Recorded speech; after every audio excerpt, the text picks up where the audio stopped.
Good morning, everybody. Welcome to the second to last day of the New Year's Scrabble tournament, supported by Word Game Players Organization and Bob Lynn. Hopefully, you've been joining us for the previous few days of Scrabble action and today's Scrabble action and tomorrow's Scrabble action. I am Charles Reinke. I am joined by somebody you may have seen on this channel before, although playing games rather than commentating games.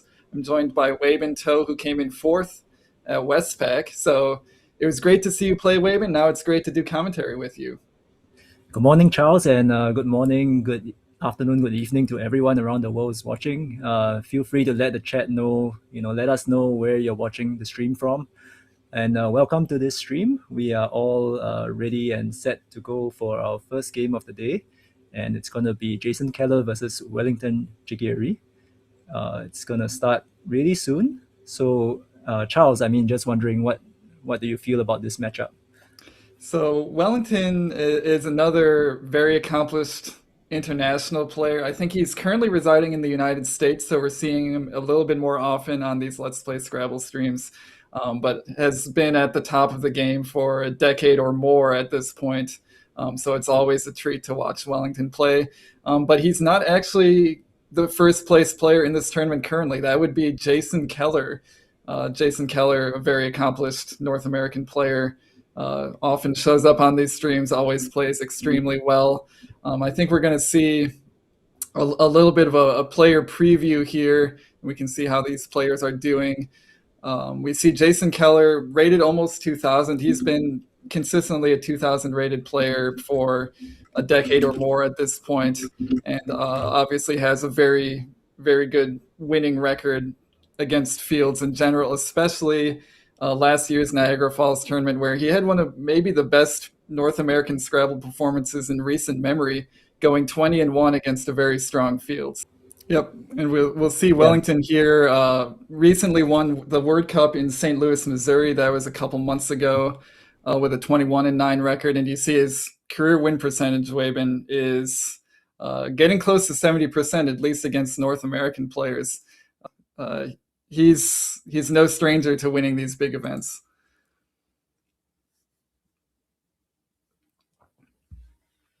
And I think players are just getting situated here, so we'll be able to start shortly.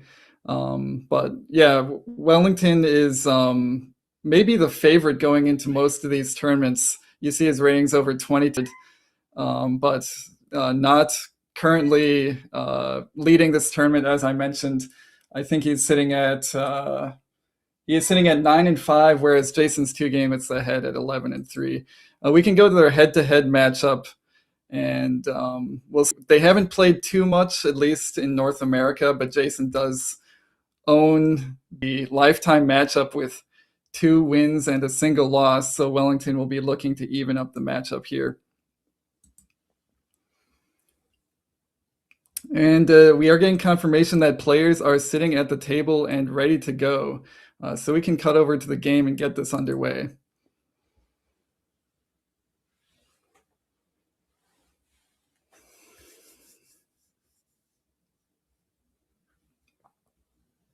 We see Jason to go first.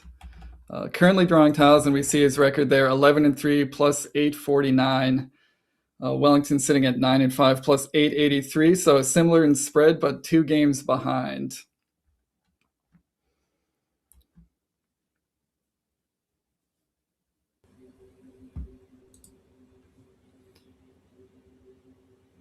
And waiting for Jason's 7th tile here. It could be a good one.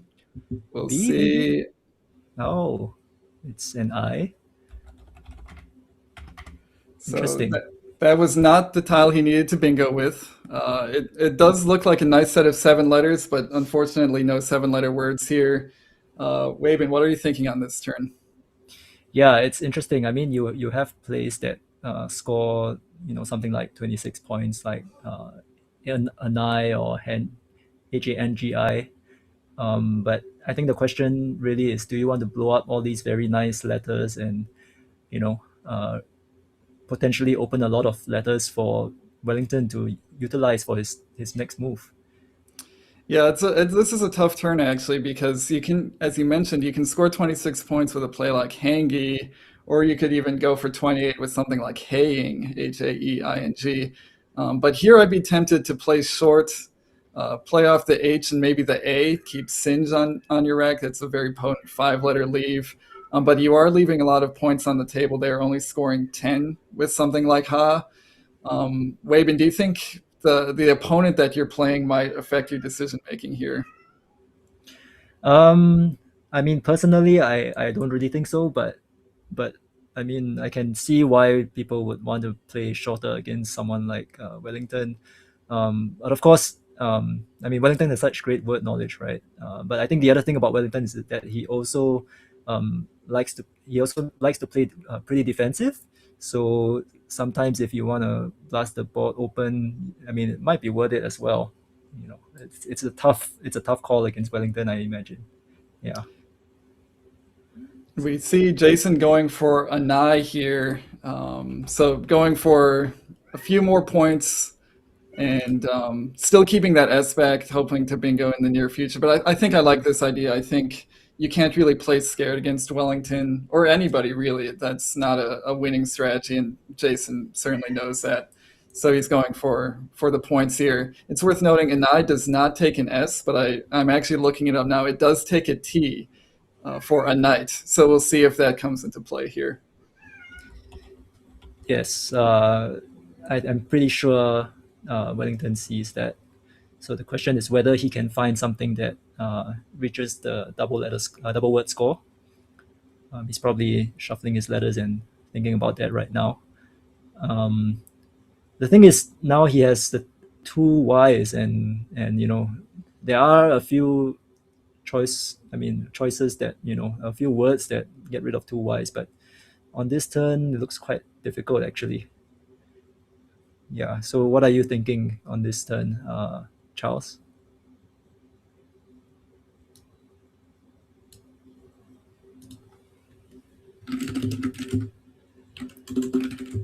Oop, I am muted. Sorry. I was muted because my cat was meowing exceptionally loudly. Yeah, as I was saying, Yay uses both Ys, which seems like a good idea here. You can play that underneath an eye for 28 points. Decent score and a decent enough leave. If I'm Wellington here, I'm looking for plays down from the H or maybe something through the G. There's not really a whole lot here in either of those spots, especially the H is kind of dead on this turn. Yeah, So I would, actually, sorry to cut you off, but yeah, GA is actually pretty. Looking at it right now, it's actually pretty strong because NY takes an M behind, and you also retain the hook for an I. So you actually give yourself quite a bit of potential, and not to forget that you're playing YAY below an I, which means that you form AA, and you keep the M for to front hook that AA for your next turn if you get the right tiles for it. yeah, that's a very good point. The M is actually, after a play like Yay, the M is actually extremely useful for both those reasons you mentioned. It makes Nim, it also makes Ma, and you're keeping the T for a knight if you see it. That's kind of an obscure 5 to 6 hook, but you would expect Wellington to know his obscure 5 to 6 hooks. So a lot of upside on that rack there. So we like the play of Yay. Going back to Jason, he drew the blank. That's a good thing. It goes nicely with the E and the S. The problem is he drew two more I's. He actually drew three I's and a U. We see an exchange pretty quickly here. Wabin, that seems like the clear play here is to exchange. Yeah, it's the question is which letters to exchange, I suppose. Whether you decide to keep an I or no I's. I think keeping the one I is all right. I mean, uh, yeah, it improves your leave, um, but you risk drawing more eyes, and if you draw more eyes, then you might come back to the same problem. Yeah, the exchanges can be a little bit tricky. You do want to keep nice letters like EIS blank just to reduce the amount of bad tiles you can draw. You're only drawing three instead of four. But as you mentioned, drawing two eyes can tank your rack even with the blank. Although most draws with EIS blank are going to work, and we see Jason has avoided, drawing three more eyes, for example. But we're going back over to Wellington now, who didn't draw maybe as well as he wants here. He's sitting on two O's and a U, but no other good vowels and sort of a bunch of clunky consonants. He does have some options here if he just wants to play as many tiles as possible, something like mountain. But we do see he's going for Matthew on top of an I, sort of locking up a lot of these areas of the board. The floaters are kind of out of play here. Wavin, you mentioned Wellington's maybe a little bit more of a defensive player, and this seems to be right in line with what he likes to do. Yeah, that motto is a great play. I think the thing about a knight is that you shouldn't be too fixated on keeping the key. If you can find a play that scores well and defends well, yeah, you can just play it, and don't have to be too worried. Who knows? You might also pick another T subsequently. So I think Motu controls the board and gets some good score on the board. It's yeah, great play. Yeah, and it does take the lead 52 to 26. We see Jason will probably bingo this turn. He doesn't have a ton of options because Anai doesn't take an S. So he's not going to be scoring a huge amount, but he can underlap Yay, making Maz with a few different options. Those would seem to be his best options here, but he should spend some time maybe looking to see if he can play through the UG. A double-double here would be great if he can find one. We know there isn't one, but it's worth looking, of course. Or something making Matthews ending in ISH, for example, would be another place to look. So with a blank, you spend a little bit of time here, but there's not really any standout plays. Yeah, he does have the eight-letter word from the H, head sail. Um, so HEADSAIL. But that's quite open, and he might not want to open that many lines, especially the nine timer. Yeah, I'd be surprised if we see head sail come down. Just on principle, it's unwise to open up those triple triples. Maybe against a player like Wellington, there's even a little bit of extra hesitance because you know how strong his word knowledge is, and he'll often be able to hit that spot. So I do expect to play maybe like a Sedia's making YA and MAAS. That might be Jason's best option. Yeah, the interesting thing about hit sale is that Wellington would actually get a 9 timer and response Lion Lear. That's probably pretty new from my memory. So Yep. So we see Jason dodging a little bit of a bullet here. He is designating the blank as the C. Thank you for the blank cam. And he's going to avoid the triple of lion leer. Kind of a weird word. I think we would have seen it pretty quickly. So nicely done by Jason. yeah, Acidius is quite a good choice. I think the other option was Naiades, Naiades, which scores the same, puts the N out. So yeah, I think between the N and C, generally, I think people would prefer to put the C out, a little bit more defensive, and a little bit harder to parallel. And we do see Wellington's fortunes are quite different from playing Lion Lear. He does not have a bingo on this turn. And so this is going to be a little bit of a challenge here. He does have um, low scoring tiles, so none of his plays are going to score a lot here. And he is probably, now that he's down by around 50 or 45, he's going to be looking to bingo soon. So, Wabin, do you play short here? Do you maybe fish off 2 tiles? Do you try to play it a little bit longer? It's not a lot of good options on this turn. Yeah, and the thing is that the board is also quickly closing up, and you basically have the Acidius line, and if you don't use it this turn, it's likely to be obstructed the next turn. So most likely, I mean, you might have to think about opening something as well, opening another area spot around the board. So something like maybe even IO below an I, right, to set up for your end. If you're going the fishy route, uh, yeah, but um, it's not that easy. But at the same time, I would say it's still pretty early on in the game. He's only behind by 46 points, so it's actually it's not over by any means yet. So he's gonna have quite a few chances to come back. That's why he's thinking of playing something like Lion below Acidius, which you know just goes for the score, and sometimes you can't fish too much. Yeah, I do like this idea of just trying to stay close on the scoreboard.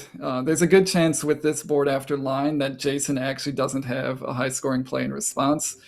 So Wellington could just be trying to come back by sort of chipping away at Jason's lead and assuming that Jason's not going to be scoring a lot. I was tempted by the idea, as you mentioned, Wabin, of just playing IO simply because that leave of EILNR did work nicely with the floaters of Acedias, especially the A and the C and the D. Really felt like they would be helpful for Wellington's bingo chances.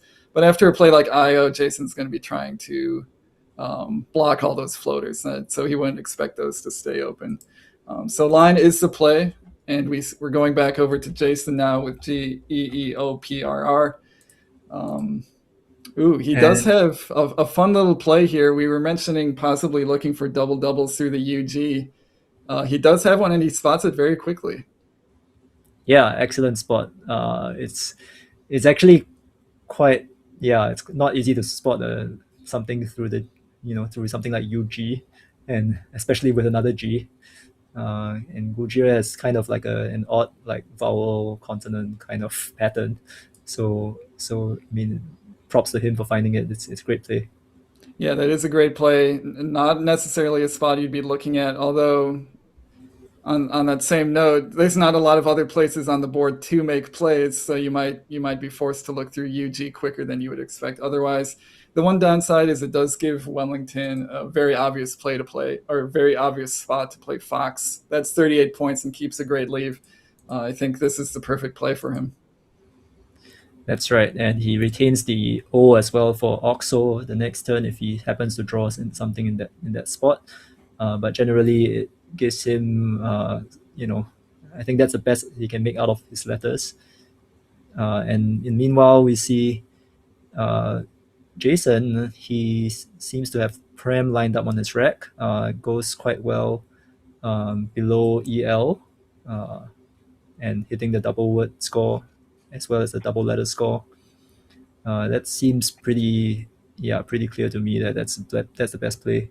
Yeah, Um, that M is really helping him here. He doesn't have a lot of other spots to score on this board. If he didn't have the M, he might be a little bit lacking in options, but that M really helps him out with L to Elm hook. He can play ramp or pram or parm. A few different options there, all for 32 points. And it does exactly what he wants to do with this board. We see sort of a diagonal pattern going from the top right to the bottom left here.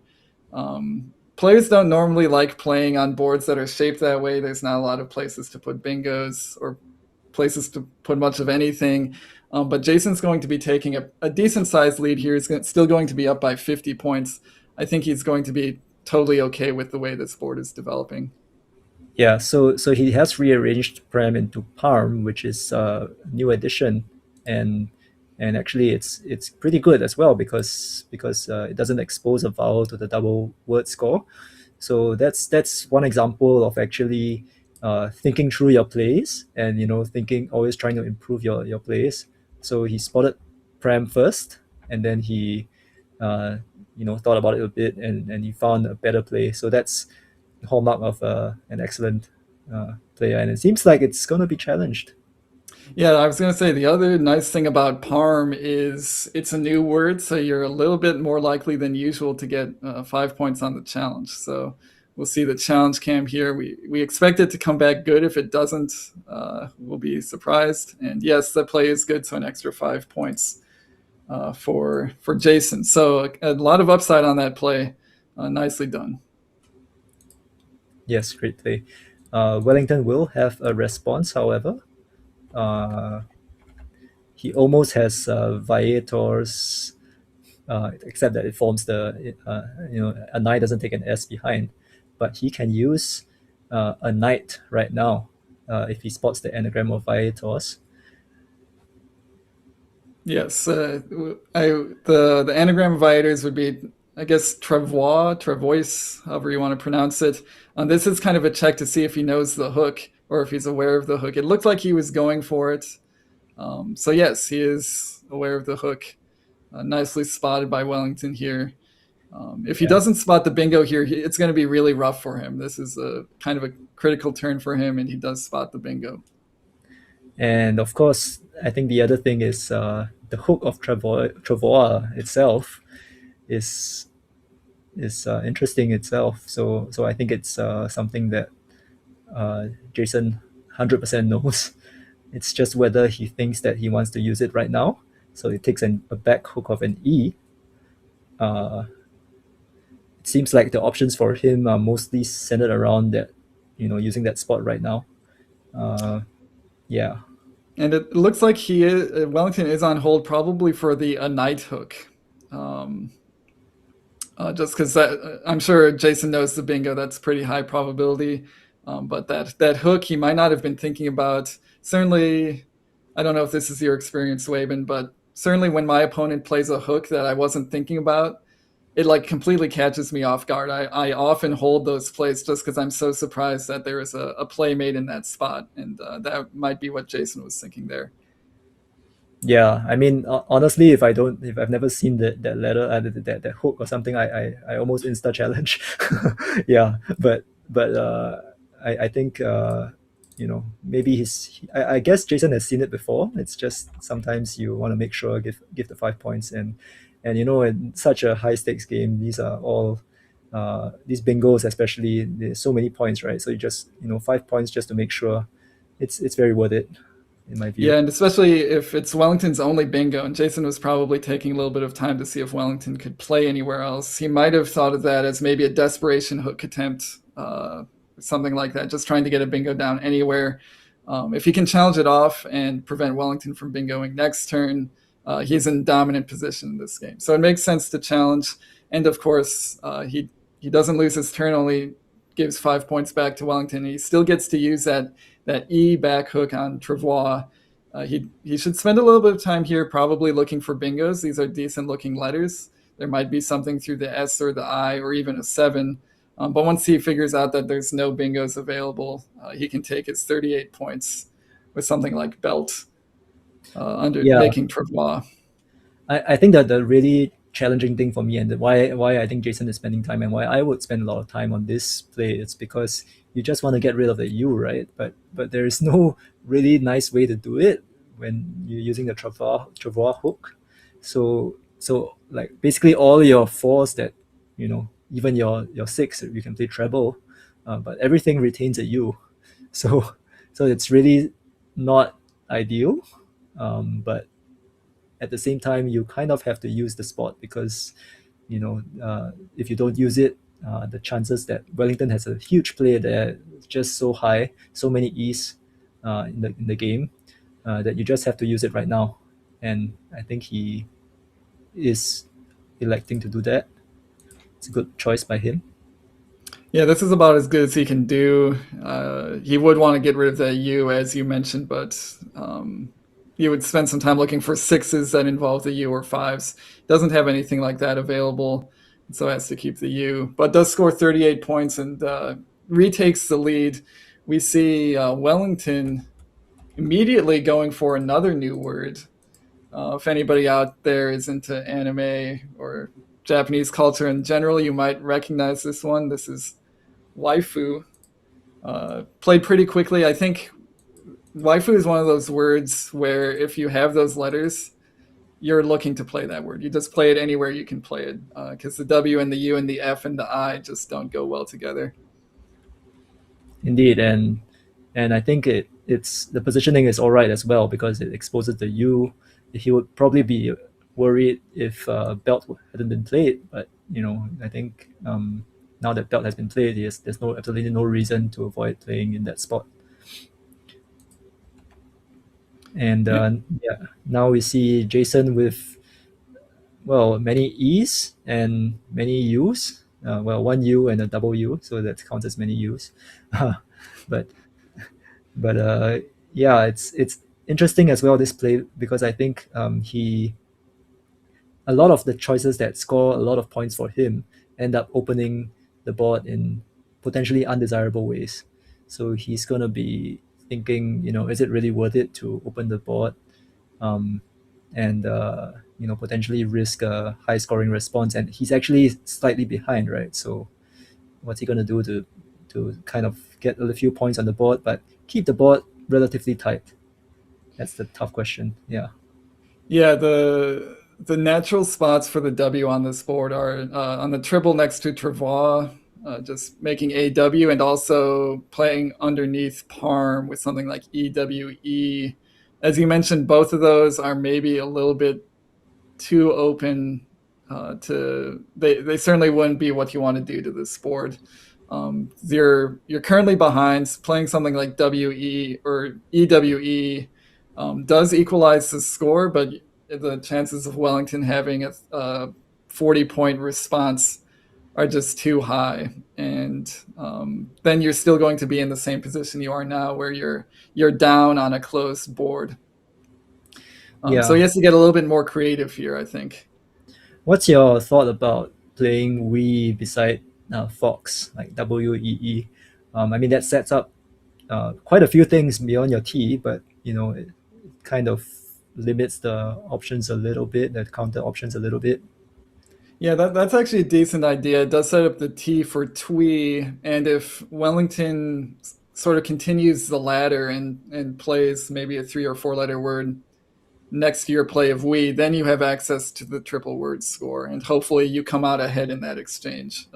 Hopefully, Jason would draw a scoring consonant and be able to take advantage of a situation like that. So that is sort of like maybe a 2 tile or a 2 turn sequence that could work out for him. And it also does, if Wellington just decides not to touch that area of the board, Jason might have a decent play with Twee next turn, or something parallel to we, or to the side of we making goer. He could draw something like that as well. So, he's actually changing his play a little bit. This one maybe even has a little bit more upside than just WEE. Yeah. Uh, Weir takes, of course, a T in front, uh, but it also takes an S. So he's kind of gambling that Wellington has neither of those.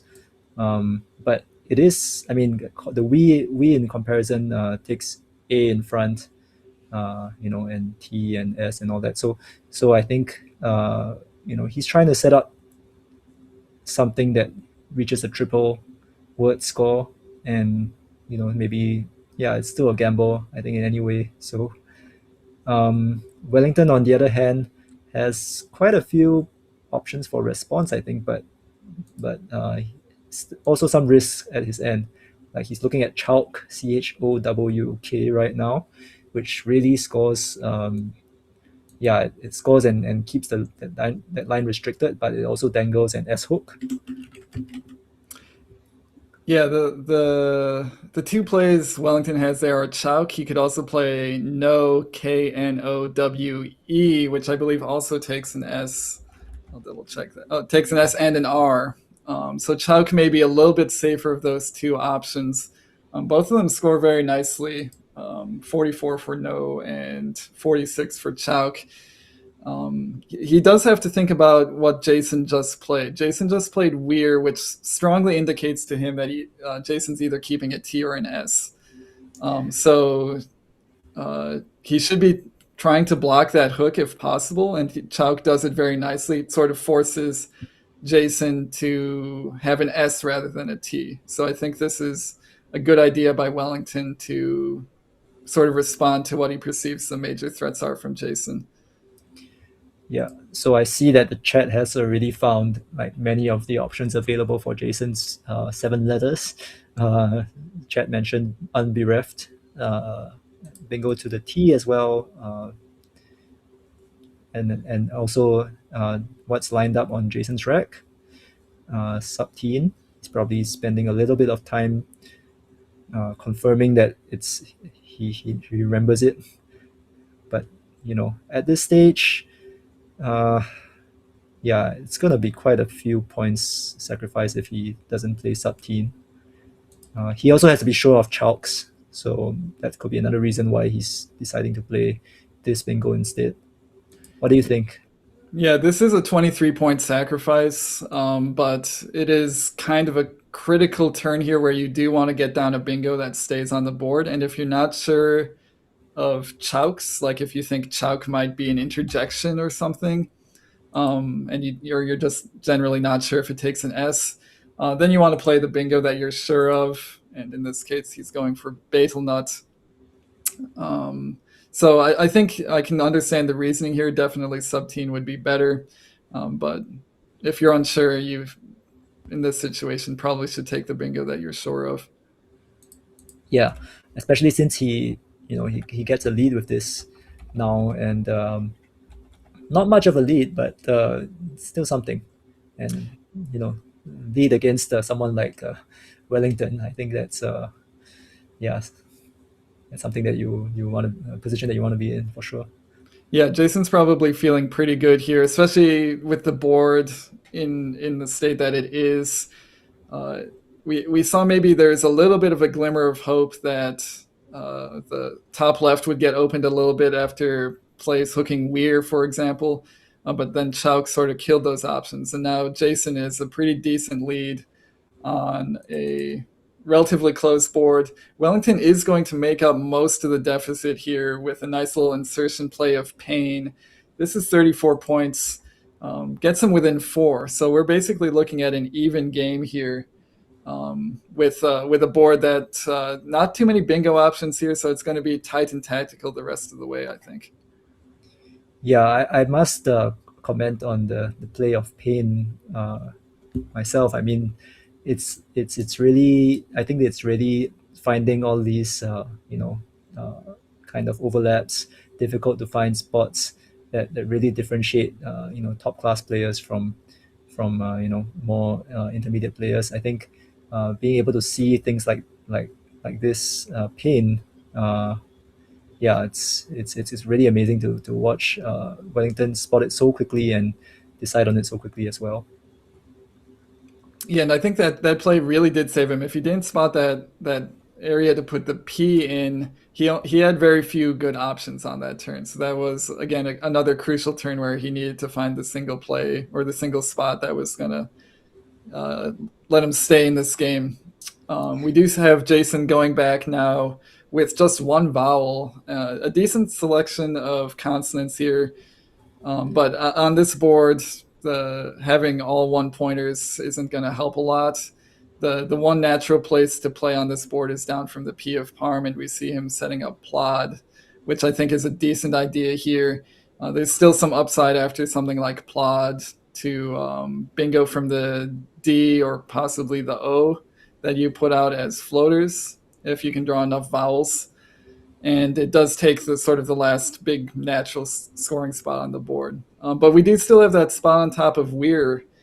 He could use Tweer this turn if he wants to. Yeah, that's something that he might want to think about. Uh, yeah, he can play Todd on top if he wants to. Scores 26.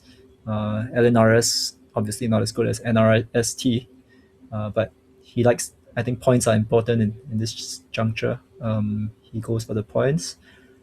Yeah, I just wanted to also talk about pain and that move of pain and how it relates and how Jason also probably could have spent a little bit of time to think about opening up something like that. Not only the P goes in that position, also the C. So that's actually pretty two tiles that can score pretty well once you play Veto Nut. So it's interesting. I mean, it's nice to be aware of such things. I'm sure Jason thought of it, and yeah, I mean, when you decide between plays, sometimes you have to factor in these kind of difficult openings that you're making, and it can be so difficult, when you're in a position like that. Yeah, definitely. I've noticed in my own plays that I often don't notice uh, the sort of sneaky little hooks or insertion plays that I'm setting up for my opponent. I'm only thinking about where can I score the most points and what does it generally do to the board. And sometimes I miss those intricacies. So with these top level players, those kinds of intricacies get missed less and less. That's why they're the best players. They see those things. So we did have Jason play Todd that does block Chaux if he was afraid that maybe Wellington would have a decent play there. That there's still two S's unseen, although Jason was holding one of them. Todd does sort of take care of that, and it's also that was one of the last big scoring spots on the board. Wellington, I think now is almost forced to play from the P just because he doesn't have many other scoring options here. Yeah, interesting. I suppose besides blocking the S of Chalk, I think not playing plot also, I think he at Jason's the score line that he was at, he probably didn't want to open easy bingo lines, from the D and from the O. So I think he was probably playing a little bit more defensive. Let Wellington be the one to. I mean, it's a bit of. I think it's good score to use the P and hit the triple word score, but uh, you know, right after that, it's back to Jason's turn, and Jason can actually control that line a little bit better. So you can see that both players are actually avoiding that that line because it's just it's kind of dangerous. If you play there and your opponent utilizes it and plays a bingo, it's basically game over almost. Yeah, that's a very good point. I think both players might be a little bit afraid to open floaters at this stage. There's a little bit of doubt still as to how strong each player views the other player's racks, but there are still good tiles in the bag. We do see the J, Q, and Z all still unseen, so I think this game might just come down to who can score with the power tiles that they draw, rather than who gets a bingo down first. Because it is a little bit of a stalemate here. Neither player wants to open something up and have their opponent uh, give them the first chance to use it. So yeah, a little bit of gamesmanship here. Yeah, and even if Jason thinks that he can open some kind of S hook, for example, if he plays like ALA and G right now through the A of CDS and A of Parm, um, there is still an S lurking in the back. So that's also something that he has to think about. Like, is he gonna take that risk? And he's only left with less than 6 minutes, so he has to kind of make uh, a decision pretty quickly. Yeah, and it's tough for him this turn. He still only has one vowel. Um, at this point, you definitely need to be thinking about what happens to the power tiles if you draw them. And maybe the most obvious spot here is there's a 40-point Q play available next to waifu, just making chi and chi or chin. So he is probably thinking about, should I block that? Should I leave it open and hope that I draw it? The longer he doesn't draw the Q, the more likely it becomes that Wellington actually has the Q. So I might actually be thinking about trying to disrupt that spot here. The downside is I'm scanning the board. There's nowhere else to play the Q. So that could backfire if you block it and then immediately draw it. This could get interesting when it comes to what happens with the Q. Yeah, I mean, personally, I think I would probably still go with a line like ALANG, just because um, it's like the only decent thing you can do with your tiles. Blocking is also gonna. I mean, it gives you some potential comeback if the Q spot is used. Yeah, but it's pretty grim from Jason's point of view. But I think it really depends on what comes out of the bag. Yeah, I think that this is a good idea. Alang does take an S for the NWL players out there who think that's a 5 with no S hook. And Collins, it does take an S, so that does set him up for potential S hook plays and just generally keeping the best leave possible and playing off some consonants. We do see he did avoid drawing the Q, and Wellington also does not have the Q. He does have the J, which plays in a few different spots on this board. In fact, he can play to the left of waifu and block the Q spot with something like join for 31.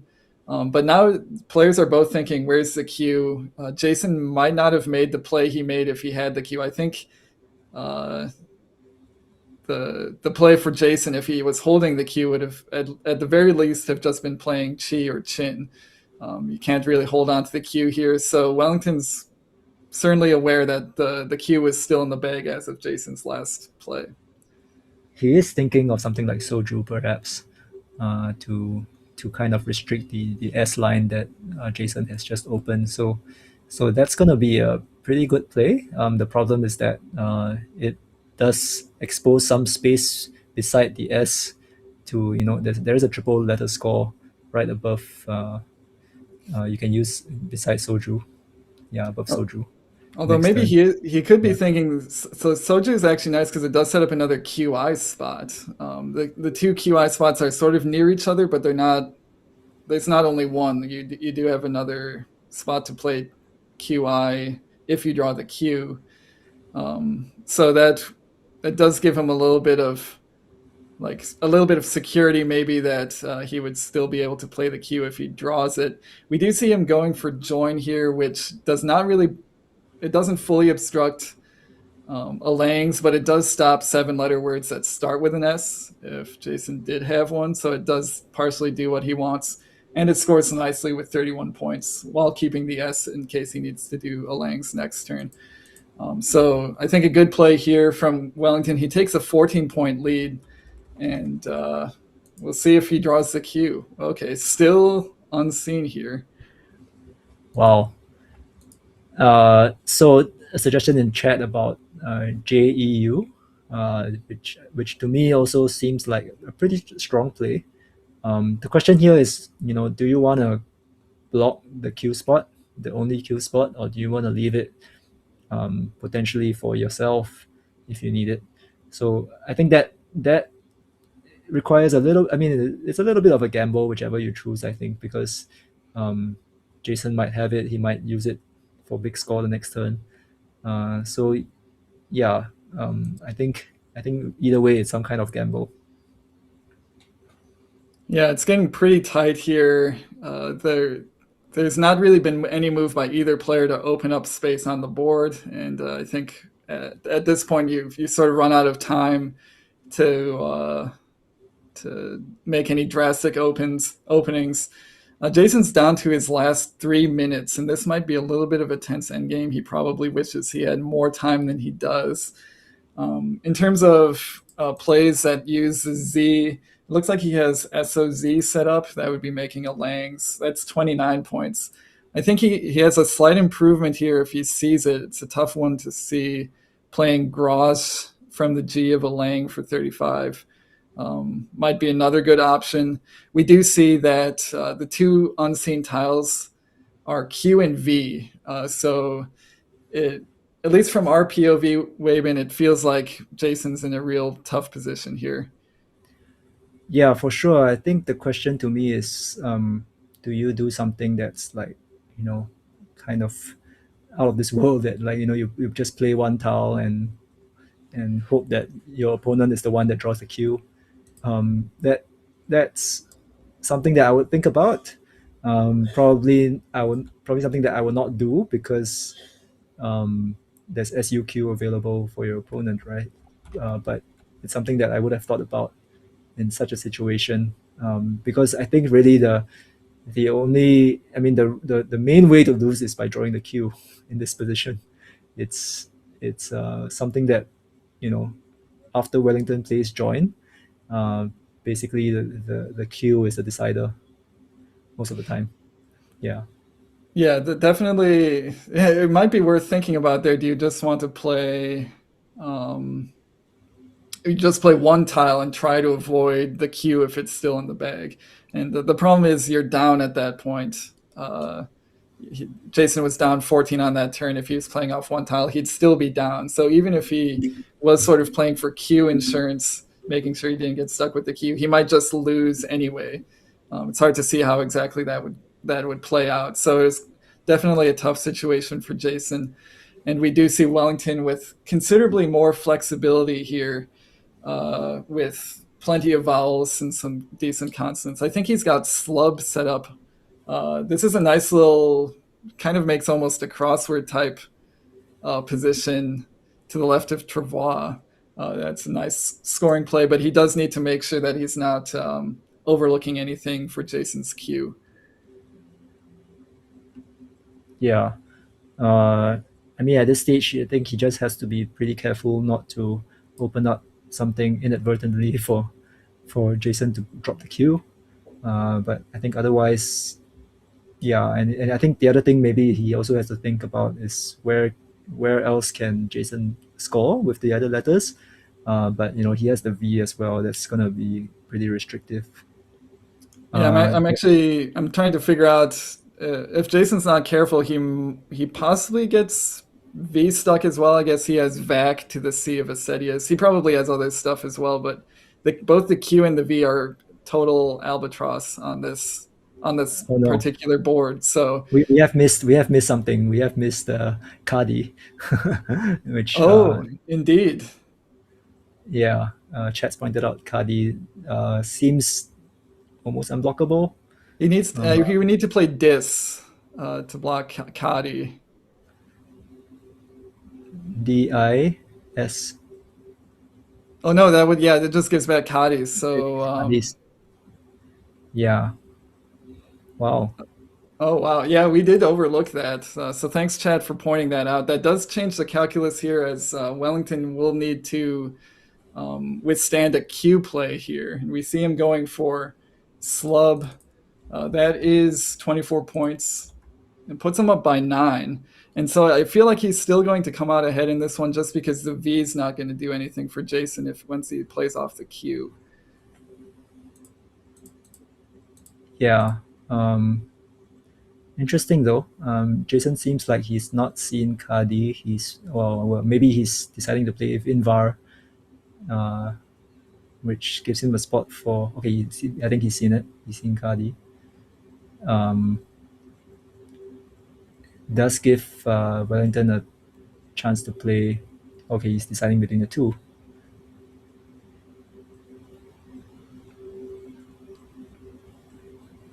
Yeah, he's probably thinking, where does the V go after this play?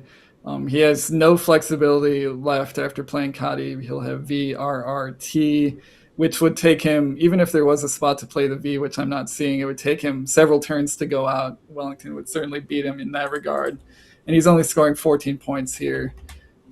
So, uh, and this actually does also give Wellington a very nice play of DEI for 19, which should easily be enough. Yeah. I think the question is whether Wellington can actually even slow play his letters, even for this, and whether he stands to benefit from it. Yeah, we do see pointed out in chat that Jason might get R stuck if Wellington blocks the riff spot next to join. He might not have another place to play the R's, or the V might only be able to play off the T. Something like Tony would work. And then Wellington can just take his time with the rest of his tiles. Yeah, I mean, by my estimates, I think he should just go out in two, but yeah, seems like he's decided on that. And Jason probably should just play Tony and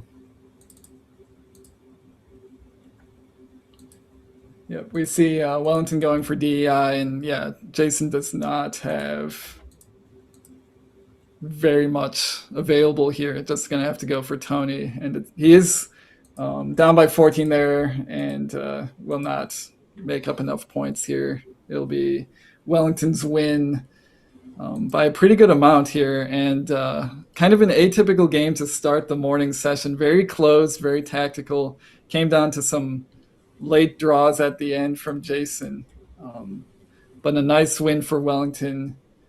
It's going to be 424 to 397, and we'll see if we can switch over to the overhead mic. 4-2-3 for me. 429. Do you have me on 360?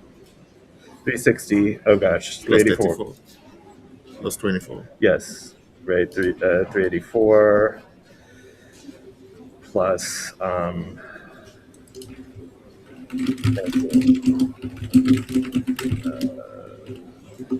is 03. Oh, sorry, 11. Yeah, 423. Yeah. Oh dear. Yeah. I feel like there are a couple of things that I should have. Yeah, okay. So that was. Hangi's better. Okay. I did not have weight. Oh, that does take an S. I had 17 but I was not 100% sure that Chuck took an S. So that's why I just didn't take my points. I had 17. It must take an S now. Yeah. Well, no, I figured at that point, I mean, especially, when you played 4 here, I mean, what was interesting was that this was still in the bag. That was my last pick. Okay. So I was lucky there. yeah, I was going to say if I picked something. I mean, it was also but I mean, I was pretty lucky in this game too. I'll still likely win. What? I'll still win. Even if I pick the Q, I'll still win. You think? Yeah. Suk is here. SUQ is here. Okay. I could go with SUQ. Uh-huh. Wait, you had a U. I Okay. need you. Okay. I guess yeah, like this I also kind of felt like, I don't know, because I picked this, and actually if you don't play here, then I'm just gonna play that, and I think I'm fine. But yeah. Yeah. Yeah. All right. So yeah. Okay. And then yeah, if I play 17, it's a very different game. But I just, because I've gotten burned on a fight. I've gotten burned on a couple of S hooks before, so I just didn't take the safe points. But there was no need for you not to. It doesn't look like a word that wouldn't take an S. Well, that's what I said. I played Wilk yesterday, and that's also something that looks like it should take an S, and that's why it's in my head. That is- Yeah. So, and then I mean this was interesting because I had ES. Okay. And so there's something to be said for changing the H. There's something to be right, yeah, okay. As I said, just little things. But I don't think, I mean, that I like very much. Right. Yeah. There's nothing that has to be right. You ready to wrap, or you still want to take a picture or something? Oh yeah, you know what? Let me take a picture today. All right. So we do get some commentary there. Jason did see Subteen. He did see it, have it set up on his rack. Just wasn't sure of Chaux, which is what we expected, and mentioned that he's been burned on those S hooks before. Maybe got into his head a little bit. I think we can all relate to previous challenges, sort of messing with our head and affecting our plays on future turns. But that was a great game, Waven. I think a great way to start this day of the Albany New Year's tournament. Definitely. Just to talk a little bit more about the Chaux hook, that was really, that was really something that resonated with me. During the Worlds, I actually played like ALAR and I hooked an S the next turn. And that was the famous last words against Nigel, and I think luckily that was the last game of the tournament, because I think it definitely would have affected my mental state and all that for the future games. So I think we're going to have a quick break right now. Thank you for watching Let's Play Scrabble. We're getting ready for our next game soon. So let's take a quick break, and Yep, stay tuned, everybody. We'll figure out who we're playing next, and we'll be back shortly.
Welcome back, everybody, to Let's Play Scrabble. We are at the New Year's Scrabble tournament, brought to you by Wigpo and Bob Lynn. We're about to start round 16 here. We've got a great matchup for you between Jason Keller, who we just saw on stream, versus Matthew O'Connor, who is newly minted as the first place player in this field, currently sitting at a 12-3 record. We see we're joined once again by Wade and Toe, erroneously referred to as Jason Adolsky. This is in fact Wade and Toe. Wade, are you excited for this next matchup? I am. I've always been excited to commentate the game from Matthew O'Connor, and I think we saw just now that Jason also very, very strong player in the last round. It's going to be really exciting, and I think we're going to see some strategic choices, deep strategic choices from Matthew and Jason as well in this game. Yeah, Matthew is kind of rewriting the book on Scrabble, literally writing his own book on what he views to be optimal Scrabble strategy. I've read it. It's a great book. Everybody should go check it out. We do see, as I mentioned, O'Connor is currently in first place alone with a 12-3 record, plus 817.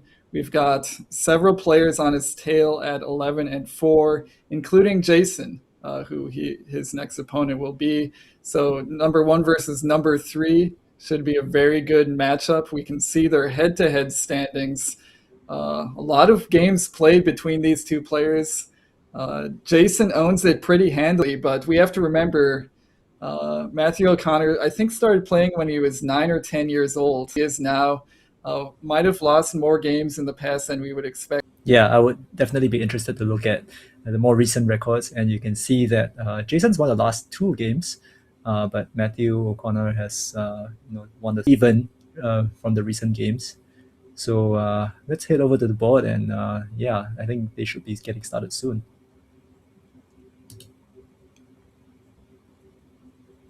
And we see Jason again going first. He's got good luck on stream. Always going first always feels very nice. As we mentioned, Matthew O'Connor, a very strategically advanced player, we should say. Certainly, I wouldn't be surprised if he made plays that I wasn't able to fully analyze, but we'll do our best here to help you make sense of everything that's going on. Definitely, it's a learning experience for me as well. And we see a relatively decent rack, but not sure if there's a bingo for Jason. I mean, I see like Opium shouting out at me, but not sure if there's a bingo here. I don't think there is one. It does not look to be a bingo on this turn. Maybe if he was going second, there'd be a few options for floaters. So he's going to have to just look to play this one normally. And a play like Opium does feel very strong here. Keeps his 2 best letters of the E and the N, while also kind of being perfect as an opening play. It puts the M on the double letter, doesn't slot vowels next to double letter scores. Opium does take, I think, at least one 3-tile back extension, that being Opiumism. Maybe there's others, but that's kind of a minor concern here. Opium is, I think, clearly the best play. Yeah, it does not take a C in front. Yeah, maybe they'll add that in the next update. I certainly say that one all the time. Yeah, and he doesn't give Matthew the N he needs for seeing. But I wonder if there's any other thing available for him. I don't think there's much really, and it seems to be looking like he's pretty close to doing an exchange, but maybe not. He's playing VIE.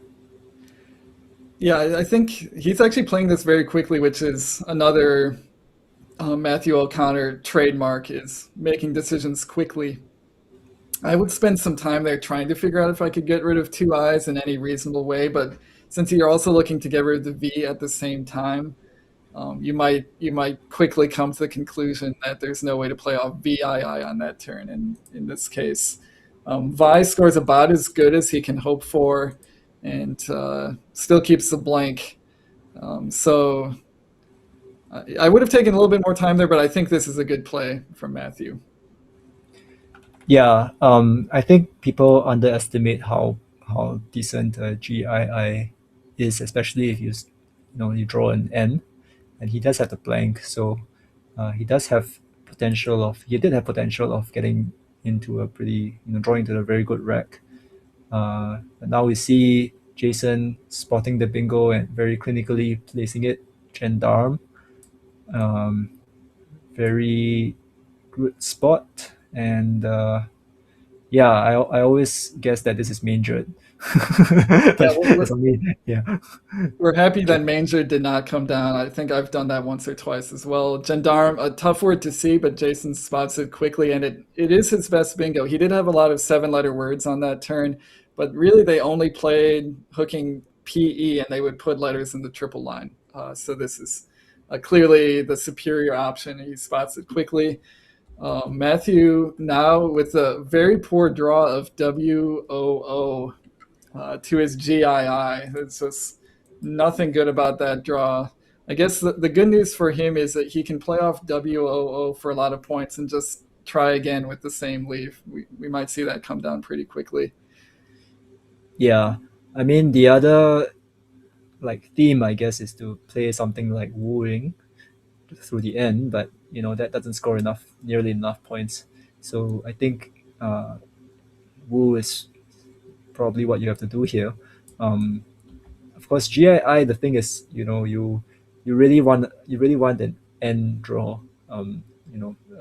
Otherwise it's gonna be quite difficult, especially on this board where the lines are actually somewhat closing down, right? So I think you do want to draw into a bingo pretty soon with that rack.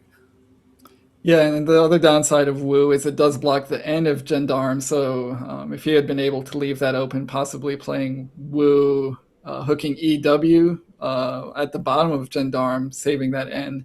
But again, that's a big point sacrifice. And holding the blank, you don't need to be overly concerned, especially with good word knowledge. You kind of just expect that eventually you'll just draw bingo no matter what your draws are. So I think a good idea for Matthew here. Jason's got a bit of a conundrum here. His best play by far would be to do something like ads making wood. And I think he did have that set up. Major downside of that, and maybe a major upside depending on your viewpoint, is that takes an E. So with so many E's in the bag, setting up an E hook like that on a triple feels kind of dangerous, but holding an E, maybe you'd be tempted to do it. We'll see if he goes for it. Yeah, it's quite a bit of risk, I think. And I think the other play that really shouts out to me is playing something like Bridled through the Eye of Opium. And that, it does something kind of the opposite, right? It gets rid of everything except for the Z. And but the Z is such a good tile nowadays that you can easily score 30-40 points. So maybe you want to delay that. Ads scores a lot, but the potential for a high scoring comeback, high scoring play from Matthew is just really high. Yeah, and Bridled is actually a kind of a fun idea. As you mentioned, you just expect that Z will be good for you at some point, so there's no harm in holding it. And Bridled does sort of get you out from underneath all these extra consonants that you have. We do see Jason going for ads. This is going to work out for him because Matthew does not have an E himself. So this is actually, Jason doesn't know it, but this is great timing for him.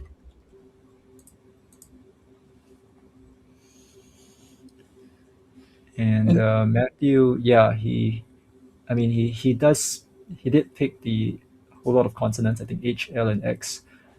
He is thinking of burning his blank, potentially, just to block that line and pick up quite a few points. What do you think about that? Yeah, that's another thing that you see Matthew do on a fairly regular basis. Is he's a little bit more unorthodox in terms of when he is looking to play off the blank for non-bingo. And I think this one is more orthodox than some other situations we've seen, or even maybe some situations in his book where he'll play off a blank for 40 points or 35 points just because he he likes what it does to the board, and he likes how it restricts his opponent. I think it might be called for here. The conventional play would just be to play XI next to Gendarme. That would be 34 points holding the blank. But Helix is 20 more points, and you basically have to think that Jason would not play ads unless he himself had an E. So there's maybe even extra motivation from Matthew's point of view to try to use that hook first. So I would not be surprised if Helix came down here. Yeah, it's pretty interesting. I think the downside for me is really that, like, your G and I mean, as he's been keeping G and I for the past few turns, but those two letters actually don't go that well on the board. You know, if you play something like Helix. So I think he is deciding to play XI. I think the point sacrifice of Helix might be, the point sacrifice, blank sacrifice of Helix is too heavy, I think. And I think the good thing about his play is also he keeps the H for HOI potential hook. Yeah, that's one thing that he might benefit from. Yeah, and I think the other, Matthew was playing from almost 100-point deficit on that turn. He was down by about 90.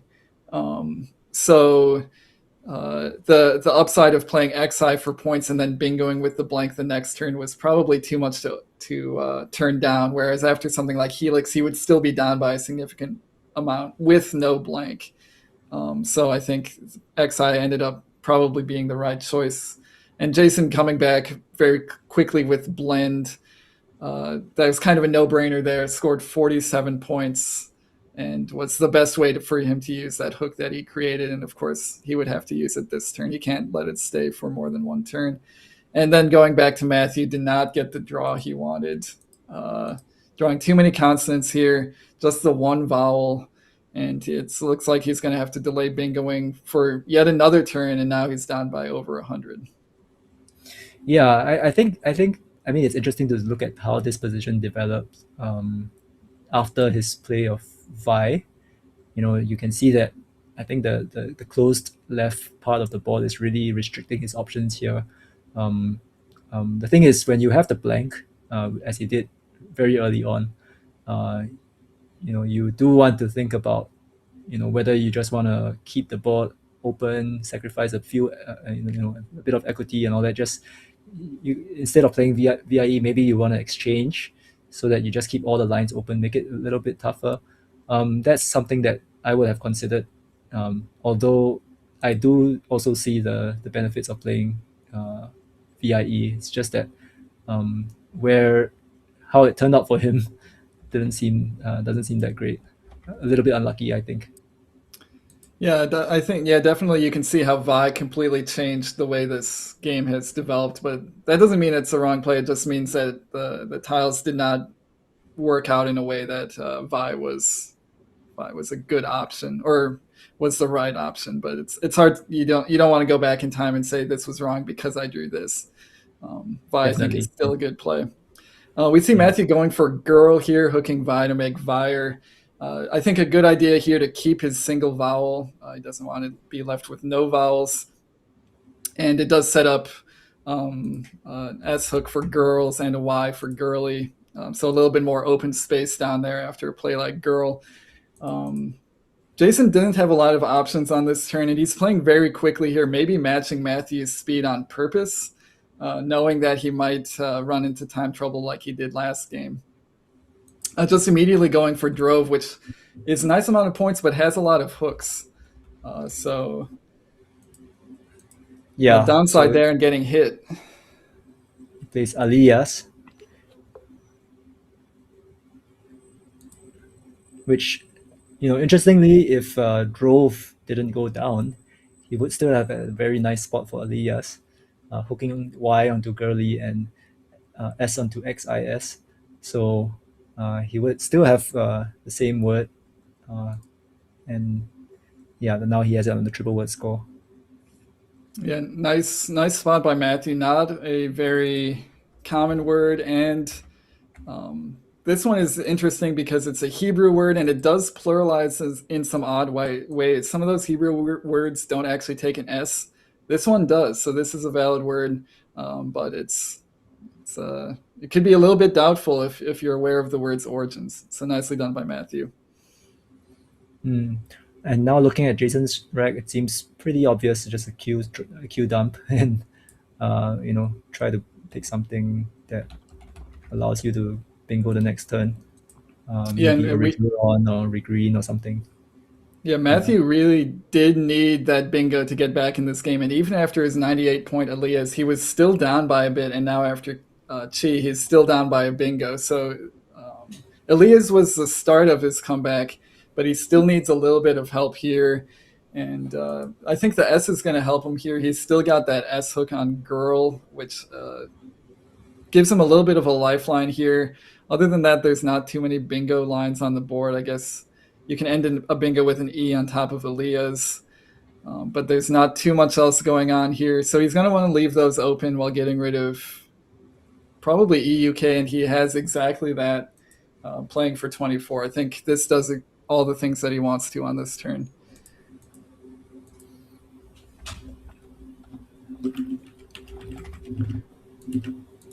Yeah. Meanwhile, Jason picks up a C. Probably not what he wanted, but he does have Cringer. I don't think it plays. Probably he's thinking, if there's something that he can play through the O. I don't think there is one. Anything through OI, I think not as well. So probably he just wants to get rid of some consonants. There is CROG, croc, through the O of droves, and droves and REC that he can play through the E that was just opened by Matthew. One of those definitely feels like the right play. I think I would lean towards playing off one additional consonant here with something like Krog. That O is such a minor bingo line that you don't really feel like you need to leave it open. We see actually Jason going for reg here over rec. A little bit of a point sacrifice, 3-point sacrifice, but the C does seem to go very nicely with those other letters. So I think that's kind of a wash here. Very, very equivalent plays. Yeah, and the thing is that, Matthew has just opened that line, right? So you might be thinking that he's thinking of doing something there. I personally wouldn't, but I think that could be also one of the thoughts that could be going through his mind. And Matthew, again, playing very quickly. He just had the one bingo available of Sir Fate. Only plays in this one spot, so he has to take it once he determines that there's nothing else available. 76 points does give him a 30-point lead. But going back to Jason, he's drawn very nicely into his leave of CENR blank. He drew an S and a U. So he's got no shortage of playable bingos on this turn. What he should be looking for here is anything that's a double-double, and he does have a few options there. Yep. And crust is spotted by chat. Besides that, there is one more that is perhaps slightly more defensive. I'll leave that as a puzzle for chat to spot. And it does seem like there's not too much else to think about on this turn once you spot the double-double, just because bingos maybe through the R that was just floated out aren't going to score quite enough. It looks like his next best bingo would be 76 points versus 88 points for the double-double. So it's just a matter of taking your time with a blank rack and iterating through your options. So I wouldn't be surprised if Jason spends some time here. With a rack like this, basically every letter in the alphabet looks like it could make a bingo with these letters. They're just flexible enough where you do probably have to go through each one and try to figure out what you have. Wavin, what's your approach on racks like these? Do you go alphabetically through the blank? Do you just kind of eyeball it, or are you so good, so so ready for Worlds that you're not going to share your secrets with us? Well, I was actually not ready at all for Worlds, and pretty lucky with my tiles. But basically, I think when I come to this kind of situation, I think the first thing is it depends on how much time I have. If I have a lot of time, I might go slowly, iterate through all the letters, and if I spot something that so I think the question is whether I spot a double double. So once I spot a double double, I think I would massively cut down the time that I spend searching for other words, right?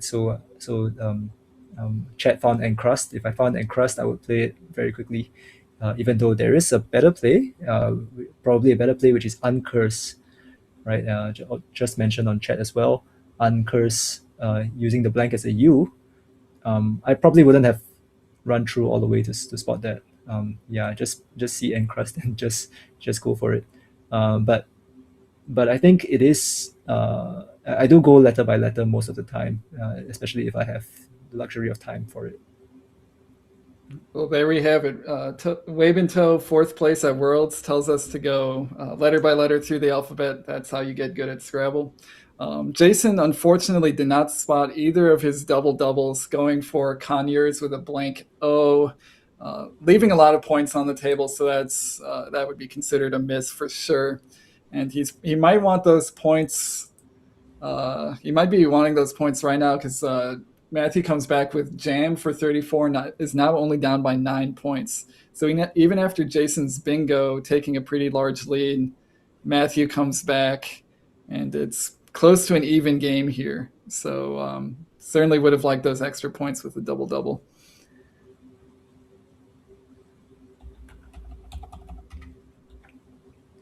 Conyers may be intentional to keep the board more closed. Yeah, I do think that Conyers does achieve some defensive. Yeah, it does have some defensive merit, I think. Actually, you also want to be worried about this opening the C up like that. It is a good tile for bingo, and there is a chance that yeah, you're opening up something that you don't expect. And even the O when you play Conyers. So yeah, I think personally I would have taken the points, especially if I spotted something like uncurse. Yeah. Jason now has well, I see Calico through the two C's. He can play off his C through the other C. But there are other options as well. Quackle is suggesting something like Zoo, which keeps Iliac, which is actually pretty flexible set of letters, but maybe not so much in this scenario. What are you thinking about it, Charles, on this turn? Yeah, this is a kind of a tough turn. Calico does have the sort of mental benefit of just playing off a lot of letters, and when you have uninspiring letters like this with duplicate I's, duplicate O's, it does feel really nice just to move on with something like Calico. Calico also doesn't open too much up. You're kind of opening up that triple, but in terms of overlaps, you're not really leaving yourself open to too much. Another thing I'm thinking about in this position is there's still that G of Gendarme floating out. If you keep an eye and can draw one of the three remaining ends, there's actually a lot of decent consonants still in the bag. You could still hit an ING bingo to that G of Gendarme. So keeping an eye here and going for the ends feels like it has more upside than usual. That's maybe a minor consideration, but definitely something I'd be thinking about here. Yeah, another good option that was suggested by the computer was Olio above Surfeit. Keeps a nice CAI. But I think once again, yeah, I think that the N is quite going to be a very useful tile in this situation. So yeah, you have to balance between. I mean, Calico scores more than Olio, but it also opens up a triple word score. So yeah, there's a little bit of risk with that. Even though it's, I would say that the risk is not super massive in this juncture. I mean, not that many high scoring letters that can play there for huge score. So yeah, Calico looks good to me. Matthew with pretty good letters here other than the W. It feels like he's getting close to a bingo, and we do see him just go for points and leave, keeping EIST a very nice four-tile leave while scoring 25 points with Pew. I guess I would say the downside of this is he's keeping four good letters, but there's not a natural place for him to play a bingo in the near future. And I guess we should also note he's only down by 6, so he doesn't necessarily need to bingo at this point, and so that makes it maybe more just about trying to score points rather than explicitly trying to build towards a bingo. Yeah, I am wondering whether it's worth actually keeping the P for the hook below ASP. You probably need a vowel before the P if you want to play in that spot, if you want to score something in that spot. But yeah, it's worth thinking about, I think. But he does go for the points, which I think is quite reasonable given how close the scoreline is. And Jason was drawing into OI. We did see there were a lot of vowels in the bag, so this was a possibility of him just drawing slightly too many vowels here. He has AAINOOT. I think at this juncture, we mentioned Zoo last turn for Jason as a possibility. Now I think you have to go for Zoa. And now that you've got ING, maybe there's some hope to hit a bingo up there. And this does keep the scoring up basically as much as he can, given that he only has 1 point tiles. Yeah. So the thing now is that if also Matthew also has the I and N, so it seems like both of them may be trying to, use that spot, and we'll see who gets there first. Yeah, now kind of a tough situation for Matthew. He has unplayable Cyanide on his rack. He could, if he thinks that he's very close to a bingo, which he is, he could do something like Ice through the Sea of Calico, just keeping EINST, either hoping to hook Ice or hit an ING bingo. But he has to be thinking now, how likely is it that Jason would actually have a bingo in response and hit a bingo first? And after a play like Zoa, you might be a little bit concerned that Jason is keeping very nice letters on his side and might be building towards a 7-letter word. Maybe with the exact idea that as soon as your opponent opens up a spot for their own bingo, that you can hit a bingo instead. And actually we do see this playing out. I think you might still have to play Ice here, but there'd be reasons why you wouldn't want to do that. Wow. So we see, Matthew is opening kind of both sides of the board. He has the S, so that's going to allow him to hook on both sides. And now the question is whether Jason decides to play, where he decides to play Enation. It looks like he's dodging a bullet here because Enation in the other spot, starting in the triple line, would give back Bentiest as a triple for Matthew. So that's the second game in a row where we've seen a bingo decision really work out and avoid a triple. So good idea, I think, from Jason here, sacrificing 7 points. So we see Jason scoring 67 in that move, and I think we briefly caught him on camera. Making that, oh yes, I did see that. Yeah. So he knows he's memeing on stream as well. I did commentary with him a couple weeks ago, and we somehow got on the topic of 67. I totally missed when he was trying to reference the meme, but now I am educated, and I'm aware of Jason's tendencies, and that was not unexpected. Yeah, so Bentiest probably not enough to win, and that's from my estimation, because it gives Jason maybe some 30 pointers back. Yeah, it looks like he's going to have something like Fatty in response. That would be 33 points. I guess we'll have to see. Does Matthew have anything really good with the TH? Not especially. He does have like hit through the eye of Tice, but that's not going to be nearly enough. So Jason really just needs to find one of his higher scoring plays, playing off the F and the Y, and he should be able to win this game easily.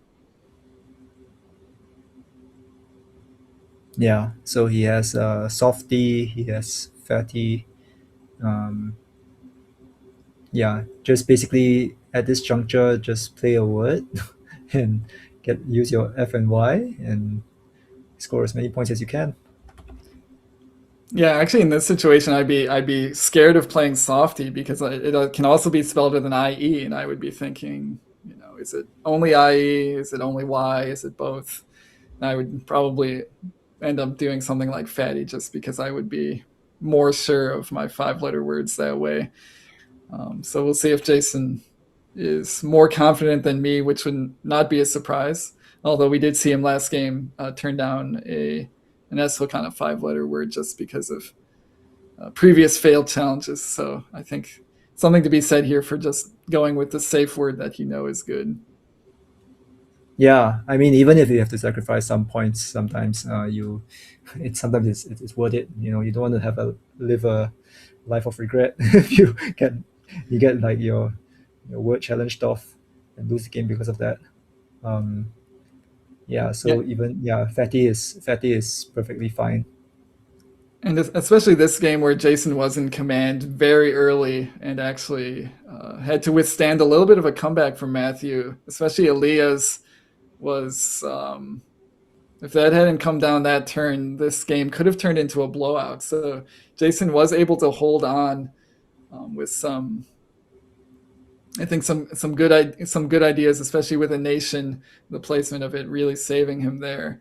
And so you really do want to hold on and win this game after it got a little bit tense in the middle there, and that would mean playing a valid word. I think he's going through his tracking now, making sure that he's not overlooking like a 30-point play. With letters like TH, it's actually kind of surprising. Sometimes there can be, a 35-point outplay, and if you overlook it, it's very possible to lose in situations like this. So good idea to double check tracking, make sure there's not a 30-point play coming back. Yeah, and I think something to be said also about the amount of time you have to do all that, because if you only have less than a minute left, a lot of games are lost like this because people just don't have the time to go through everything and go through and make sure that they have the racks of their opponent correct. Sometimes they also lose because they don't have the scores of their opponent correct. So I think what Jason is doing here is prudent, and I think it's something that people would do well to learn from. Yeah, that definitely makes our commentator job a little bit more difficult as we run out of things to say. But so from a gameplay perspective, definitely a good idea to make sure you've got everything in order before you make your end game play. Since we do have a little bit of downtime here, I do want to remind people, make sure you're liking this video. We want to get as many thumbs up on it as possible. It's going to be running all day, so we want to see that ticking up over time, and hopefully YouTube exposes this video to more viewers. We get more people watching. Also, make sure to subscribe to Let's Play Scrabble. They're doing great things for Scrabble. They have done great things. They will continue to do great things for Scrabble, and the least you can do is hit that subscribe button and make sure that you're notified every time one of these tournaments goes live. Yeah, I must also mention in this situation, Jason's also probably thinking if Matthew's going to try something outrageous, try to steal the game. That's also somewhat possible, I think. I'm not sure if there's one available, but I did think of something like him trying something like the nation, like putting T and H in front of nation, just as a desperate attempt. I think that still loses, but it's something that you would want to think about in this situation. So he's put Softy down and he's taken it back. He's probably having slight doubts.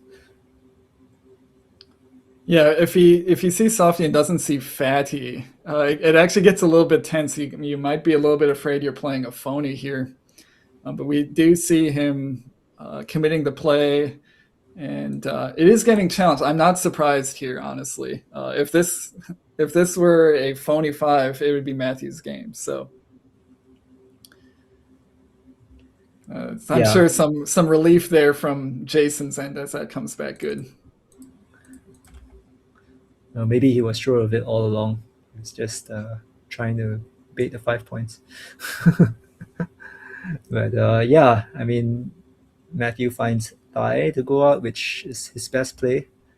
And so we see the final scores at 478 to Jason and 456 to Matthew. So it's a great game. Let's head over to the overhead mic. Well, yeah. No, I know. I was like, no, don't open the triple triple. This is Aftosa. Is that better? What? Probably not. It's probably just more fun. Oh, Aftosa. I don't think it's actually better. I just saw I it. did, yeah, no, you know what, I Say. did, but I was also like, get rid of the Aftosa. Well, because what do you do? Well, I have to play hit for 2 less. Yeah, okay. But then you get the Y. Yeah, I didn't see that. But also, yeah. I guess this was an interesting turn. I almost played Helix with a blank. You know, it was funny. That's definitely an I await your hate mail sort of play. Did you have an E? I did have an E. You did. I did, and I was just thinking like, No, I mean, yeah. I think was just like, you I'm gonna had be to. cheeky, because I had BLERD. Did you have a second best Z play that was like anything? I don't. Not that I saw. Yeah. That's why. Yeah, and I was think- like, well, the thing was, the other thing was, I was thinking of playing something like Vrad and saving Zed Yeah. for another turn, but yeah, Yes, yeah. I guess Yeah. this is questionable because Well, I thought I was like, oh well, and especially I wasn't even going for this. I was just, I had double of this. It was like, yeah, I mean, this like cleared.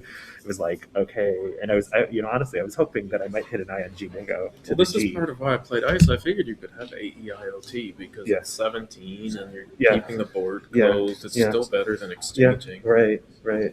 And well, I saw the T's. I mean, I wasn't gonna play Iota, but like, yeah. I mean, I got. I had the unplayable Cyanide unless they've added e-girls recently. Oh well, that was. I mean, NOI is not a word because otherwise I would have. Well, what you played, but I would have just had an action. Yeah. But like, yeah. Mhm. Yeah. Really good job. Yeah. As I said, well, that's. I know I'm getting away with stuff like that. Yeah, but like I you said, might be like, correct. it was. Yeah, you know what the thing is? When I made that plan, I'm also like, you know, the worst thing that could happen. Like you could have had a bingo there, but if you're having a bingo, I figure you would have left 3-1, 4 1-point tiles. Yeah. I don't think. I don't know. It felt like I was just gonna lose by 15 every time if I didn't play ice. Mm-hmm. Well, What else is it gonna be? yeah. I have to say, when you played Girl and then you came out, I was not expecting something that big. I had HIL blank. HIL. Oh, okay. So that's that's reasonable. Yeah. I don't really have anything, and I don't mind setting up the double. Yeah, It sucked no. because then I took the lead, and then it was still there, and then you got something. But Yeah. I was so Well, yeah, far because behind actually, when what did I play? I drew the blank after drove. Actually, so Yeah, I mean, I was behind when I did it. So I mean, and I you wouldn't have had anything if I made it drover, would you have? don't think so. I mean, I had it here, which would have been kind of fun. What? I had it here, which would have been fun. Oh yeah, but It's like 90 something. yeah, but I mean, with that spot, I was like that seemed like a pretty automatic play. Yeah, you probably just yeah. shouldn't play Drover with that score. You can withstand that. Yeah. You can't withstand triple triples. Yeah, right. But, So 478 to 456. 478. Is that what you said? Yes. Yeah. Yeah. Oh yes, and also I've been making a bit of content with lots of mistakes, so I apologize for not being a little more demonstrative with the 6-7. This is probably my best played game on stream, even though it's mildly lost. 'Cause I didn't call me. I haven't had that problem. Yeah. I played 2 phonies in one of my games, but I still won somehow. Yeah. Well, I have I played one pony in one game, but I was up. It was a hook. I was up, and I had Saltire, which went in three Oh, places. So, like, if there's a time to phony, okay. Yeah. All right, we're good. Yeah. Yeah. All right. All right, great game from these two. A little bit of postmortem there, giving us some insight, which we always appreciate. But Jason Keller coming away with the win, now tied with O'Connor on wins. This tournament is very tight as we sort of head into the last day and a half. But Wavin, yeah, that was a great game. I'm looking forward to the next few. Yes, I'm really excited with looking at the standings right now. I mean, we have Matthew O'Connor in first place. Second place is Dennis Ikerego and Jason Keller, Jason Ubika. And I mean, if we look not too far back, there's actually a very high rated pack chasing them: Matthew Tunnicliffe, Wellington Jigiri, Austin Shin, all just slightly out of fifth place, but all coming. You'll be sure that they'll be back up at some point. Yeah, and actually, maybe we can take a quick look at standings here and show the viewers exactly what's going on here. I think the result of the last game's not quite in, but we do have Jason and Matthew tied at wins at 12. Plus, I'm sure a few of these other 11 game winners won their last game. And as you mentioned, Wabin, big names like Tunnicliffe and Wellington and Austin still lurking back there, ready to make their move at any point. So this is a very tightly contested Collins field. Certainly a lot more great games to come. Those two players finished very quickly. Matthew O'Connor, especially, a very quick player. So we're going to have to take a quick little break here, but we do want to give viewers a little teaser here. We do have something very great for you coming up over the lunch break. Usually lunch break is the time when you actually just leave your computer and go eat lunch. That might not be an option for you this time. We are, for the first time ever, doing a collaboration with YouTube channel Alexi's Carcassonne. Alexi, one of the best Carcassonne players out there, certainly the best at explaining the game. We'll be doing a little bit of a Carcassonne exhibition over the lunch break, sort of introducing the game, how it works, exhibition match between Josh and Alexi. So usually when you think of Scrabble crossovers, you might think chess, you might think Go, poker, doing something entirely different. I think something very new and exciting working. Weben, have you ever played this game? I have to say that I have not. I think I have not as well. Maybe online once, but I think, I mean, from the sound of it, I think it's basically the same game pretty much. I mean, you lay tiles, you make use of space. The only slight difference is that in Scrabble you put some letters and do some math and all that. I think in Carcassonne you're doing things like placing monks on roads, putting farmers in farms, and it's slightly different, but it's still pretty spatial and all about laying tiles in the right places. So Yeah, it sounds like Scrabble to me. Yeah, it sounds like it's definitely up our alley, and I think I am aware of a few Scrabble players who've got a Carcassonne addiction.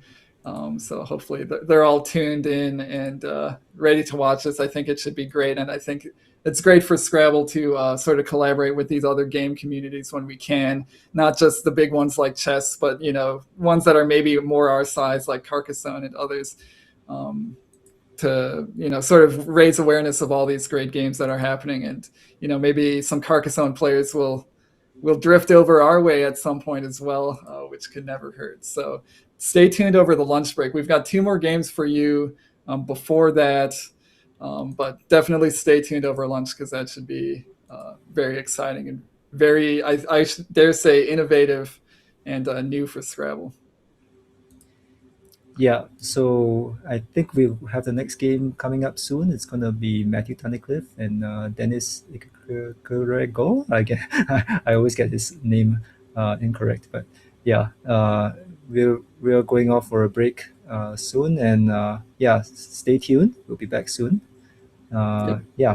Don't go anywhere. We've got more great Scrabble for you coming up shortly.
Welcome back, everybody. Thanks for staying tuned with us. Once again, Charles Reinke and Wei Toe coming at you live from the New Year's tournament, brought to you by Wigpo and Bob Lynn.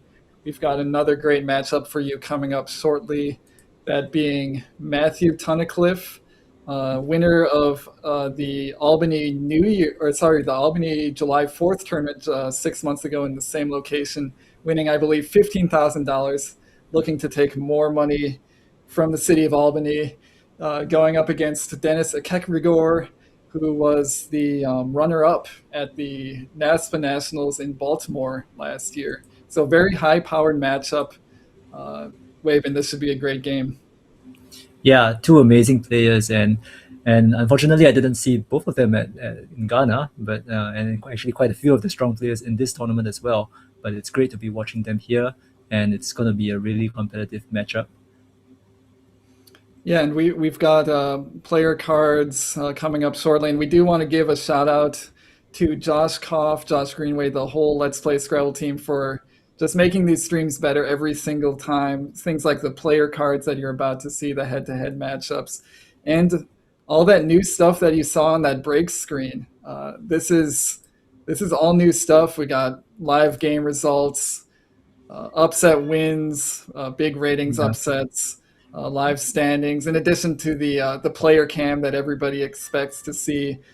So great job, everybody who's involved in putting this together. Especially, I want to say thanks to Josh Koff for sort of helping drive Scrabble streaming to new and greater heights. Yeah, it's almost like watching NBA game. You can see the statistics and you can see all the things updating live and all that. It's getting really exciting to watch Scrabble, and I think we can only expect to see more as time goes by. And I also do want to note, although Wavin, I think you're pretty modest about this, you did stream. You dipped your toes into tournament streaming yourself at the Zaniero Cup in, I believe, Singapore a couple weeks ago. Yeah, that's right. Do you want to tell us a little bit about how that went? So I think definitely. I mean, I took a leaf out of Josh Greenway's book. Many leaves, I think. I think. First of all, I just want to mention that Josh Greenway has set up this Discord channel, really, just about Scrabble streaming.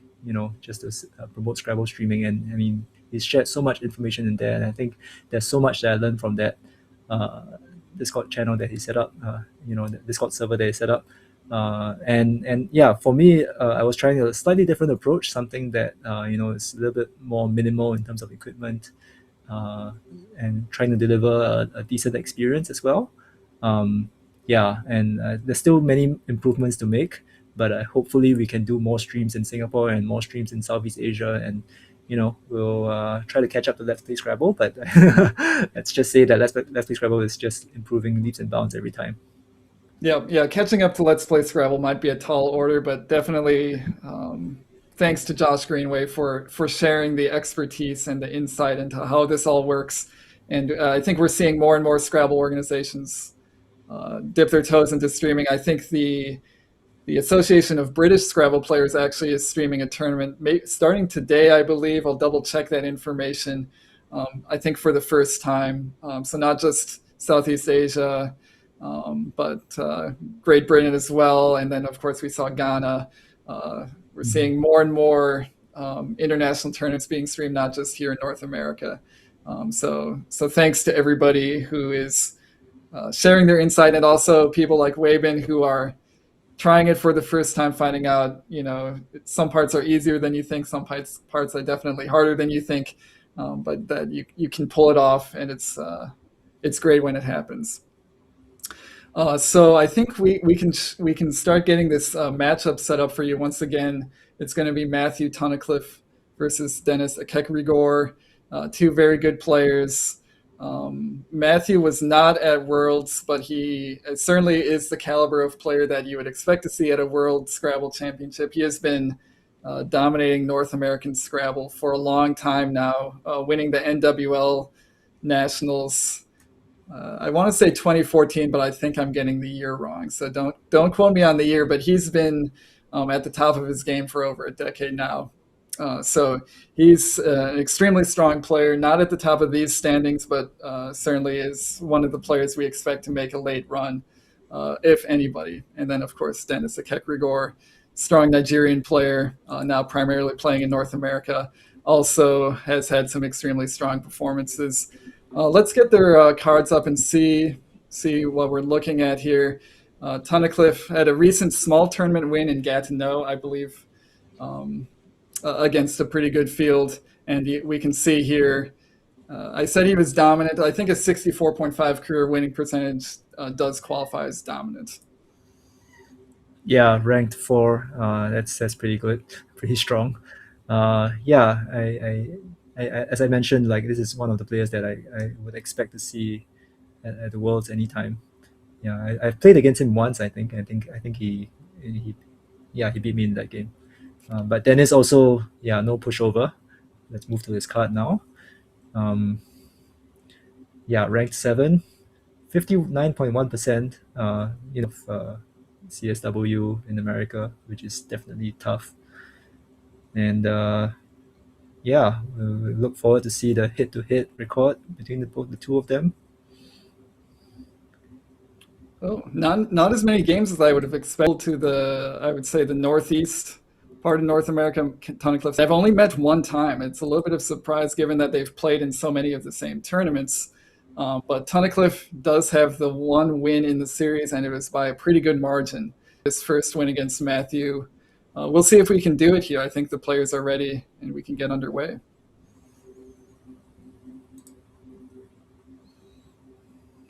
And we see both players kind of bundled up. It must be a little bit chilly in the playing room, especially Dennis, I think, is trying to stay as warm as possible. Very cold in Albany this time of year.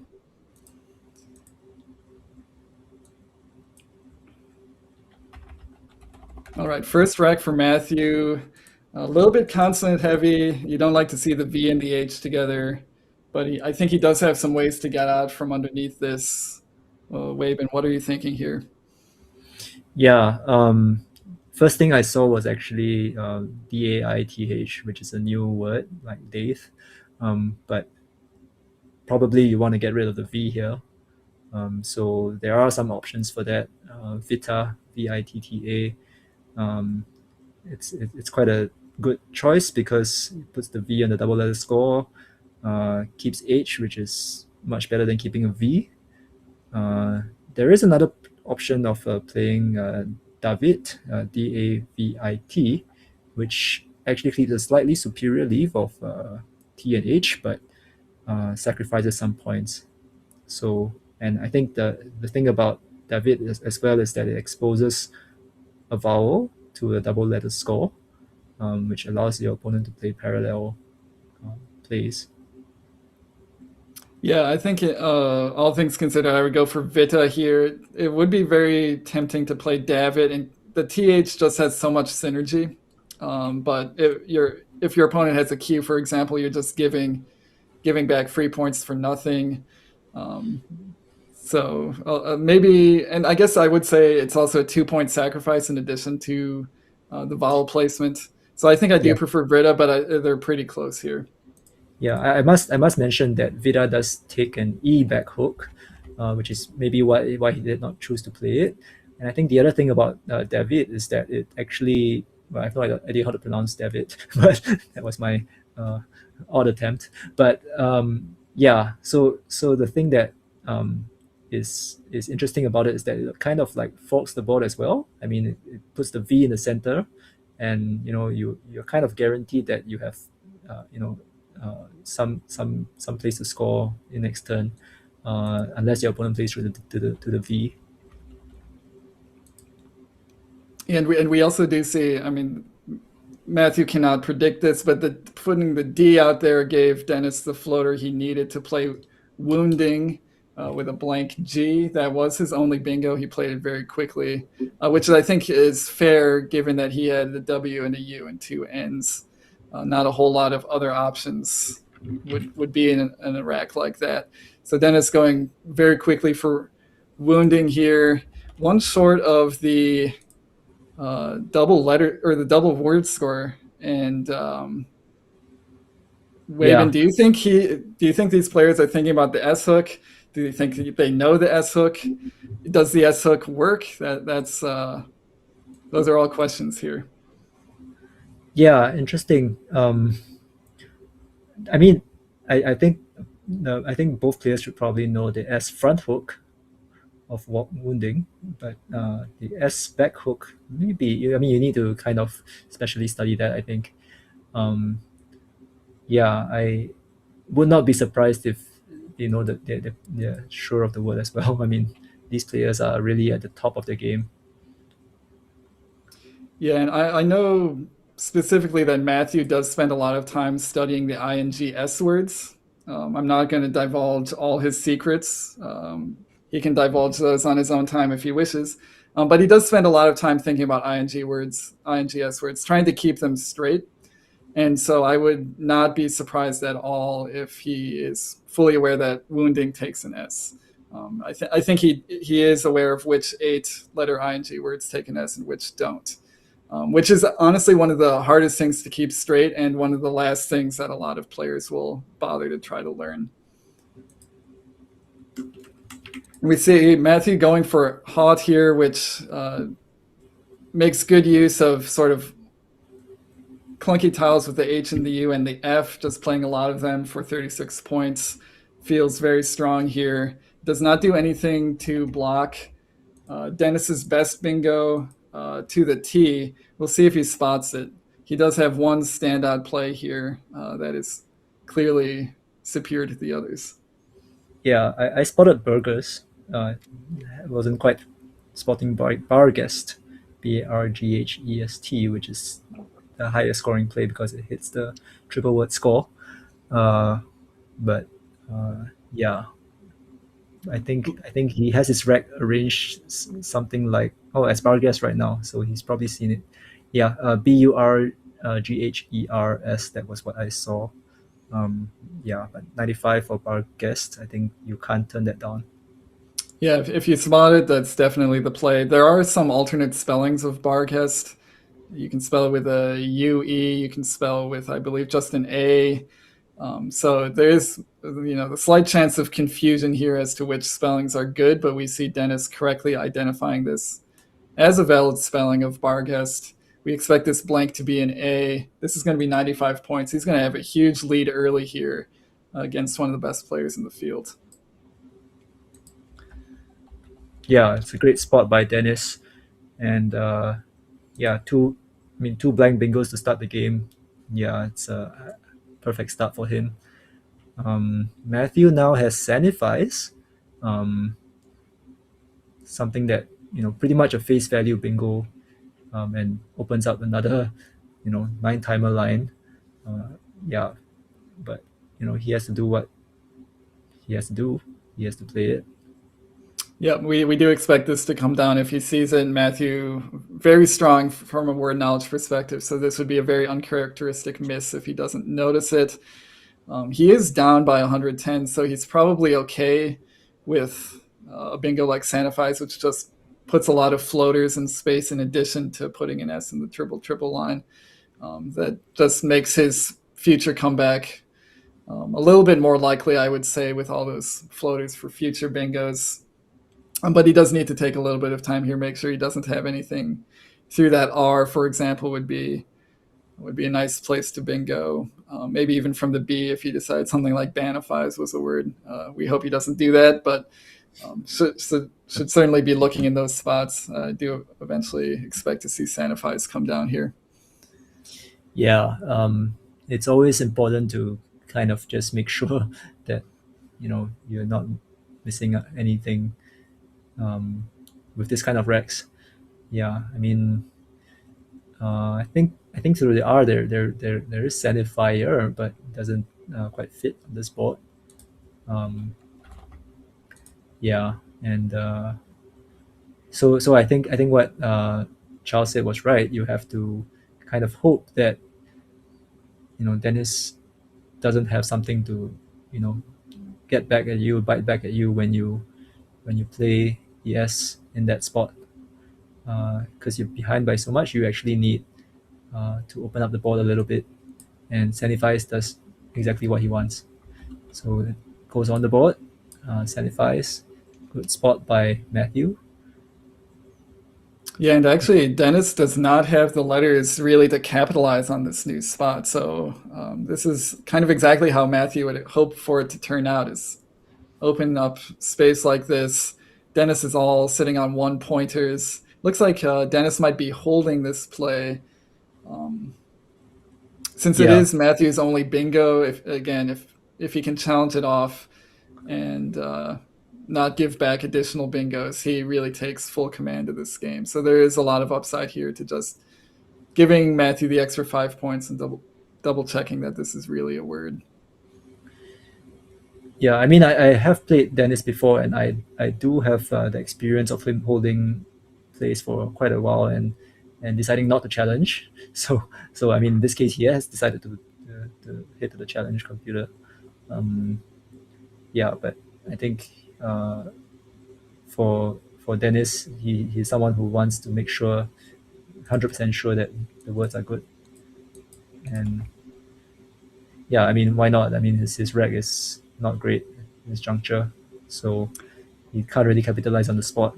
So I think, yeah, it really gives Matthew a chance to come back. So why not just give the 5 points this challenge? Yeah, definitely a very reasonable challenge here. It's not really a common word either, so definitely could imagine some doubt there. And as you mentioned, Dennis does not have the letters. The Sanifies does not give him a good play in response. He is probably looking at playing through the S of Sanifies if at all possible. But there's just really not a lot of good options here. If he wanted to play through the S, he could do something like Asana. I would really not want to make a play like that, given that it sets up the J and the Z in a really drastic way. So, Wabin, would you look to maybe play a Noah somewhere else on this board, or are you focusing all in on trying to block that S? So I think Dennis had Aeon set on his rack, and he was thinking of putting it there, which actually looks like a very decent choice. So in this case, I mean, you might want to play a Noah somewhere, right? But I think it's important to kind of restrict that line just a little bit. I think the potential score from that line is just too massive. You probably want to do something at the expense of some leave. I think that's probably what he's decided to do. I think that's a good choice by Dennis. Yeah, I mean, you can play a Noah, like for example, on the left of wounding, yeah, which keeps a slightly better leave. Yeah, personally, I would have done something like what Dennis did. Yeah, and this doesn't just block the S, it also blocks some of the other floaters of Sanifies, the N, and the two I's, the E. All of it is kind of restricted now, and that just makes Matthew's comeback a little bit more difficult. The other thing that's making his comeback a little bit more difficult is his post-bingo draw after Sanifies. 3 E's, 3 O's. I think this B is going to end up saving him here, because he does have a natural just oboe to play and get out from the 3 E's and 3 O's, but not the draw he was looking for when he's trying to come back in this game. Yeah, even with oboe, it's still 1 O and 2 E's left on his rack, so still not ideal. But he has a chance of drawing into the bingo from that rack, so that's something that he can consider. I mean, the thing is, with Dennis playing something like Aeon, he actually blocked Boost, right? Boose, that was playable for Matthew. So you can see how playing a more restrictive play actually cut Matthew's score by quite a bit. Yeah, definitely that wasn't just defending against bingos through those floaters, it's defending against just 30-point plays through the S or rack clearing plays like Matthew would have loved to make on that turn. So we do see Dennis, after having kept AAR, it's good that he kept those 2 vowels. He drew 4 consonants to go with those, including the J and the V. But he has one really nice play here. I'm not going to spoil it, maybe the only thing I'll say here is he does really have a bingo-like score on this turn, even though his letters look the way they do. Yeah, it's quite amazing. I mean, I spotted the play that he's making right now, Hutch, and then I thought like, oh, that's it, right? That's probably going to be the best play, right? But Yeah, there is a better play. It's been mentioned on chat. Svaraj. I'm not sure if I'm pronouncing it correctly. There is also a variant, Swaraj spelling, Svaraj, from the S of Sanitize. Scores 72, if I recall correctly. yes, Yeah. that was Swaraj was a 72-point play. So Hodge, like on first glance, and I think Dennis saw it right away and thought the same thing you did, that this has to be the best play. Plays the J for 50, keeps a relatively balanced sleeve. You could not ask for anything more. Turns out you could ask for something more with the hard to spot Swaraj ending in a J, very uncommon. 6-letter word ending in a J for 72 points. So a miss there for Dennis, maybe playing a little bit too quickly, but we see this is his style of play. He likes to play extremely fast, get opponents into time trouble. Tunnicliffe a little bit more methodical. It's definitely maybe a little bit more susceptible to time trouble. So I think a decent strategy from Dennis's end. Just didn't quite work out for him this time as he missed the better play.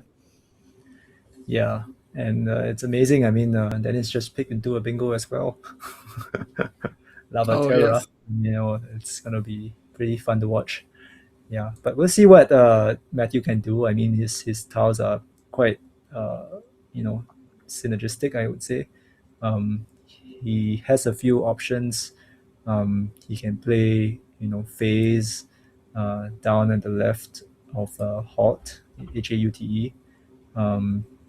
Does score pretty well, keeps ORE. Yeah,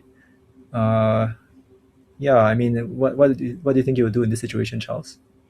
Yeah, phase is a nice play on the scoreboard. 50 points gets you within 40. I think you're still down by roughly a bingo at that point after your opponent's next turn, but it does get you a long way towards coming back in this game.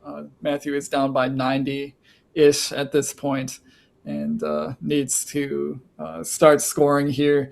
The downside of phase, it does take a D, it does take an S. It does not take an R. Hazer is a word, but no phaser. Maybe a little bit of a trap there. So maybe you don't want to open up that spot for Dennis.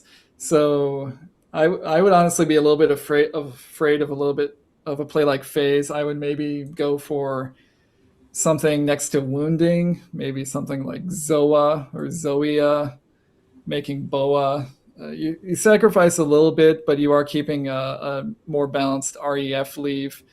You've still got a few floaters to work with, trying to get a bingo down. And I think Haute takes an R, I believe. Yes, I am right about that. So you are retaining the R hook for Haute for your future bingos. Yeah, I think he was actually thinking of just playing OF on the left of oboe, using FOU and forming OBO as well. Pretty good play, I would say. I mean, it's once again, I would say confident that the Z will kind of pull through and give you a huge scoring play the next turn. The Z is really, I mean, I would say, yeah, with especially with the addition of ZE, it's definitely one of the most powerful tiles nowadays. So nothing wrong with keeping it. But we can see he's looking like he's going to play Zoya. Just going for the score now. Yeah, this is 42 points, so kind of hard to turn down a play like that. It doesn't block floaters entirely. It partially blocks them. It does not block Dennis's response bingo if he spots it. A little bit of a weird word here of Lava Terra. Oh, well, I'm just seeing he does have Larvate as a 7 on his rack, and it does play here for 94 points. Yeah, so it's got some options here. So it parallels on the left of Haute as well. That makes a 5-tile overlap. That's an excellent spot for it. Yeah, I mean, personally, I saw Larvate, but I honestly like did not see that 5 tile overlap. Um, yeah, just to mention as well that Zoya probably was played with the intention of possibly playing parallel to Hot as well the next turn. So FRE something down to the from the hooking on fan. So he's probably thinking about that as well. So at this stage, I think he needs not just one big score, but he needs like two big scores to catch up. So I think that's what Matthew was thinking about. Yeah, very good point. That F goes very nicely next to Hot, and he almost had freeze that turn. Something like that would have been a huge score. Hopefully, he's hoping to draw something there next turn if the spot stays open. We do see that Dennis. It looked like they paused the clock a while to resolve scores. We're back on Dennis's time. He has and he is spotting it. So Wow. really nice play here by Dennis. That's amazing. Yeah, and he's playing so quickly. It's going to take him longer to count this play than it is to actually make it. It's a lot of math to do. Well, I'm sure you counted on your opponent's time, and he's just making sure. Yeah, that's a good point. He had already figured this out, I'm sure. But Larvate coming down for 94 points. Great play by Dennis. Larvate does not take an S, but it does take a D.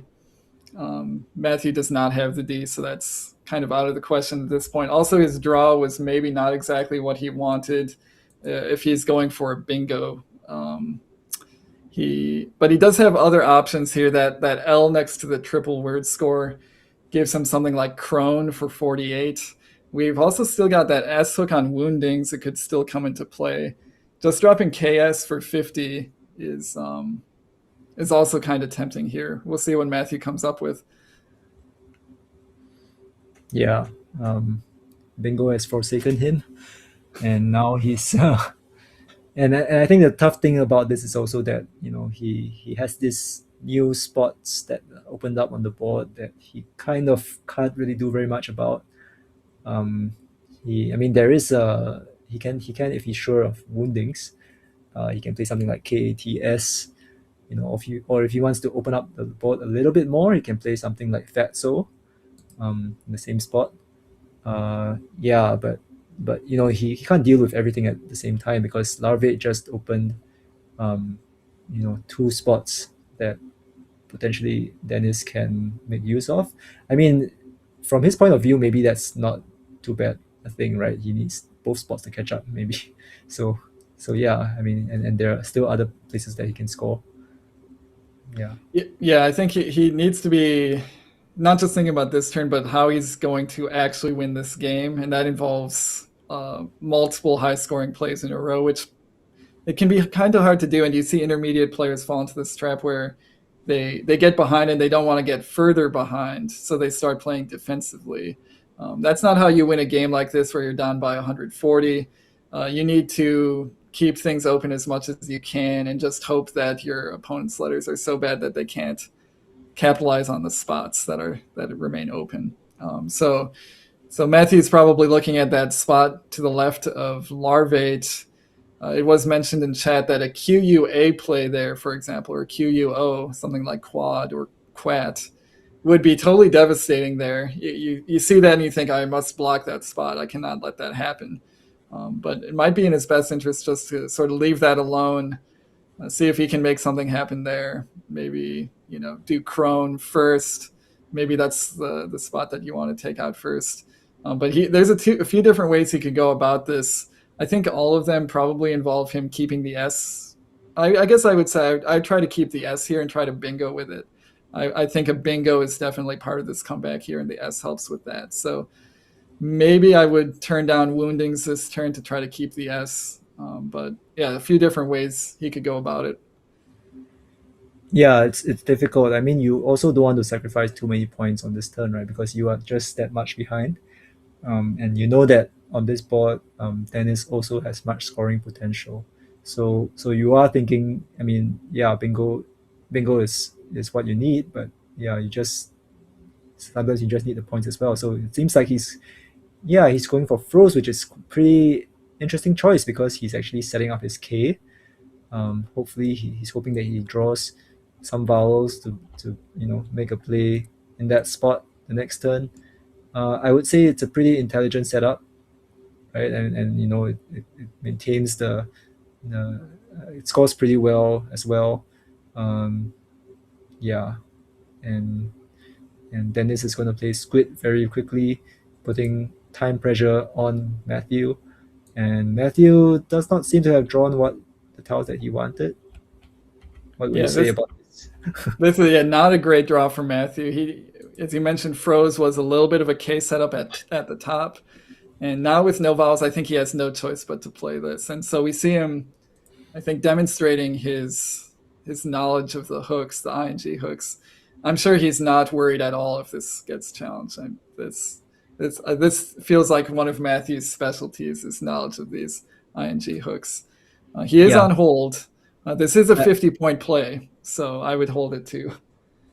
Yeah, so I suppose it doesn't really matter very much for Dennis. I suppose if he challenges this. I just want to mention the last play. I mean, there was the option of playing MOULT, which I was actually thinking of Molt. Yeah, we'll look at the challenge cam first. So he is challenging Woundings, which will come back good. Yeah, great play. Yeah, I do want to point out that there was the option of MOULT, which would have kept played off 3 consonants and kept his various K spots open as well. So yeah, but maybe the point sacrifice for that was too much, and yeah, keeping GL, M, and T while pretty consonant heavy. There are some outside chances of drawing bingos. I think if you have that, those tiles can be quite synergistic. Yeah, and there's also the chance of like hitting an M play to the left of Squit if you can draw 2 vowels. So there's still some life here, although not too much. He is still down by 90 with Dennis to play.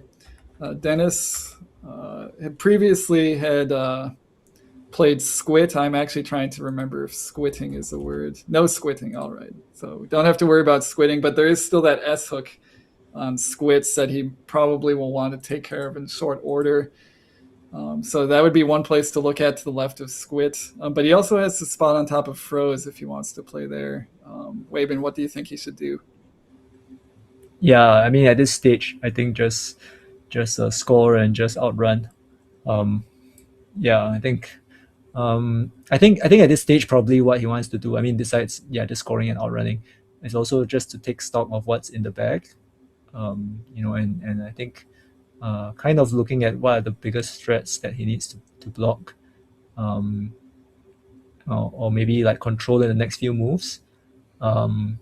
He probably can see that actually I would say that the L of Larvate, even though it's potential for pretty high score over there, you need an opponent to have an A or an E to play in that spot, and actually there aren't that many left, right, in the bag. So actually it is actually possible for you to like maybe just totally ignore that spot for now, and I would say actually the spot around Squid may be a little bit more dangerous. Yeah, but I think just going for the points, there's nothing wrong with that. So I think that he did play Jeep, which I think is a good play. Yeah, 44 points for Geep Jeep power. I think it's a goat sheep hybrid, so it might be Geep, but Geep does a nice job scoring. His plays to the left of Squid, while scoring similarly, had the downside of setting up hooks like Pierce, for example, Peace. Don't want to. Squid is dangerous, but it's not too dangerous. You don't want to make it worse for yourself by setting up even more damaging hooks. So I think Geep a good play here. Matthew did draw 2 vowels here, so as I kind of predicted, he does get a nice M play here to the left of Squid, that being Mango. There's still an S on the scene, so I think that maybe his last gasp here will be trying to hit something with mangoes or larvated, or possibly from the B of Barghest. he is still down by 90 points, so it does feel like he's running out of time to make this comeback. Yeah, never say never. And now Dennis has quite a lot of consonants, but he does have good ing plays. He's looking at playing Clying. Oh, he's got the D for larvated, and he is going for idly. You find idly. Yeah, nice play. Yeah, this is exactly what he wants to do. He keeps the scoring up with the amount of tiles in the bag really dwindling, and taking out one of the more dangerous spots, which was larvated. Matthew, meanwhile, has drawn very nicely into his sleeve of, I believe it was LT. He drew, I think, exactly what he needed to here. He does have a bingo hooking mangoes, and that is Pileist. He's wasting no time playing that. Still making it kind of a game here. Yeah, he might draw the X, right? I mean, and he just set up an X spot for himself, so he's keeping it dangerous.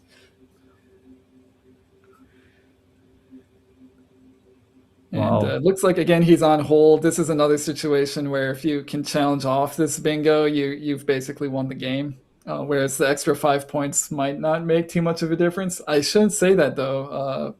Tunnicliff's only down by 50 after this.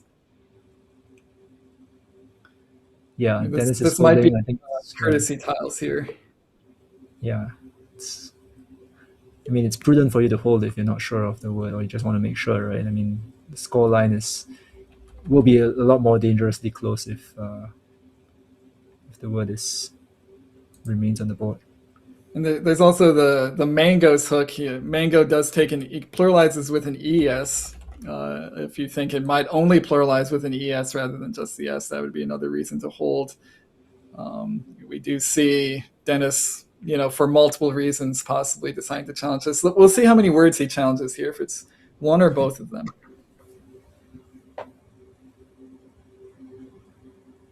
All right, just challenging Pileist.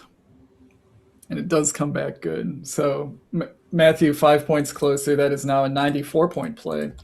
And he is down by 48. So Dennis can't rest easy yet, especially we did see his draw of CCI, I believe CCIINRT. No, not two I's, just the one I. Just one I. Not a lot of flexibility here. Could be a little touch and go, but we do see Matthew has not drawn the X, which is maybe the key to his victory here.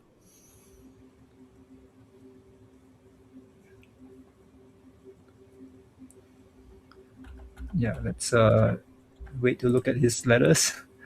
Yeah, I believe it was CCINRRT. And if that is indeed the case, he has almost no good options. Really, really restricted here in what he can play. And with no letters left to exchange, or few letters left to exchange, it's a little bit closer than he wants. I would probably just think of playing like Cirri, CIRRI, just restricting the I of the dangerous X spot. That's probably what I would do pretty quickly if I don't spot any other major threats on this board. And we're looking at the unseen tiles. It feels very unlikely that Matthew has a bingo from the B, for example. He could have bouldery. That is one option. Maybe he has stuff from the A as well, but that with what's unseen with the WUXY all still in the bag, Matthew's probably got multiple of those.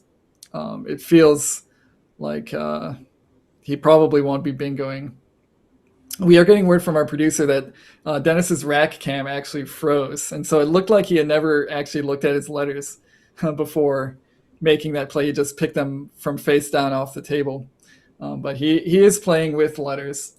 He is going to empty the bag here, so we actually will know what his letters are. We don't need to worry that we can't see them. So nobody panic. Dennis is looking at his letters.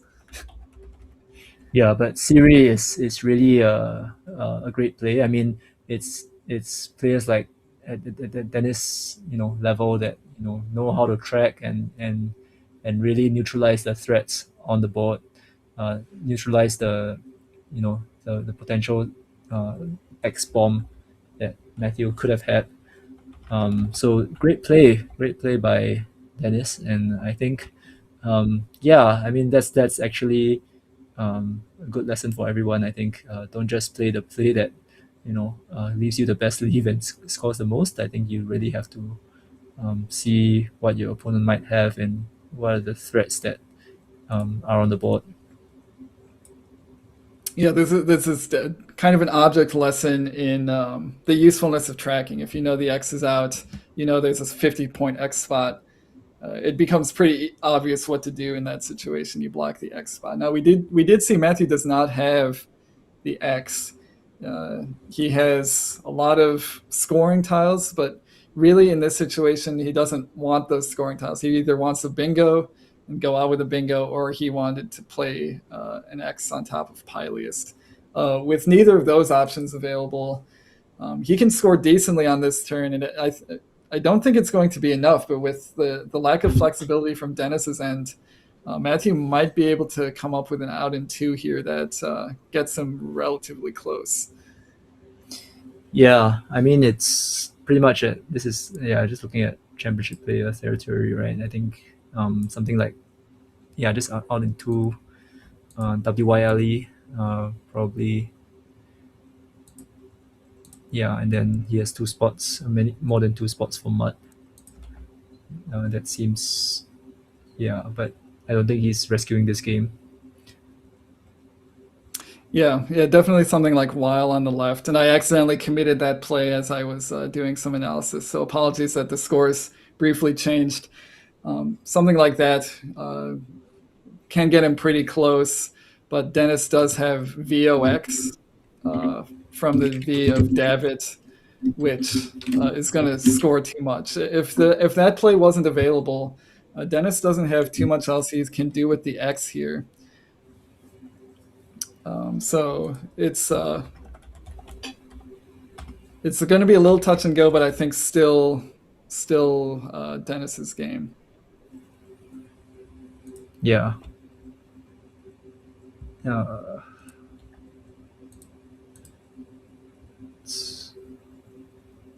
And Dennis has ROX lined up on his rack, and wondering where he's going to play that. Yeah, we hope we don't see any phonies here. It might just be incidental. If I'm Matthew here, I'm trying to figure out, is there a setup opportunity, set up a hook that can only be used by myself? Something like, I'm just thinking here, trying to put the M on top of Aeon to set up your Y on the double letter score, for example. He could play MENE and then try to hit Dooley in that spot, but that doesn't go out in 2. That leaves one back. So I feel like that doesn't work out, especially as you're only scoring 6 with that play. But a play like that that sets up a high-scoring spot that Dennis is forced to sacrifice points to block, that might be another thing to think about here. He does have 5 minutes left, and with the high-scoring tiles on his rack, it is worth trying to come up with something like that. There's certainly opportunities for plays like that could get you closer in this game. Yeah, and I think it's also really nice to see that Matthew is actually taking his time, even though I'm at this stage. I mean, if I were in his shoes, I would have given up, basically. And I think the question is, if you have given up, because you know that your opponent has the X and he is going to score with it, so basically, I don't think you have a chance at winning. But then if you know that you're not going to win, then he's still thinking of trying to maximize his spread, not to lose by too much, finding the best end game, and I think this is something that is also something that the best players in the world do. It's something that they have a habit of doing, which is really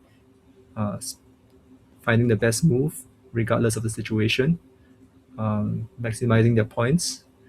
and yeah, I think it is a few points of spread, but it does make differences in standings at the end of the day.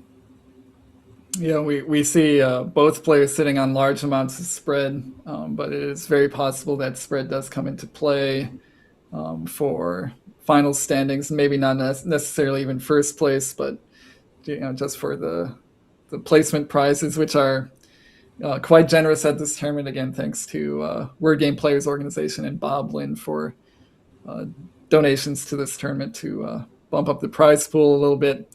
So you want every point of spread that you can get, and that means sort of calculating out these lost end games and trying to get points where you can. And especially in this situation, it gets a little bit maybe more complicated because after Dennis's play of Vox, he's not going to go out with CNRT, at least I don't believe so. So you might actually be able to do like a 3-turn end game if you think it's going to work out better for you. And that gets even more complicated. Honestly, situations like that, as Wavin, you said, you kind of just give up. It starts becoming too much, and maybe too much mental load when you've still got a lot of Scrabble left to play.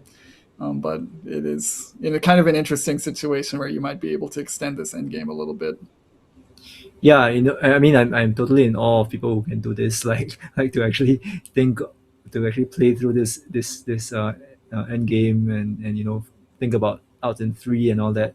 I mean, generally for me, it's like if I lose it, I've lost the game. I think I would want to focus on my next game quite a lot of the time.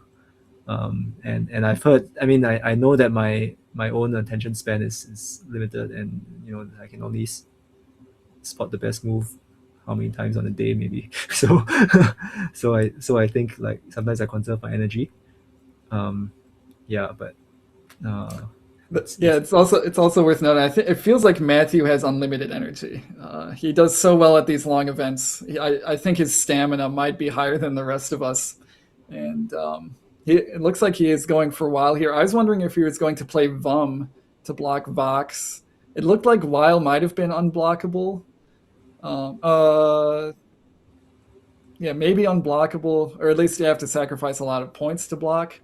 And maybe extend this endgame to a 3-turn endgame. But we see him sort of maybe taking the easier route here. He's going to play Weil. That's 36 points, gets him within 21. But Vox coming back, or Nox, I guess, is the other option on top of Idly. I guess, yeah, Vum doesn't work because of Nox. That I was not taking that into account. So yeah, probably a good idea for Matthew here not to try to extend this endgame. Yeah. So Vox and so yeah, I mean, if it were me, I'll spot Nox and Vox and I'll be like, yeah, game over. but I think he spent a lot of time thinking about the combinations and all that, which is very admirable, as I've mentioned.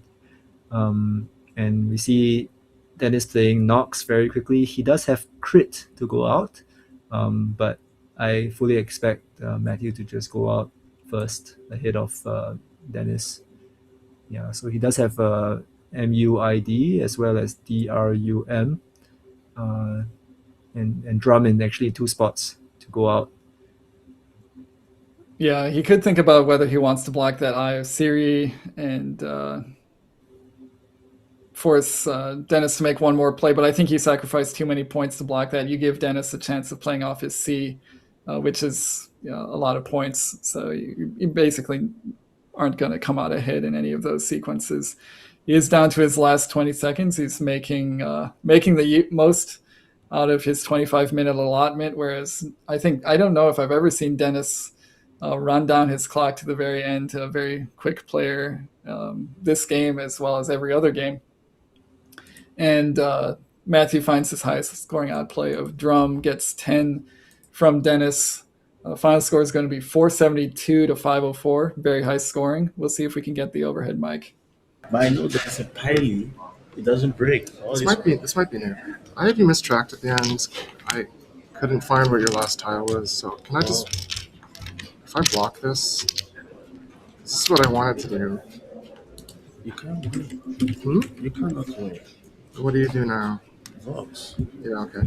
So I had you mistracked for this was like an I in my tracking. So If I pick house, you play Knicks. yeah, so I blocked Nyx, but then I was like, well, then he just kind of blocks my.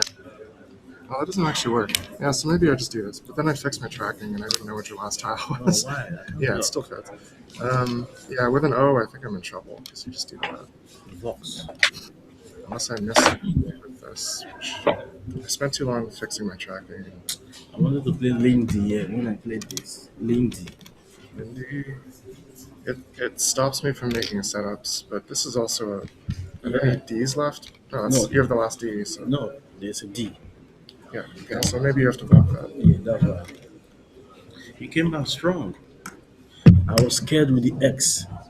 I picked it from the back. That's what I needed to do, set up the X. And, I picked it from the back. Nuts. Do you have any choice? Spill lights. Spillites, There's no bad. no, that's my only one. Yeah. This doesn't take S, I'm pretty sure. You blocked it anyways. No, it doesn't take it. I left this place for too long. I mean, there's nothing. I guess the W is I like had fries. 45 points. When I played this, I wanted to look quick here. Because of OX. Zeric, Xenia. I wanted to look quick. This move tells me you got another S. No, that move tells I have 7 consonants and I need to score a point. I kept GLMNT. GLMNT, I think, yeah. That was just my only play available. I think I should know this. Takes S here or S there. I don't know why challenges. And this. I wasn't sure of this. I know Piley. Take a front S. I know Piley for a very long I time. think it does. I think it I does. think it does. What's that? Swoondings, I think you can Oh, put an S no, on it it. doesn't. I don't It know. doesn't. I don't know. I know it takes S here or S. I don't know why challenge. I think I could have cashed in that hook earlier with something, but it didn't make Yeah, sense. but you came back strong. I was surprised you made it. I was thinking you played. So I had a K. I was setting up my K, and my K was also really good there. It was kind of a strange play. Yeah, the K looked really good in my leave there, and then I drew all consonants. I think froze is a mistake. It just didn't work out well. I think I passed up something better. You played well because my first two moves was. Yeah, I mean I had to play from behind. Okay. 472504. Yes.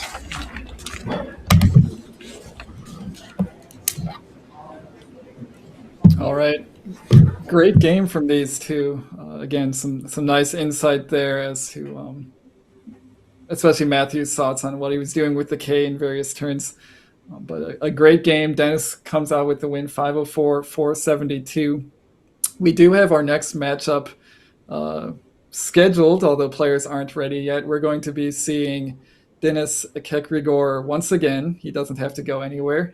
Going up against Jason Ubika. And I think we're going to take a look at Jason's scorecard. He's not one of the top players in this field. He's sort of been a medium to high level expert for a long time, but is not one of the favorites in this field.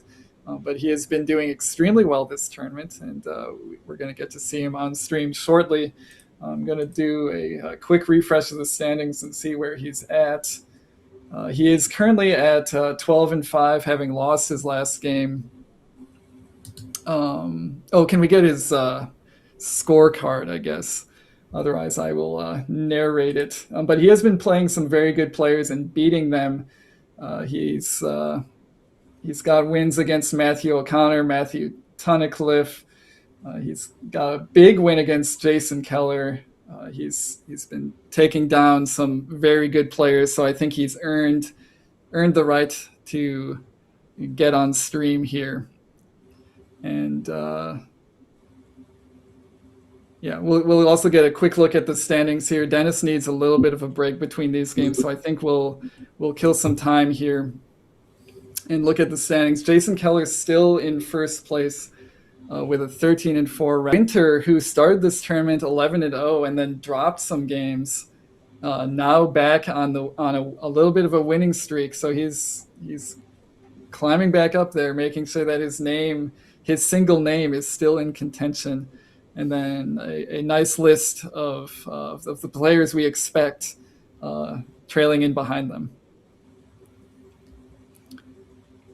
And once again, this one final game before lunch, we do want to give people a reminder that we are trying something new over the lunch break. In addition to everybody supplying their body with nutrients, which is something that should not be ignored. We'll be supplying your brain with nutrients in the form of a collaboration with Alexi's Carcassonne channel here on YouTube. Alexi is a regular viewer of these streams, always providing some insight in the chat. I don't know, Alexi, if you're out there currently, but we always appreciate your participation. Alexi, one of the leading Carcassonne content creators on YouTube, explaining the game, doing game breakdowns, things like that. Definitely worth a follow. Wavin, do you think you'll stick around for this? I know it's pretty late over there in Singapore. Might have to go to bed soon, but this Carcassonne collaboration sounds pretty good to me. Yeah, I'm pretty sure I'll be awake for it. It's as I mentioned in the previous game, it's laying tiles in a different way, and I think players that players that are good at Scrabble, I think probably enjoy watching the lunch break Carcassonne game. And I mean, I'm sure if you're taking in your nutrients and all that, wouldn't hurt to also take in some new things in your brain as well. Something about laying tiles and making use of space. Yeah, it's all related to Scrabble. So you might get better at Scrabble as well. Yeah, the thing I'm afraid of is I learned too much about Carcassonne. There's a chance that I get addicted to it, and I really can't afford any more addictions at this point because Scrabble takes up so much time. Certainly would be one way to sort of decimate my existing free time is to find out that Carcassonne is the coolest game in the world and just want to play it all the time. It's complementary, right? I mean, I'm sure as you play Carcassonne, you get better at Scrabble, and as you play Scrabble, you get better at Carcassonne. So, yeah, I'm pretty sure Josh Greenway will win this game. He's a Scrabble. He plays Scrabble as well, right? So, yeah, it's definitely going to be. So I guess new plan for Scrabble players is we all crash the Carcassonne scene and we show them who's the best at these tile laying board games. But in any case, players are still getting ready, so we're going to take a quick break here as we get players situated, but don't go anywhere. We've got Jason Ubika versus Dennis Akekrigor coming up shortly. Stay tuned. Yeah, we'll catch you on Let's Play Scrabble.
Welcome back, everybody. Thanks for sticking with us through that break. Once again, Charles Reinke and Wei-Bin To coming at you live from Albany, although neither of us are actually in Albany, New York, for the New Year's tournament sponsored by WTPO and Bob Lin.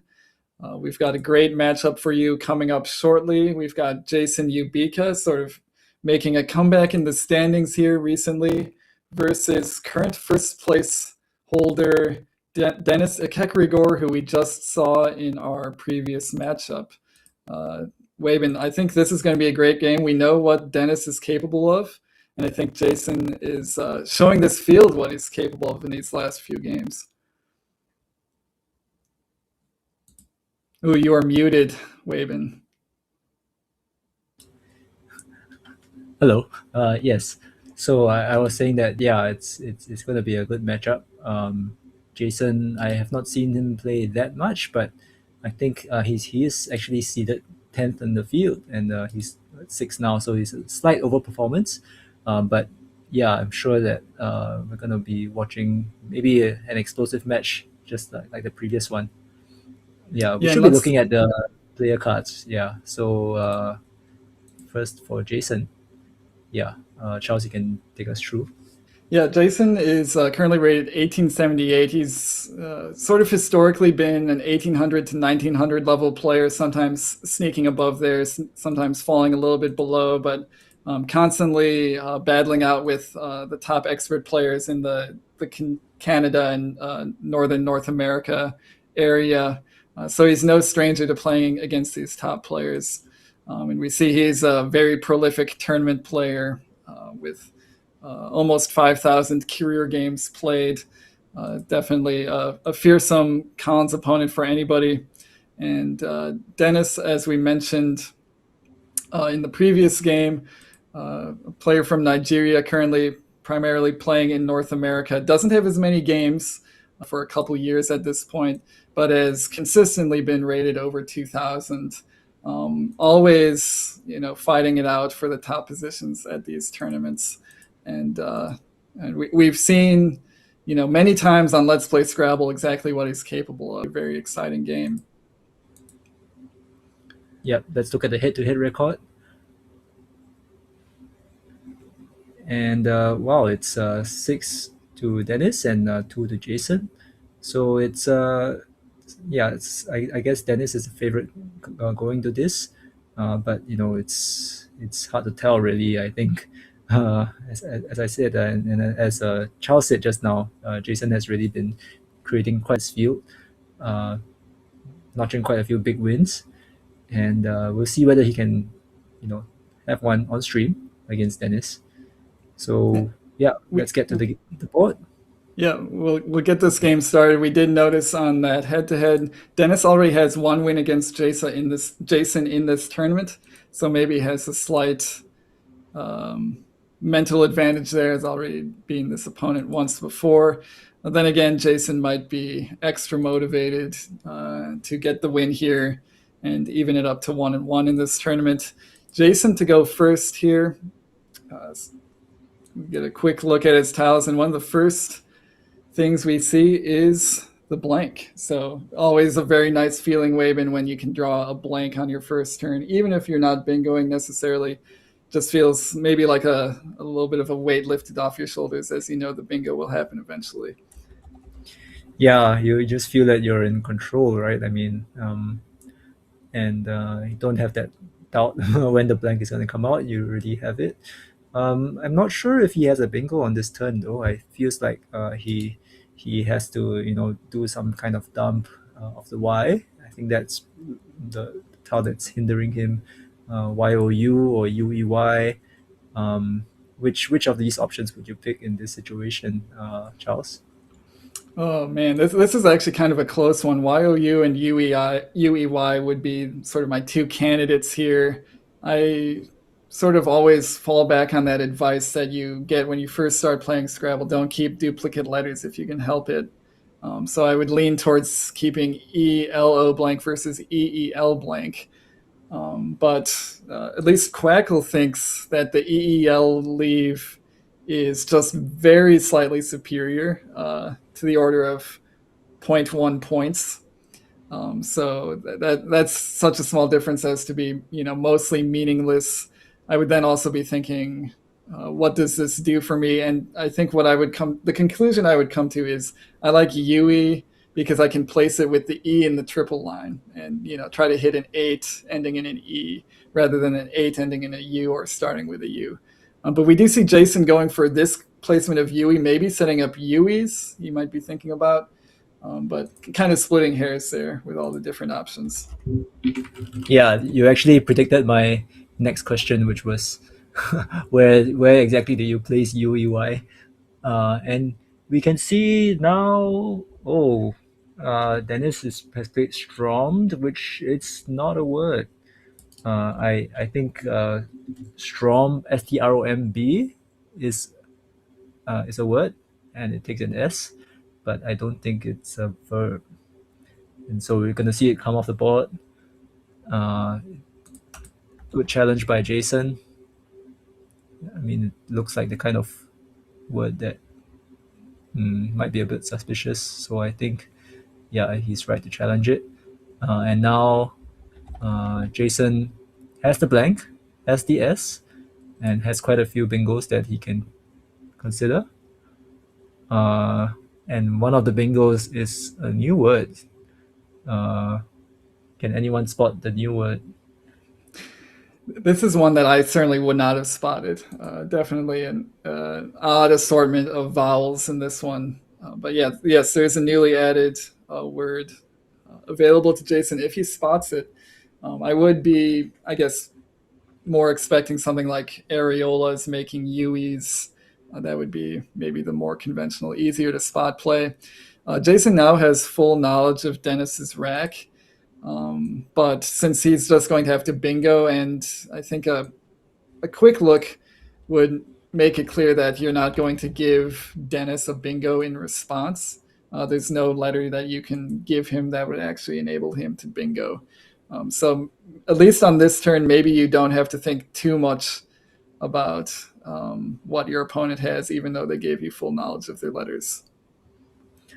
Yeah, and definitely Dennis is thinking to himself right now, like, why did I do that? And you can see his expression looking out into space. And I think, yeah, these kind of phonies are typically the most painful ones, like ones where you give your opponent the full knowledge of your rack. You just basically allow them to make a play that kind of exploits their knowledge of your rack. But at the same time, I've been in Jason's shoes quite a few times when my opponent actually exposes his full rack to me, and I actually don't like that situation, because sometimes it's so difficult to think about what you should do when you know your opponent's full rack, because you kind of have to predict like a few moves ahead when that happens. Yeah, sometimes it's easier just to pretend that you don't know anything and just make your normal play. Of course, at the top level, you need every advantage you can get, especially Jason here. I think everybody would agree is the underdog in this matchup. And any little bit of advantage he can get, he should be trying to make use of. But again, in this case, he does have a bingo available that's not going to give back any bingos for his opponent.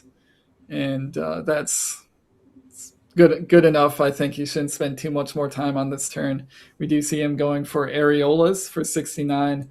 The other option would be to play paleos, Palaeos, 3 vowels in a row. I think that is a bit an improvement here, just to not give up that triple letter score, but also a much more difficult word to spot. So good to get a bingo down here if you're Jason. Yeah. And now Dennis probably has to think about how he wants to get rid of his various consonants. He's looking at Borm on the left of areolas. That's a good scoring option. What he might not like about it is that it kind of restricts the board quite a bit, and it also sets up the right of Borm, right of areolas, for potentially high scoring reply from Jason. But I don't think he has really much other options besides playing Borm, or he's looking at board now, BORD, which takes an A in front. Yeah, that's I think a crafty little idea. Setting up a hook that's somewhat obscure. Jason might overlook it. It might be something that Dennis can expect to get for himself, but also he doesn't have an A, so it's a little bit aspirational at this point. I was wondering if we might see something like Bardo come down from Dennis, setting up his S. That would be through the top A of areolas. At this score, maybe you can be a little bit more aggressive. But still very good idea here from Dennis. He's still got bingo spots available even after this board closing play, and he does need to keep the scoring pressure up. Yeah. Wow. Yeah, I think I made a face when I typed this into Quackle, probably for the same reason, Wabin, that you just said. Wow. Jason does have a 9-letter word here. I don't know how many players in the field know this word, but it's certainly not very many, if any. I shouldn't say that. I'm sure I think Austin has studied all the 9s plus a few others. But yeah, it's been spotted on chat. And in fact, he has 2 9-letter words, slightly different spelling for the 2 of them. And funny enough, none of them actually hit the double word score. But they are well, I have no idea how to pronounce them, like Mitre, Mitre Ward, Mitre Ward, Mitrewort, and Miterwort, both bingos. And he does play True, which I think is a very reasonable play. If you don't know the 9. Yeah, I think certainly if you're not going to find the 9, which most of us would not, playing in that area of the board makes a lot of sense. He could maybe make a slight improvement by playing Writ down from where True ended, but there is a lot of sort of natural inclination to go up there and hit the double letter score. So True is the play. We see Dennis drew quite poorly after board, had 7 consonants, very quickly going for Mand, keeping NRST, which seems a little bit like a no-brainer there. Mand does not take an S, but it does take an I. So there is still a little bit of life on that side of the board, even after Mand. And going back to Jason, sitting with EEIMQTU, probably is going to be trying to play the Q this turn. Yeah. Interestingly enough, Mand actually blocked MIQUELET through Areolas. Wow.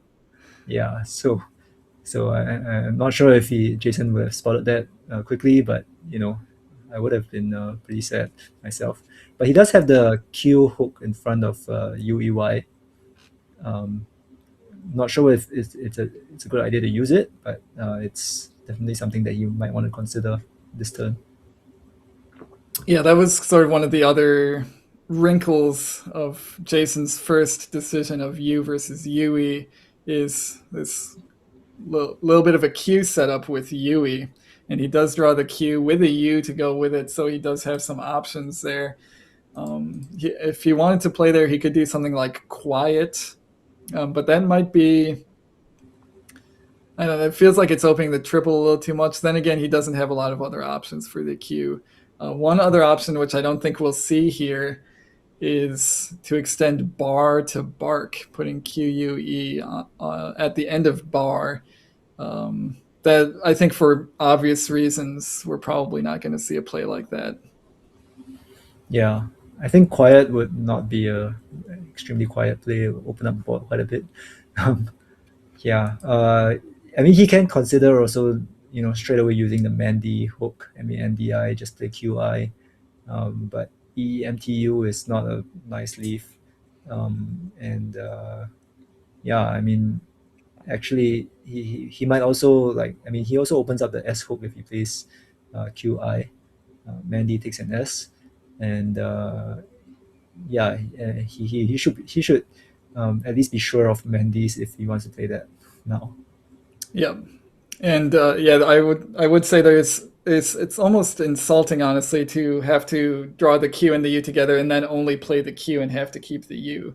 It feels very unfair that you've got the synergy of the Q and the U together and then you end up not making use of that synergy.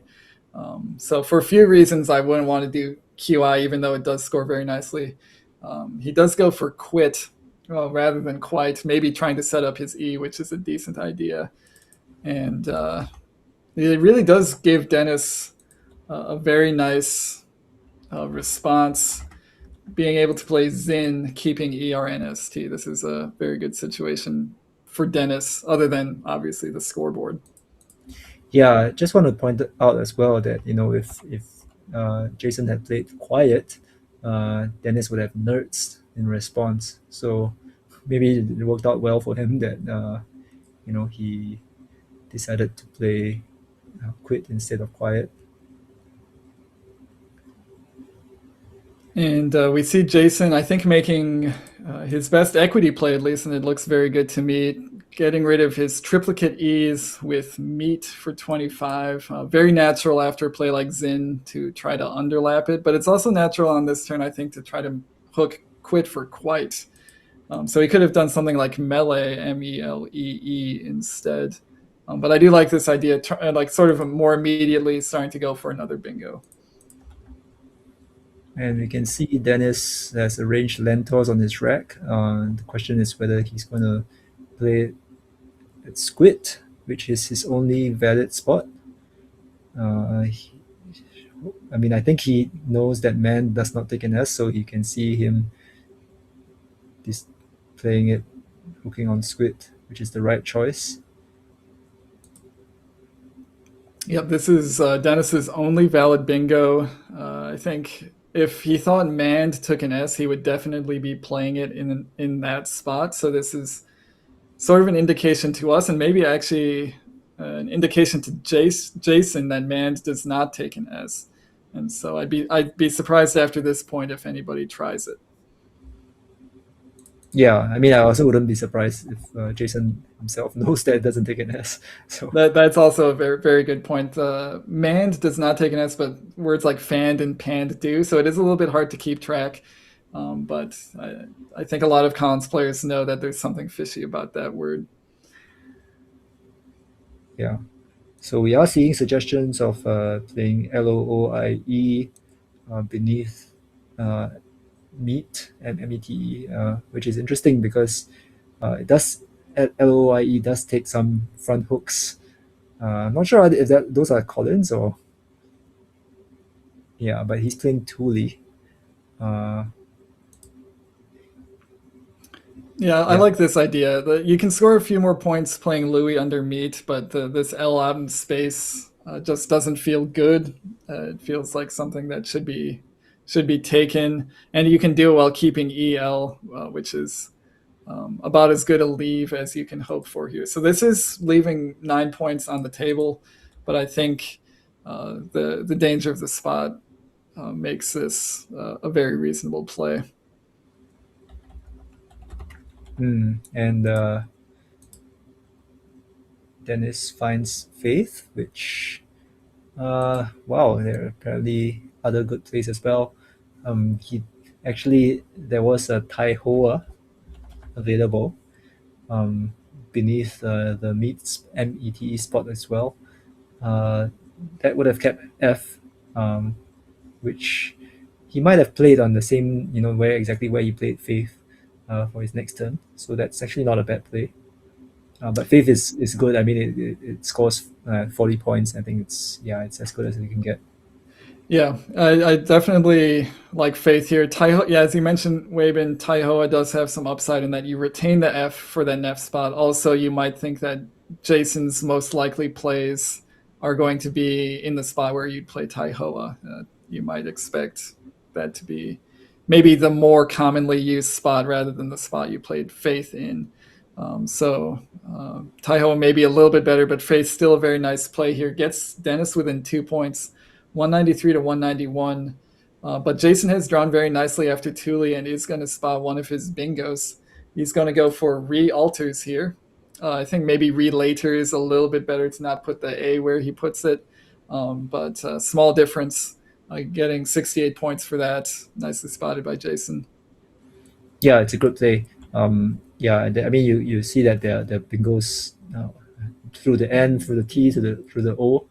But I think he chooses the one in the middle, and that also helps to obscure the two other lines, right? If you place like learners, then there's a chance that Dennis can go through the alternate, himself. So I think he picked a quite good option. Yeah, and he actually did happen to block Dennis's Pinochas, which was mentioned in chat. Maybe somewhat incidentally, but he does block Dennis's response. Dennis does hold the P hook for re-alters to make pre-alters. We see him not going for it, also not trying to retain it.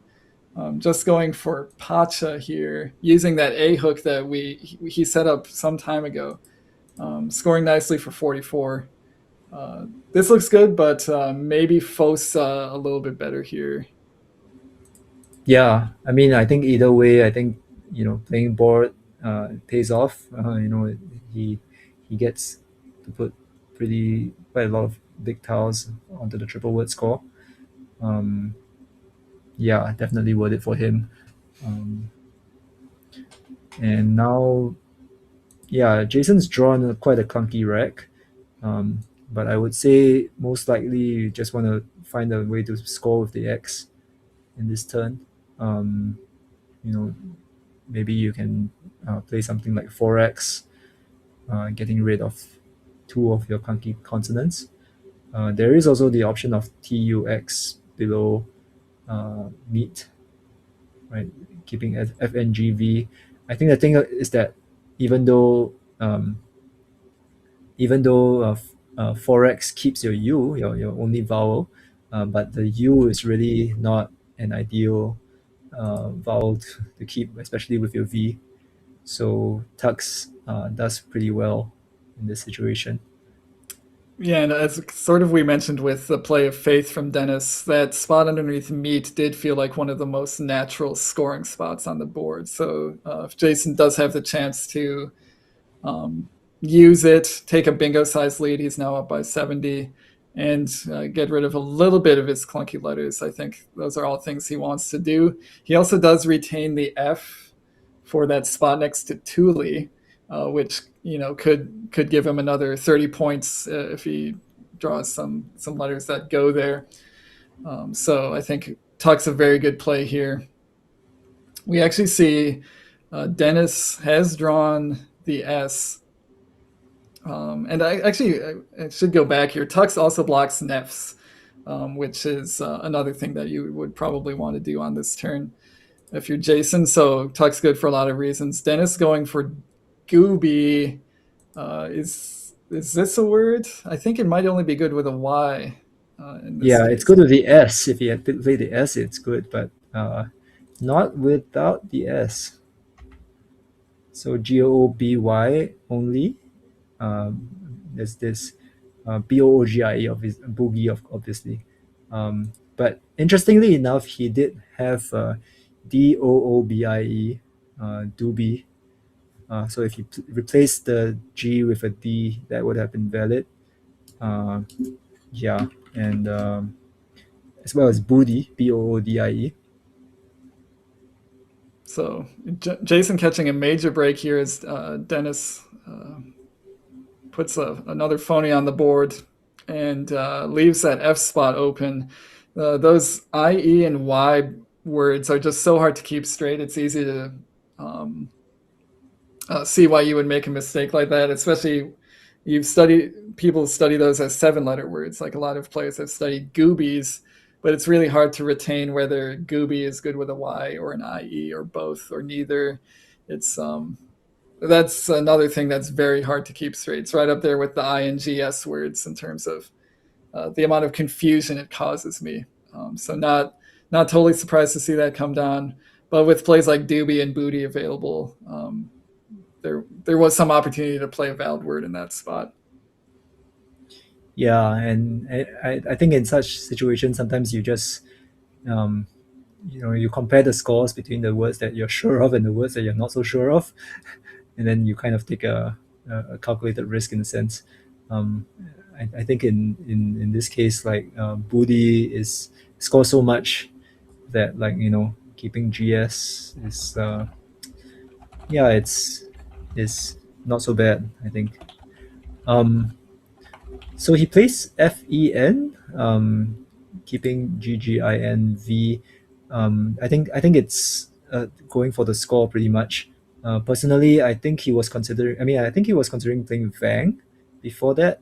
I personally would have liked that slightly more because you retain slightly better rack, and actually you do have the F spot the next turn as well. You're likely to be able to use it again after his next move, after Dennis's next move. So and I think I like to leave slightly a little bit more. Yeah, but he does draw into gloving after Dennis's play of Biog.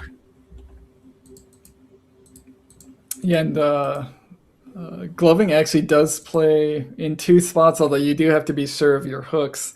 And I guess Jason does have a little bit of wiggle room here. He is up by about 75, so he's got a little bit of opportunity here to play something he might not quite be sure of. That Mandy hook that we mentioned earlier is still sitting wide open. Gloving goes there quite nicely. Also, Mug takes a G for mug, pronounced the same way but spelled with 2 G's. Those 1G, 2G words, and another source of confusion for me. I would be, I would see that instantly and then spend a lot of time agonizing over whether it was a word. We'll see. Oh, Jason's not agonizing too much. He's going right for it. Yeah, interesting, because I think in either case, both of them open bingo for a reply for Dennis. I mean, Oh, yes, yes, because of the ing. The Sauroid goes right next to ing. yeah, whether he plays it with Mandy or he plays it with Mug, he opens Sauroid response. Yeah, but after Sauroid, I think Jason's still gonna be quite a bit ahead. Yeah, Sauroid looks like it's going to score 84 points in this position. There's still one blank unseen, so there's still a little bit of opportunity left for Dennis here in this game. Although he's still down by 66, and Jason has drawn some nice scoring power out of the bag with the J, the K, and the Y. That does feel like he, with this amount of scoring power on his rack, he feels like he should be able to withstand bingos if Dennis is able to get one down. And the Y is going to be very useful here because it hooks behind Mug. Oh, yes. Yeah, Muggy is wide open here.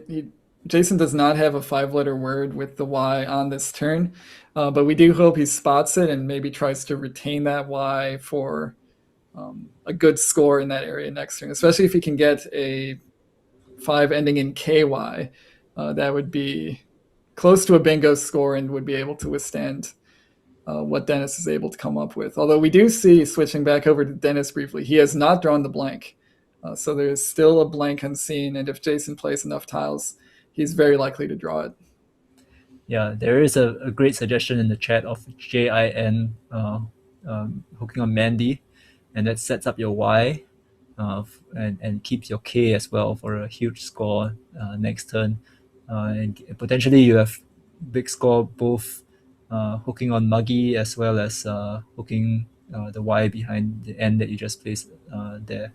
So JIN is a great play.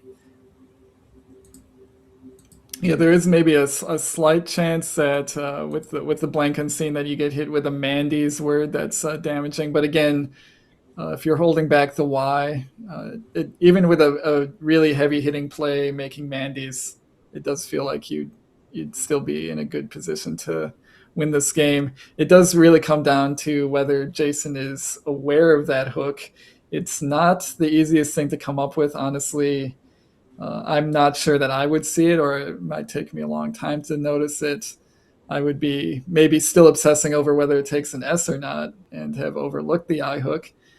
So if we sort of look at what other options Jason has that don't involve hooking that I for Mandy, and also trying not to block Muggy, and also retaining the Y, it actually gets a little bit more complicated. He doesn't have as many options if he doesn't spot that word. Yeah, and it's actually quite interesting because we're actually close. I mean, it's actually the pre-end game right now, so there are 4 tiles in the bag, and you are actually thinking, does your opponent have a bingo to the D, right? And I mean, if you know Mandy, and also Mandy is a possible line for a bingo. There's also an outside chance of something like hooking onto pre-alter, on the second row. Those are all possible, kind of outside shot for the last one, but possible lines for bingos. So Jin does well to control slightly. I believe there might still be possible bingos right after Jin, but yeah, you might not want to empty the bag unless you're sure. There is, yeah, I mean, I do wonder, however, whether playing JINK actually controls that line a little bit more, to the bingo to the D. What do you think about that? Oh, that's actually a good thought. Yeah, the conventional wisdom here would be do not empty the bag at all costs, because there's a blank unseen and your opponent could bingo out and you just lose instantly. But on a board like this, where there's not actually that many spots to bingo, really just the D of Solroid and the I hook on manned. If you can do something that controls both of those, even though you're emptying the bag, you can feel pretty comfortable that your opponent's not going to bingo. You also take away the option they have of making a one-tile fish that creates a new bingo lane. Now on this board, it's actually hard to play one tile and create a new spot to bingo. I don't immediately see a way that Dennis would be able to do that. But there is some comfort in just emptying the bag, forcing your opponent to just play with the letters that they have. And if you've got the bingo lines under control, it does feel like a strong play here. Again, in this case, it does hinge on seeing the Mandy hook, which is not as straightforward as you would want. Yeah, so I think the chat is pointing out that there are plays after Jing that win. Some hooking on Mandy's, some hooking on DIR. Yeah, that's possible. I think the other thought also is is there going to be a chance that if you don't empty the bag, is there a chance that Dennis has a one tile fish that gives him two bingos in two spots. Yeah, so it's also pointed out that JIN still allows add vectored. So I think it's a pretty complex turn, and it's nice to see Jason spend some time on it, and we hope he's seeing the right things on this play. Yeah, and if he doesn't spot Mandy here, it gets considerably more complicated for him because Dennis would be playing there. Ooh, and we do actually see him just go straight for Jink. As mentioned in chat, this doesn't work out 100% of the time, but it does work out a lot of the time. We're not sure if this is the winningest play, but it definitely feels one of the most winning plays that he can make. So nicely spotted by Jason on that obscure hook. Yeah, I think it's a great choice to play Jing. I mean, he didn't see it. No, he didn't play just now with gloving, but the fact that he's played it and he's drawn the blank and all that, I think he can be proud that he won this game. He's gonna win this game. Yeah, nicely done by Jason. Dennis was probably hoping that he'd have one more turn to fish, although he's sitting on some rather ugly stuff. He had none of the E's in the pool are on his rack, but he does have the P, the V, and the W. So he, in reality, he would not have been able to make a one-tile fish that would reliably result in a bingo. So it was, Jason didn't know it, but it was a little bit over, as long as Jason, made a board controlling play like this. And we see Dennis actually still has 17 minutes on his clock. It's kind of a stark difference in how much time, or the time differential between these two players. Yeah, he has Pika lined up on his rack, which goes above Faith. It scores pretty well. There are some other options, I guess, like he can play like WAAC. That's at I. Oh, that's sorry. There's some simulation going on. Yeah, but he's deciding to play Vor, which I think is a pretty standard kind of play that gets rid of the two of the worst letters that you have. Yeah, it also guarantees him an out. He can go out with Pika on top of Faith, also Pika making JA. So he's definitely going out next turn. Jason just gets one more move here. His best plays are going to involve that new spot he set up. And he is using it. He's going for yield. This is tied for his best endgame play. So again, a nice job by Jason here at the end. I think a very precise series of turns to get this win. Yeah, I'm pretty impressed by his play in this game. Actually, I think he's done very well. He's controlled it quite nicely. I think playing Jink, there's a debate whether Jin or Jink is better, but I think it's one of the two candidate plays, I think, in this position. So yeah, great job to Jason. Commiserations to Dennis. I think for him, the two phonies really mattered, and in such a situation, um, yeah, it's hard to get back when you just lose two turns like that. Yeah. The phonies definitely cost him here. Strommed and Gooby. He would have liked to have those turns back. We'll cut to the overhead mic here and see if we get a post mortem. I have a 497. Can you check the score? Okay. Yeah, I'm showing 487. Have you got me at 251 at No, one point? 261. I got you. Okay. 147. Yeah, Okay. 172. yeah, 193. yeah. 251. What did you score? Oh wait. Yep. There's my mistake. Yep. So 497. Strong is a noun word. Strong is a noun. Oh, is it? Yeah. I didn't recognize the word, so I figured I'd But you know challenge it's it. strong. Actually, no. I don't even know strong. Actually. So The Gooby tickets, Goobies. I'm not sure.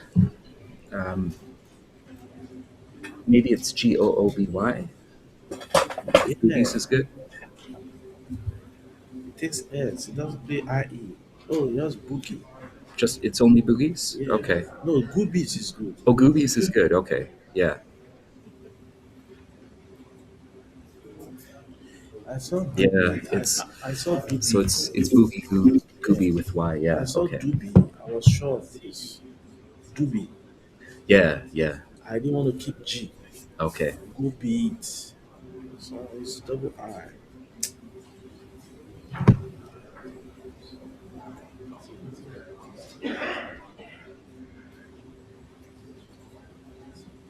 Yeah. I had to. The strong is good. I had to convince myself that Mandy was good because I know that word from real life, but I don't know for sure that it's good in Scrabble. So I was a little reluctant to play that. Do you have the blank there? No, I drew the blank after that. But I figured with the unseen pool, I don't know if there were no possible bingos, but it would make it a Sorry? lot more difficult. Oh, Yeah, I knew I was emptying the bag, but I figured it was blocking enough that well, it I like my it takes chances. R. Oh, right, yeah, I didn't even think of that. Yeah. So if I had not played this, won't you play your glove in here? Yeah, I probably would have if there was no other spot, but I was more certain of that one. It seemed pretty safe, but But then you if, bingoed back. if I have not gone there, maybe you won't have mustered the courage to play it. You'll be scared to play Nandi. Yeah, I wasn't 100% sure it was good, so I was a little hesitant. Yeah. Yeah. I said if I have not gone yet, Oh, if you just did bio, well, no, if I mean, I if could. I stay inside. Let's say I play BOD. Oh, okay. Yeah, I would have tried Mandy because I was fairly sure it was good. I wanted to play sharp here instead of Pasha to leave that road. Oh, okay.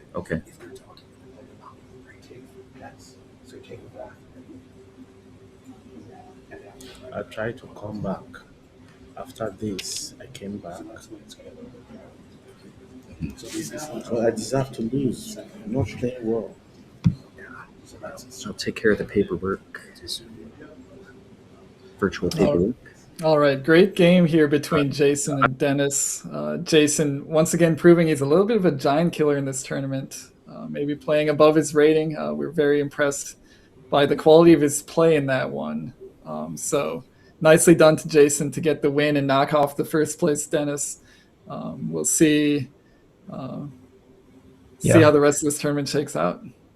Yeah, pretty surprising revelations in that overhead cam just now. Actually, I I mean, Jason mentioned that he wasn't sure of Mandy, and he decided to play it anyway, and that's actually quite interesting because, like, he had it was actually a pre-end game kind of situation, right? So he decided to play that word that he wasn't 100% sure of, and also I think the other part was Dennis talking about his word confusion, and you can really empathize with him, right? Because Strom is good, Goobie is good with the S, all that, and I think these are things that you study so hard and you know so many words and you just get confused sometimes. So yeah, I mean, these are things that I really kind of empathize with, yeah, and top level players you see these kind of things happen all the time, even at the top level. Yeah, even at the top level, you see these word knowledge mistakes. It sometimes feels like you study so many words that the word knowledge mistakes actually get more frequent rather than less frequent the more words you study. It's because it's just more things to get confused in your head, and I think we saw that happening with Dennis in this game. But that is the last game we have for you before lunch. And Wavin, it's been great doing commentary with you. I think we had a great series of games here, and it was a lot of fun to watch. Yes, very exciting series. I mean, this is gonna be my last game on this stream, but yeah, I hope to do more commentary for Let's Play Scrabble. I think really thank everyone for the opportunity, and yeah, I think we'll soon be having lunch and soon be transiting to Carcassonne, but I think we need a little bit more time for that.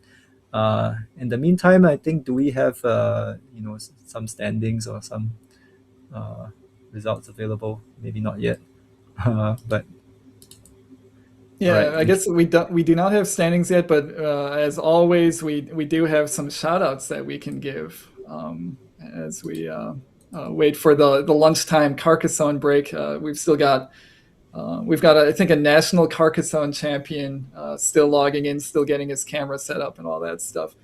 So certainly don't go anywhere, but we can do a few plugs and a few thank yous.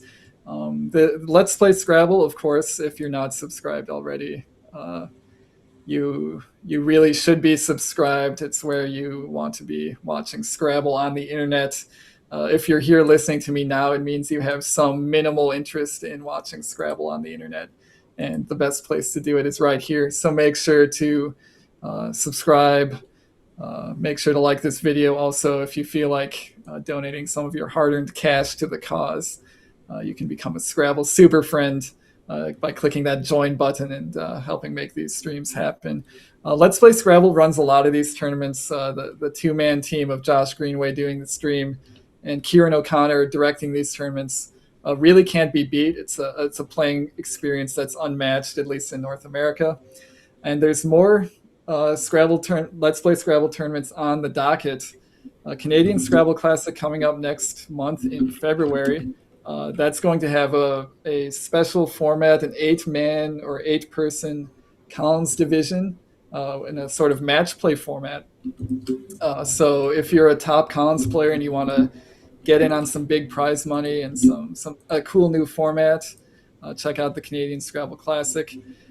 We've got the North American School Scrabble Championship coming up, which Wayman, I don't think either of us qualify for school Scrabble anymore, but a lot of young, yeah, maybe we could win it.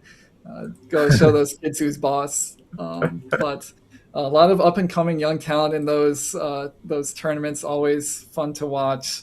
Oh, I love watching that. I mean, I play a different dictionary, but it's always one of the most fun things to watch.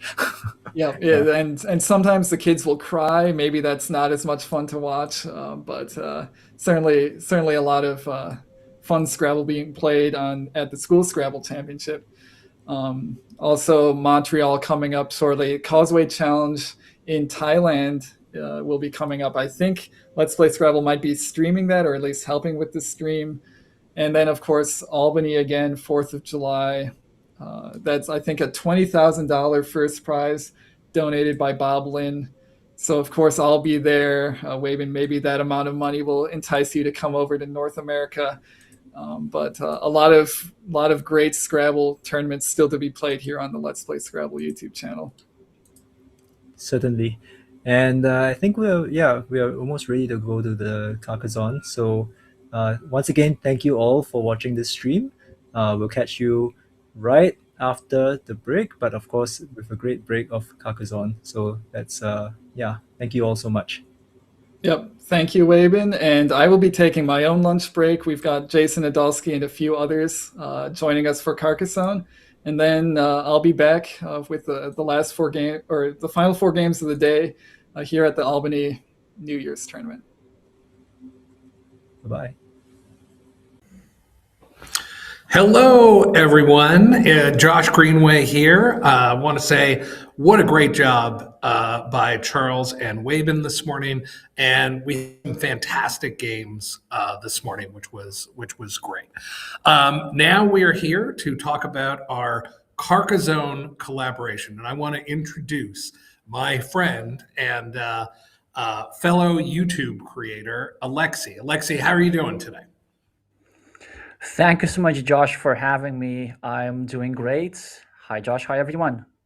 Fantastic. So I want to talk a little bit about who Alexei is. And the reason we're doing this collaboration is because we're going to look at this other board game. You can kind of see it in the background here, called Carcassonne. And this is a game, while I love Scrabble the most and spend most of my time on Scrabble, when I'm not playing Scrabble, I like this game, Carcassonne. And I couldn't think of anybody better to come and help me show off what this game is than Alexei. Alexei is not only a 5-time national champion when it comes to Carcassonne, but he is also the highest ever rated Carcassonne player on Board Game Arena. And he hosts his own channel, much like Let's Play Scrabble does for Scrabble. He hosts Alexei's Carcassonne channel, for the competitive Carcassonne circuit.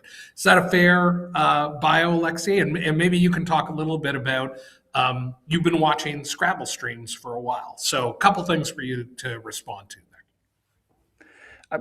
That is quite accurate. Thank you so much for the introduction, Josh. I think a good characterization of me is that I'm quite opposite or maybe symmetrical to Josh in the sense that Carcassonne is the game I love the most. But when I don't play Carcassonne, I typically play Scrabble. I have been playing Scrabble for the past 2 years, and what got interested me in Scrabble were streams like this, in particular the 2023 Westpac coverage, which I watched in full, and then I think I've watched everything that's on Let's Play Scrabble channel as well, and pretty much everything that is available. I'm not sure if there's much else to respond to. Yeah, fantastic. And so we got to know each other from you watching the streams and then you playing Scrabble. And I also watch the streams on your channel. So you are generally the primary commentator on streams that run on your channel. It's very entertaining to watch. But I think we should move in a little deeper on what we're doing today. So we've kind of introduced each other, which is good. But what we're going to be doing is we're going to be showing people how Carcassonne is played, and we can talk maybe just at a very high level about what the similarities are. So I'll mention a couple of things, and then maybe you can respond, Alexei, with a couple of other things. I think one thing to know is that the competitive play for Carcassonne is different than casual play, much like in Scrabble. So in Scrabble, a lot of people that are not in the competitive scene might play 3 or 4 people, or they might play open book or different ways of playing. With Carcassonne, if you're a living room Carcassonne player, you might be playing with lots of expansion packs and multiple players and stuff like that. But the competitive game is head-to-head. That's the best way to control sort of the strategic elements of the game, and that's what makes it challenging in a similar way as Scrabble. Does that sound fair, Alexei? And maybe you've got another example of contrast or similarity. Oh, that sounds quite fair, and I would say there are even more similarities. So strategically, Carcassonne is an imperfect information game, just like Scrabble. So in order to win, you need not only to play well, but you need to draw good tiles, and you need to deal psychologically with drawing bad tiles as well. So there's that component. Some strategy components are similar in the sense that they're tiles and their probabilities. You need to do tile tracking, try to adjust what would be your normal play to some unusual tile runouts. So for example, in Scrabble, if maybe you need to play differently, in a vowel heavy pool in Carcassonne, you might need to play differently if there are a lot of road tiles remaining. So, and then I think as we play the actual game later on, more of these little similarities are going to come up later. Yeah, and the main difference, what I would say, is that when it comes to Scrabble, we've got a defined board, 15 by 15, 225 squares, where with Carcassonne, it takes a little more unique approach. You lay a tile, then you lay the next tile, and you build the board out from there. So you get some very differently shaped boards like every game. And of course, it's got the same replayability because of the randomness, the tile draws that you talked about. So I think that is a good, very quick overview. So why don't we jump into, and I think I have to do something here, Alexi. So we're going to jump into a game, and this isn't an actual game yet. We're going to play 5 moves each, and just to show you how the mechanics work. And then I'm going to play, not Alexi. Alexi's going to do the call, but I'm going to play another national champion who completely outclasses me, but we're going to see what happens. So that's going to be the fun part. So, Alexi, I'm just going to say that I am going to set up a game here, and then I think you have to screen share it, right? So let me just cancel this. Okay, here we go. And I think I have invited you. Let me just wait for that. There we go. Yes. Great. Just joining. And of course, we're assisted today by Josh Koff, who has taken over, who's been doing, quite frankly, a ton of the work here at the New Year's tournament, running tons of the stream, and he's helping us out today. So thanks to Josh Koff.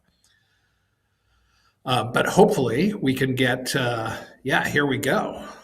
All right. So did I miss something here? How do we get this started? Oh, I'm sorry. I didn't hit the start now button. That should set us up. All right. And we're playing on Board Game Arena, which is probably the most popular place to play Carcassonne, I would imagine. So this is at least where the highest rated players all are. There are a few other platforms, but with just fewer players on them. Got it. So it's Alexi's turn to start, and you'll see there's one tile on the board already. And that tile has part of a city, a road, and then what are called fields on it. So, Alexi, maybe you can talk a little bit about what your placement is here, because your tile is city and field, and you can only place like sides together.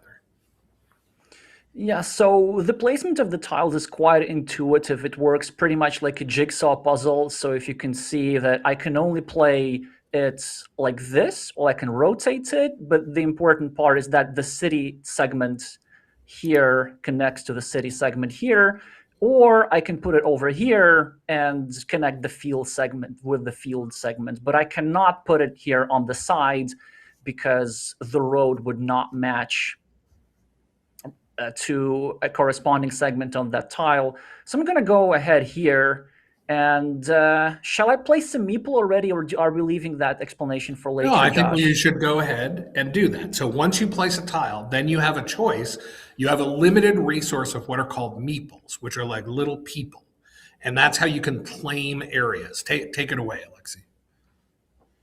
Yeah, so each side gets 7 of those meeples, and I guess this is one also key difference with Scrabble is that there's this meeple management aspect. And as soon as you place a meeple on this tile, then this feature, in this case it is a city, becomes yours, at least for the time being. And not just this here part, not just the tile itself, but any tiles which are adjacent to where I placed my meeple. In theory, if I get more city tiles, I could grow this much, much, much bigger. And all of that would be mine, at least for now. Okay. And so now it's my turn. I have a simple road tile, a straight piece of road. So I have the choice to either add it to the road here and place a meeple on it, which I think I'm going to do, or I could position it in one of these other areas so that it's parallel to a field. But for now, I am going to place the tile here, and I'm placing it on the right versus the left for a particular reason. What would that reason be, Alexi? I'm going to place my meeple. Go ahead. Well, I presume that you didn't want to place the tile here because you wanted to probably draw a tile like this, which I drew, and in the future you could go here and attack that city, which is another component of the game. Let me actually try and show this anyway. So if I were Josh, I would be hoping to go here and then start building a small city on the left and place a red meeple over here like this, and then hoping to get a tile that gets in this here area to combine red city and yellow city. And if that happens, then they get to share the points.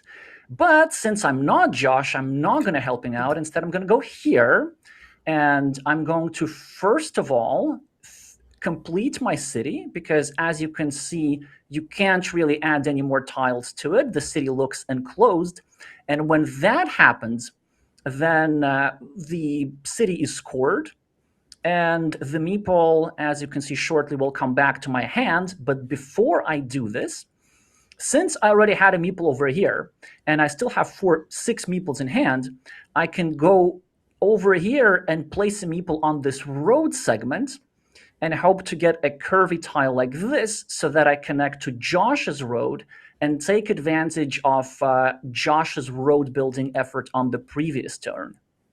So I think that's an excellent explanation. The idea is, as you build the board, you claim parts of the board, and once you complete those things that you claim, you score points for them.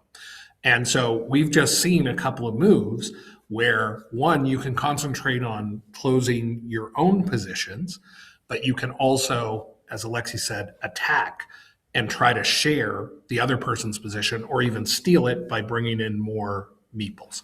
So for my turn, let me go to my proper screen.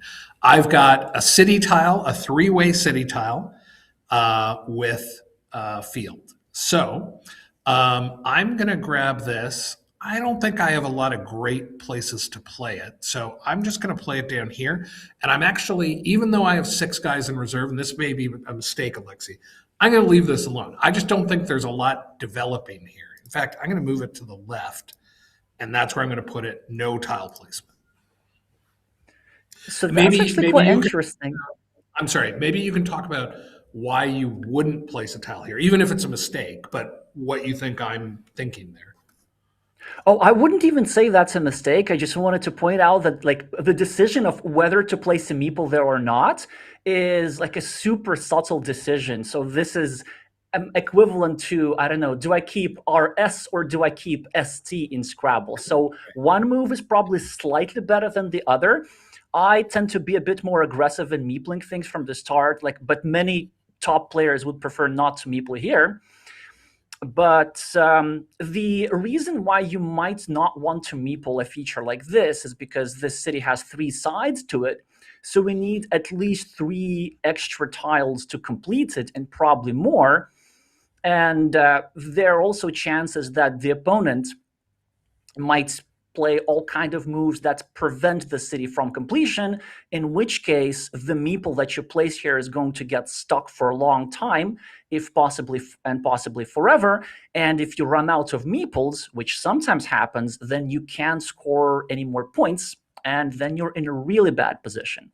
Yeah, so I'll let you go to your turn. I'll just say the meeples, you get 7 of them, you deploy them, but you get them back as you score things. So how you manage the placement of those meeples and the usage of them, extremely important. And this was a good example. So let's go to your turn, and we'll get through a few more tiles.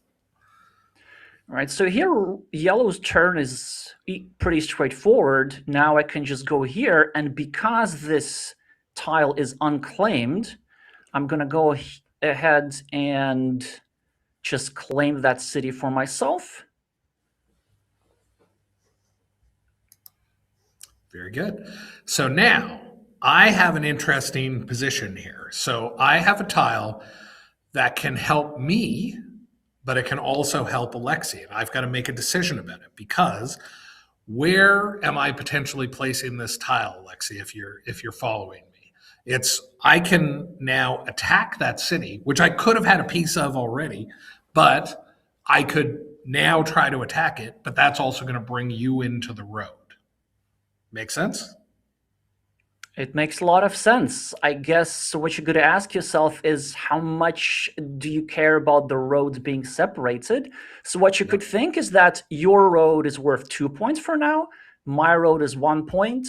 So if you connect the two roads, then you lose 1 point in the short term. So you can decide whether this 1 point sacrifice is worth it.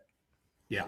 So I bet it's worth it, even though I feel like I'm feeling like I should have placed that city. Maybe earlier in the game and later in the game would affect that decision from a turn ago. But there's my play. So I'm now attacking the city, and I voluntarily let Alexei in on the road. All right, but then this will not be enough for me, because now I can get even greedier. You see, I can attack this road yet with another meeple like this, and then if I get a curve, and there are still many, many curvy tiles in the deck later on, then I get to connect over here, and then if I have two meeples, two yellow meeples against Josh's one red meeple, then Josh is going to score 0 for the road, and I'm going to score all the points for myself. Okay, and what I'm going to do, and just to answer Modhoff's question, aren't you giving him 3 points? I am, but I'm getting 2 more points. So that's why we're saying there's a 1 point difference. Hopefully that makes sense. So what I'm going to do now is, I am not going to connect the road to give it to Alexei, but I'm going to attack the city with and I think this would be a standard move, Alexei. Maybe you can confirm that for me. Oh, and this is a very interesting tile. But yeah, so I'm going to now attack that city and try to outnumber Alexei 2-1. And maybe we do 1 more tile each. I think that will get us to 5 and 5. Well, yeah. Ideally, we could draw a monastery tile, but we'll deal with that in the actual game. It's quite straightforward. So the tile that I have in hand, it's quite interesting, because now I'm in a bit of a Zugzwang for all of you chess players out there, because I can't really place it anywhere without actively helping Josh. So I could do this, but that would bring his leftmost meeple into the city. Or I could do that, but that would bring his rightmost meeple into the city. So my best bet is to probably go here, not help Josh for the time being, and also maybe make it a little bit harder for the player with the red meeples to connect. There's still quite a few tiles in the deck right now, such as this one, such as the one which is in Josh's hand, but this was, I guess, the lesser of 3 evils for me. Got it. And this is the perfect tile for me to connect one of these two. And I'm curious, Alexei, my feeling is, obviously the harder position for me to fill is to bring my rightmost meeple in. And I could do that, but that would give you a line of attack to now even up the meeples, where I could place it, bringing my leftmost in without giving you that attack vector. Is that a fair breakdown? And would you be going to the left as opposed to the right? So this is a fair breakdown, and this also shows that you have to think a little bit ahead. So the move on the right gives you immediate benefit, but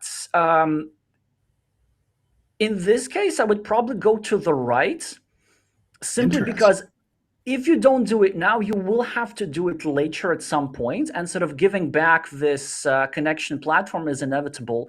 So we're going to see it on the next turn. But let's say if you go over here on the left, yeah, I'm going to do that now. Yeah, you can do that now. So one thing that I can do in the future, maybe I can build around over here, and then I can build around over here, and then I can try to restrict this square to a tile which doesn't even exist in the deck, or maybe to a tile of which there's only one in the deck. And then there are some scenarios in which this 1 point meeple for red gets stranded, and not only red doesn't get the whole city for himself, but then red is playing at a meeple disadvantage because these two guys never come back to red's hand. So this is a consideration. But just want to draw a little bit on the board was what Josh was saying. Some imagination might be required. If you were to take this 3-side city here, then this would give yellow the chance to go over here with a meeple and invade the city like this, equalizing it in the future. So there wasn't really a perfect move available for this position. Okay. And the idea of trapping that guy with creating a space where a tile from the deck doesn't exist, essentially, or from the bag, is you can essentially trap a meeple, and that will be like cutting off somebody's arm, essentially. Like if you have less meeples available to deploy, your scoring potential goes down. So am I taking one more turn here? Now no, it's your yellow's turn, yeah. And I think this last turn will be the perfect opportunity to illustrate probably the most complex feature of the game, which are the fields. So here I have a couple of decent moves, like I can go here and start a new city and maybe even look to draw some tiles to invade here on the left. Or I can go here and try to create a platform, to create this blocking situation here, what we discussed on last move. But instead, I'm going to go here and place a meeple not on the city, but on the field. And fields are scored in quite a peculiar way. I think some examples from a real game will be required to understand this. But as you build the fields, let's say we can add many more green squares here in the future. Maybe I can, on my next move, I can go here, for example, and add more green squares and build up that field. You don't really score for the size of the field, but you score for the number of completed cities that this field meeple or farmer is touching. So at the moment, you can see these two green squares are connected. This is one field. I'm going to add another green tile here on my next turn. This means that all the green squares that are connected are going to be one field. And currently, my yellow meeple is touching, one completed city. But in the future, if somebody takes this here city, and maybe if Josh takes this here city, then there will be 3 completed cities in the field, which is 9 points. And then maybe I can use some of these green squares here and here to build even more cities. And these fields, they can go quite big in size, up to 30 points in some games. Yeah, and I think just when it comes to fields, the important thing is when you place a meeple in the field, this is the example of a meeple that you will never get back. So you have to be very careful about making that deployment, but also fields have a very high potential points value, and it can be oftentimes it's a big swing in games. So I think rather than go into, we already did some detail on field. I think that will happen during commentary during the game. So just know that fields are a thing, and we'll get to see more of that action as the actual challenge plays out. In terms of my turn, I will, and I think this is a good last turn here, that road that I started with the 2 pieces, and then I willingly connected Alexei. Now with this piece, I can now block out Alexei's attacker over on the right of the road, and we'll each score 5 points, but I'm avoiding the situation where Alexei can steal this road and I get nothing. So I'm going to confirm tile placement. I'm not going to place a meeple in this case because, this is where I could get fancy. Okay, for the field purposes, I'm going to drop a field in the top left. And maybe, Alexei, you can talk about why I can get into that field and then from there we can go into the challenge. That's actually a very good field meeple here. So first of all, I wanted to comment on the road. You can see how both Josh and I got 5 points each because we had one meeple here.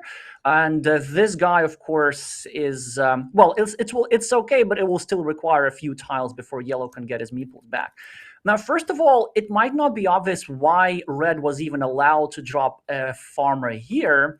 Well, that is because technically this here field at the top and this here field at the bottom were not yet united, as the boundaries of field are cities and roads. So let's say if I place a farmer here, it is not the same as this farm because the road is in the way. Like, I can't cross a road. Farmers cannot cross roads. They can only move across the green squares, and they have to circumvent the roads in the cities.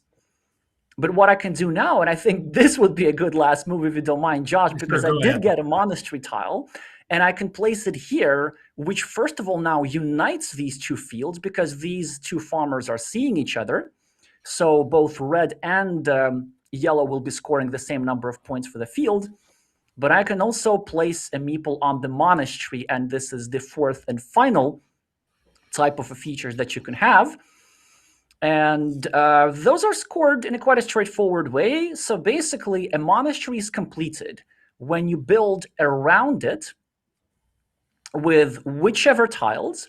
And as soon as you get a nice 3x3 square with a monastery in the center, then you get a meeple back and you get 9 points. And at the moment, you can see that I'm scoring 6 out of the 9 points that I need. So after just 3 tiles, I'll get 9 points. Those are quite powerful in Carcassonne. Basically, drawing a monastery like this it's like drawing a Z in Collins. Yeah, and you've scored 6 for it already, and you only need to fill 3 tiles, and you'll get that person back. And that positioning, you had to let me into the field, but I think that's a sacrifice worth making. That actually wasn't even a sacrifice because at the moment, at least, this farmer and this farmer had the same value because you were scoring 3 points for that city, and so was I. So letting in that farmer wasn't such a big deal. Got it. Okay, so why don't we introduce our other, one's a competitor, one's a commentator, our other Carcassonne friends. Here we go. Look at us, and we've got lower thirds and all that stuff. So I'm going to start by introducing Jason Idelski, who you're going to see commentate Scrabble all afternoon and who you saw earlier in the stream. Jason is not only a Scrabble expert, he's not only the director of one of the premier divisions at Nationals every year, but he is also just a games aficionado. Not only has he won money on Wheel of Fortune, but I believe on Jeopardy as well as at the World Series of Poker. So, Jason, welcome. How are you? And maybe you can talk a little bit about your love of games and strategy and all that kind of stuff. Yeah, thanks, Josh. I wish I could say that I won money at the World Series of Poker versus my 2 game show appearances. But yeah, I'm doing well today. I've always, loved board games, ever since I was a kid. I've always one of my favorite classes in college where I studied economics, was game theory. I love game theory and the risk reward that kind of drew me to Scrabble, and obviously there's a lot of that here in Carcassonne. So I'm looking very forward to watching a couple of games with Alexi and learning a lot about the mechanics. Fantastic. So, Alexi, why don't you introduce Raf, who is going to be my opponent for this challenge? Well, you've chosen yourself a tough opponent, Josh, because Raf is a Carcassonne master. In fact, I think the first ever Carcassonne master from Belgium to achieve that title. He's also a national champion of Belgium, the reigning champion at the moment, and most importantly, Raf finished 3rd at the 2025 World Carcassonne Championship in Germany. So Raf has had a good year, and I believe also played more than 800 games of competitive Carcassonne in the last year, or some other obscene number. So a wealth of experience. Raf, could you tell a bit more about how long you've been playing Carcassonne and how you discovered this game competitively? Yeah, sure. I already had the game like 15 years ago. I played with my wife and friends, a few family games, but not very competitively. Only in 2021 I started playing competitively. I saw on a famous chess streamer, Anna Rudolph. Maybe some of you might know her. She was introducing Carcassonne on her channel, and I thought, okay, I know this game, so I will start playing it online as well. And it went pretty well on the website where I was playing, and I was thinking like, okay, it cannot be that I'm that good. I'm in top 10 while I don't have that much strategy. So I started searching for a good website, and that's Board Game Arena, because all the good players are on Board Game Arena. And there, I learned my lesson. I was not good at all. I had very tough opponents in that first year. That was 2021, but now we are 4 years later, and things have Things have gone pretty good for me this year. So very happy with that. All right. So I think it would be worth, just before we get into the game, talking about, I'm going to go to the left side of the screen here, both Jason and I, what our level of experience with Carcassonne is. So I have a lot more experience because I've played it a bunch, but it's not like I have been in the competitive scene, right? So I would put myself, and I'm just going to self-rate myself, probably somewhere around my Scrabble rating, probably mid-level. Maybe I could pull off the equivalent of 1,300 in this game, but I feel like I'm going up against a 2,000 rated player here. So if you're looking for odds on this matchup, they definitely favor Raf. But I think no matter what happens, whether I get destroyed, whether I put up a fight, I think it's going to be interesting anyway. Now, Jason, I don't think you had heard about Carcassonne until I called you yesterday. So maybe you can talk about your crash course in Carcassonne. I had heard of Carcassonne, to be fair, but I've never played it. Didn't know the rules or anything. Certainly wish that I had more time to kind of go over some of the finer points. I have looked at a very high level video, which you were very kind to share with me in terms of the rules and how it goes, and certainly kind of seeing it in action and seeing the strategy helped a lot. But yeah, I would be. I know that the ELO, I know that Carcassonne seems to use ELO, but I think that their numbers are kind of different because for us, 2,000 is like a very high rating, and it seems, it looks like Alexei or Raf like has a rating of like 900, which in Carcassonne is really, really high. And it looks like, Josh, yours is, do you have one on Board Game Arena? Yeah, I think it might be around 400 or something like that, but okay. On very small sample. So yeah, I'll make a confession. Normally I play this game after a couple of drinks with a buddy. That's usually my exposure. I don't play a lot on Board Game Arena, or haven't since the pandemic, but I love the game. So, and what we'll do is, just before we go into the match, the one thing I want to mention is, and I'll get Raf, I'll ask you a question in 1 second, but Alexei's channel, Alexei's Carcassonne channel, is a great place to watch live Carcassonne, and Alexei does an amazing job on commentary. Raf, maybe you can add to these comments about the space that Alexei's Carcassonne channel has within the competitive community, and just how you've seen that channel grow, that sort of thing, if you've got anything to say there. Yeah, sure. In fact, I grew with thanks to his channel. Because of his channel, we all are learning. Obviously, Alexei is one of the highest rated people on earth for Carcassonne. I value him the highest. So it's always good to learn from people like him. He is also very good at explaining certain depth for every move.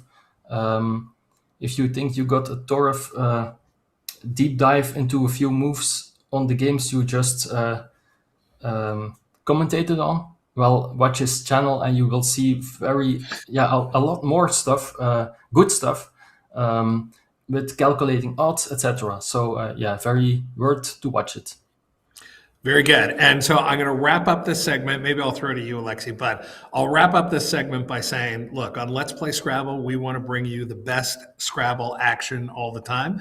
And I think we're delivering on that for Carcassonne here. We're bringing in a couple of real high-end gunslingers here, Jason. And I think that's fitting for what we normally do on this channel. So, Alexi, any final thoughts before we set up the challenge match between Ralph and I? First of all, Ralph, thank you so much for your generous characterization of my channel. And Josh, I've seen you play some practice games really well. So definitely I think Ralph will need to work for it today. But try to draw some good tiles, then I think you have a shot. Then I think it's going to be interesting. I feel like I can only lose today. I can only lose. No, I want you to try your best. That's the point of this. So, all right.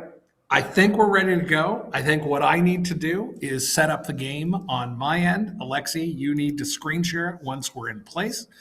Oh, right. We need to come out of this game. So I've just proposed the abandon the game, Alexi. Yep, I accepted. We did that. Okay. You're free. And I'm now back to the main site. Sorry, everybody, just a little detail here while I get us started. Okay, I think I have sent the invite. Yes. Oh, and by the way, when we switch over, Raph and I will both disconnect so we can't hear the commentary. So there you go. And hopefully we're ready to go. Once we see it, once we see the next scene, then Raph, you and I will drop off.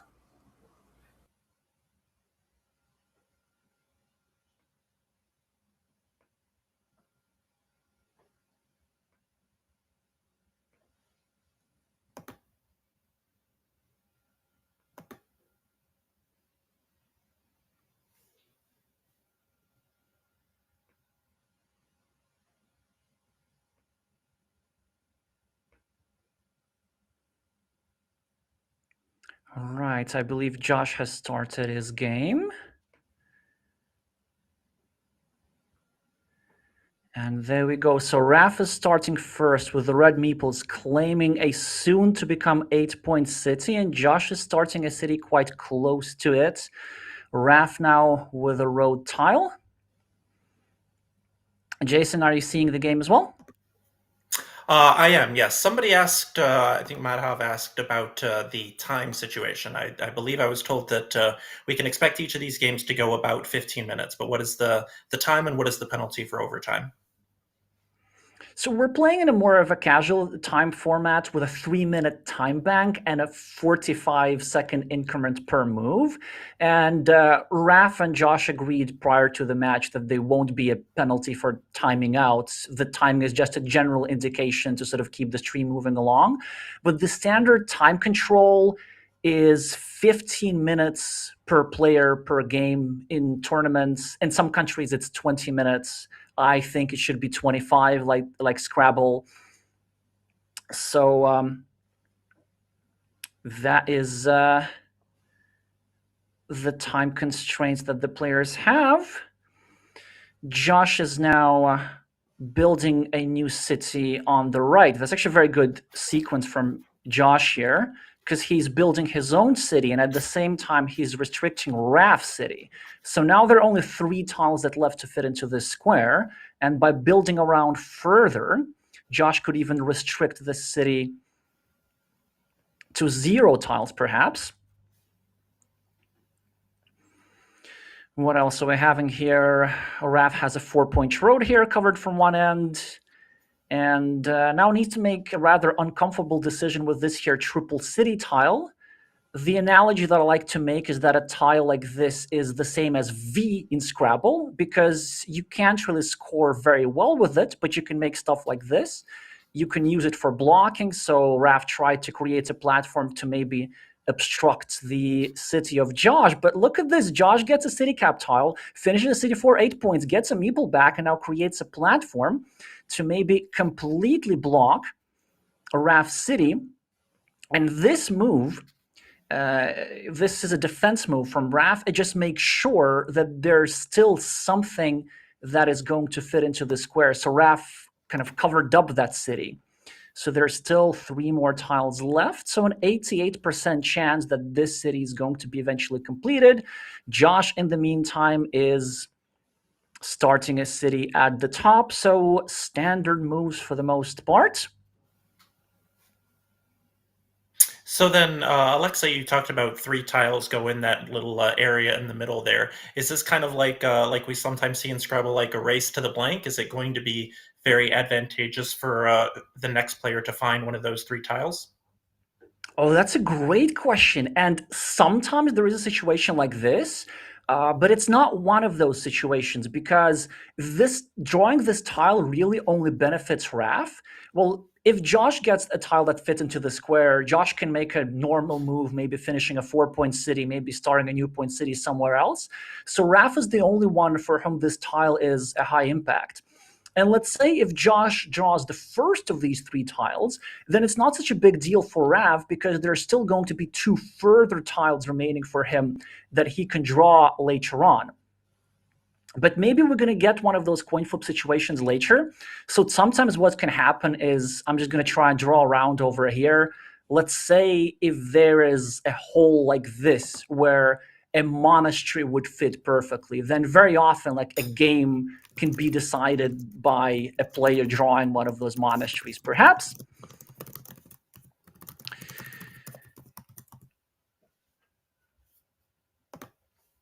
So yeah, both players are building up their cities. Josh is 2 tiles away from finishing his. Raf is probably now going to finish a loop road here for 4 points. Maybe he's going to do something else. We're going to see that in a second. Yeah, and if you could just go over the scoring. This is a race to a certain number of points, I believe. And then, like you said, with the loop road, I believe you get points for each tile that is involved with your meeple. Yes, exactly. So if Rav gets a curve, oh, and look at this, Rav actually finds a different move. He does not finish his road. He instead obstructs Josh's city, and Josh was going to place a city tile over here, but now he can't. Fortunately for him, he has a tile which goes at the top and builds his city for himself. And Rav now just drew the critical tile that we were talking about, so he finishes this city for 8 points. And his road here is still unfinished, not for long. So with roads, you get 1 point per each segment. So there are 4 tiles here, so that would be 4 points. But for cities, and this is the reason why cities are more valuable, you get twice the number of tiles. So twice the number of points, sorry. So this city is made up of 3 tiles. Then normally it gets 6 points. 8 points in this particular instance is that because you get 2 extra points for a shield on the tile, like this blue thingy over here. But other than that, just double the number of points is... double the number of tiles is the number of points you get in the city. Hope that makes sense, Jason.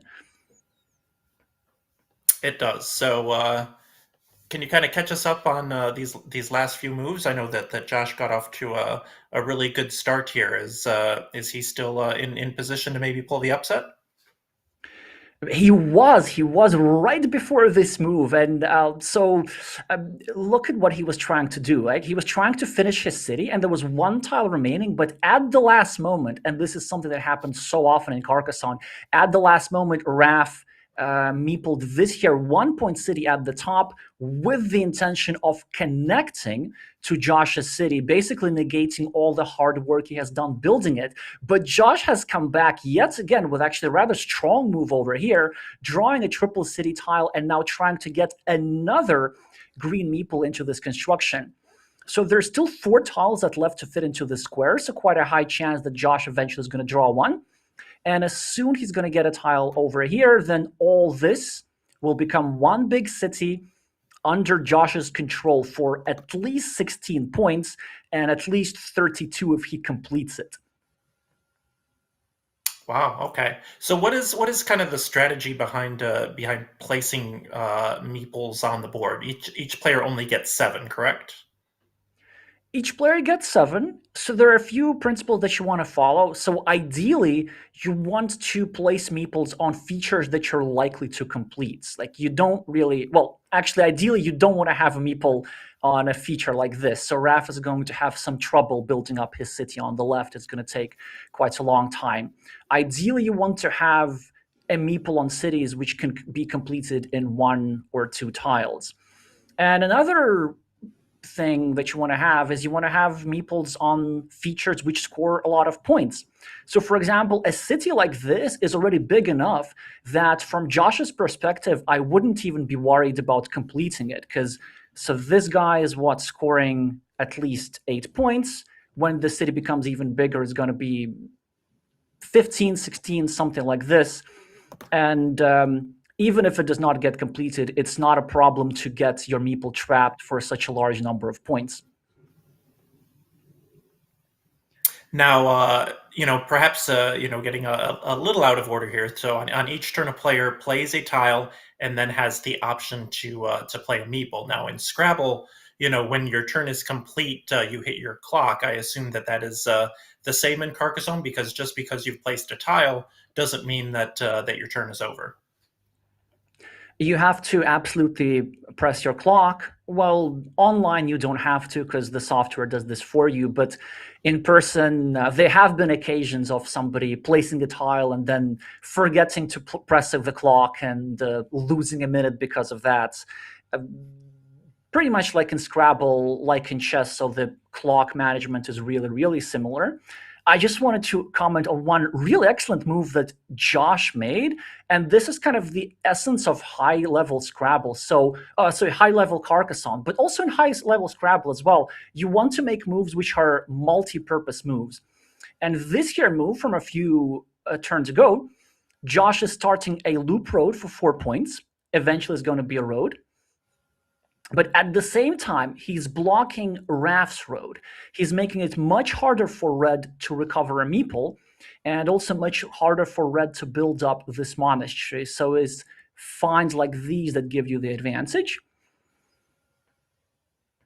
In the meantime, Josh has deployed his last meeple for now, which is a bit risky, but in this case actually is correct. So he's planning to finish an 8-point city here, or maybe get a curve to recover a 4-point road here, or get a curve in this area to try and connect his 1-point meeple on the right to the 4-point road of Raf. And then you said his last meeple for now, each person gets only 7 meeples, but the meeples can come off the board. Can you just kind of explain how and when that happens? So that happens when you complete a feature, and you complete a feature by just making sure that, well, I think completing is actually quite intuitive. So you see this city looks enclosed from all sides, then it is completed, the meeple returns to Josh's hand, and the points are transferred to the scoreboard. So 8 points, 2 points per each city segment, plus 2 points extra for this little shieldy thing.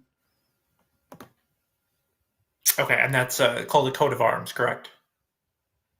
You could say that, yeah. Well, I think the technical term is pennant, but nobody ever uses it. It's either coat of arms or shields, and like different countries have some slang names for it as well.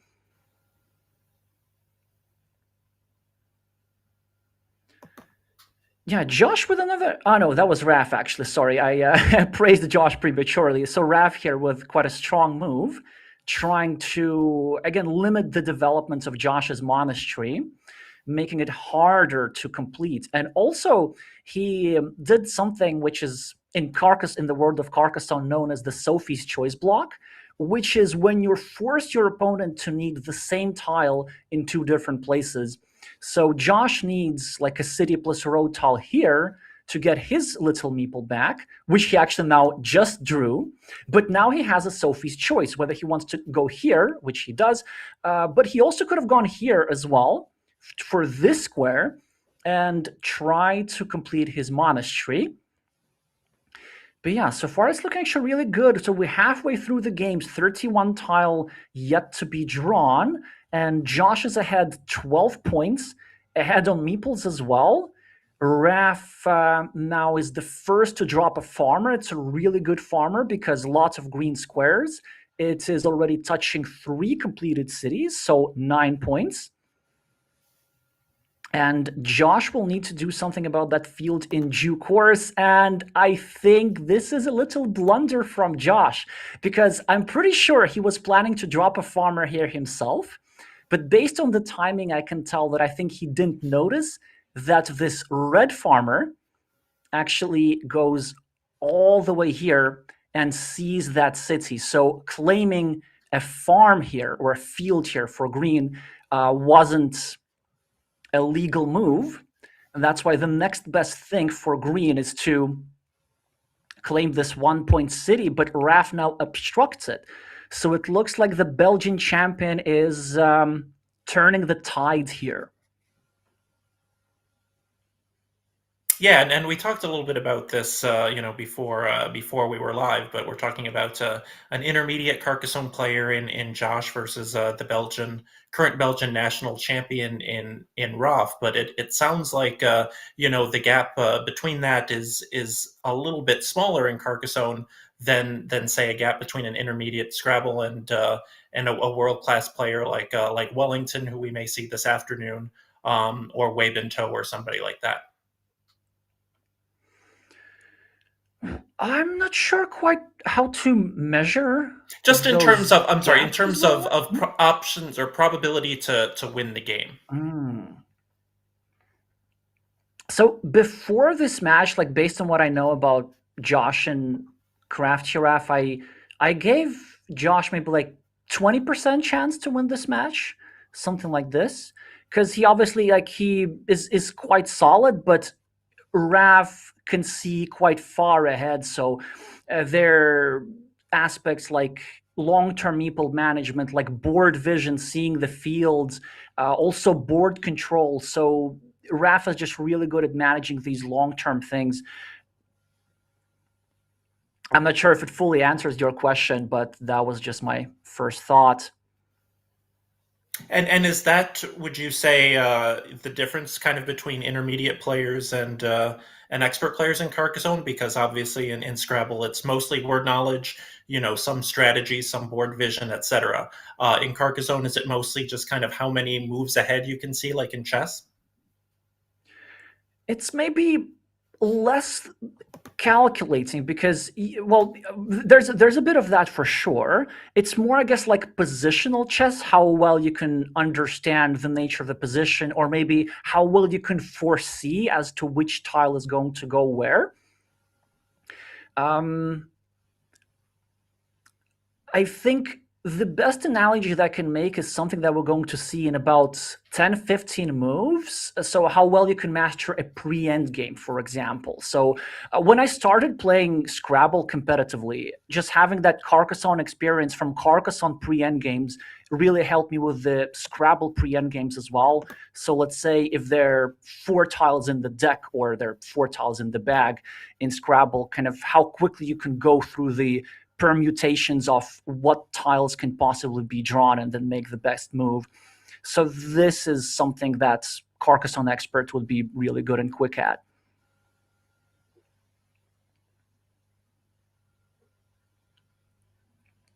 There isn't really an equivalent to word knowledge, but a big component of the game at the highest level is tile tracking. It is a component of Scrabble as well. Maybe in Scrabble it is a bit less of a big deal because you can use pen and paper for that, and we're a tracking sheet. In Carcassonne, in most tournaments, tracking has to be done in one's mind, and that is also another skill to master. So I guess in that sense, Carcassonne is equivalent to Scrabble in the 70s and 80s, or when was it that tile tracking wasn't allowed? I don't remember that, but so we obviously have a sheet with all 100 tiles on it, and we cross it off. But obviously, in a card game like Bridge, you just kind of have to keep track of the 52 cards in your head. So Carcassonne is more like that in terms of you don't have like some sort of sheet. It's all got to be done up in your head. It's all got to be done up in your head, and I'm completely sure that this is what Raph is now spending most of his thinking time on, because now that there are only 20 tiles remaining, then it's a bit easier to track as to like which tile you can use for which purpose. So for example, now I can see that there are quite a lot of big city tiles remaining. So this means that Raph will need to be worried about this city eventually getting overrun and completed by Josh. But he doesn't really get any opportunity to do anything about this. So he's scoring quick points, and scoring quick points means placing a meeple on a feature which is completed on the very same turn as you place a meeple on. You saw that road was bordered here by these two crossroads. And Raph immediately got a meeple back. We're now very even on the scoreboard. Raph has a lot of meeples still tangled into some critical squares. So he's really suffering here without meeples. And Josh is using his meeple advantage very strongly here. He's claiming a little 3-point field, but the intention of this 3-point field is to draw a road tile here or here in either of these two squares, which would unite the 3-point field of Josh and this ginormous field of Raph, which now has become, 18 points or something like this. So all of these completed cities are part of the same field, currently being scored by this red meeple, and that's why this green meeple is invading.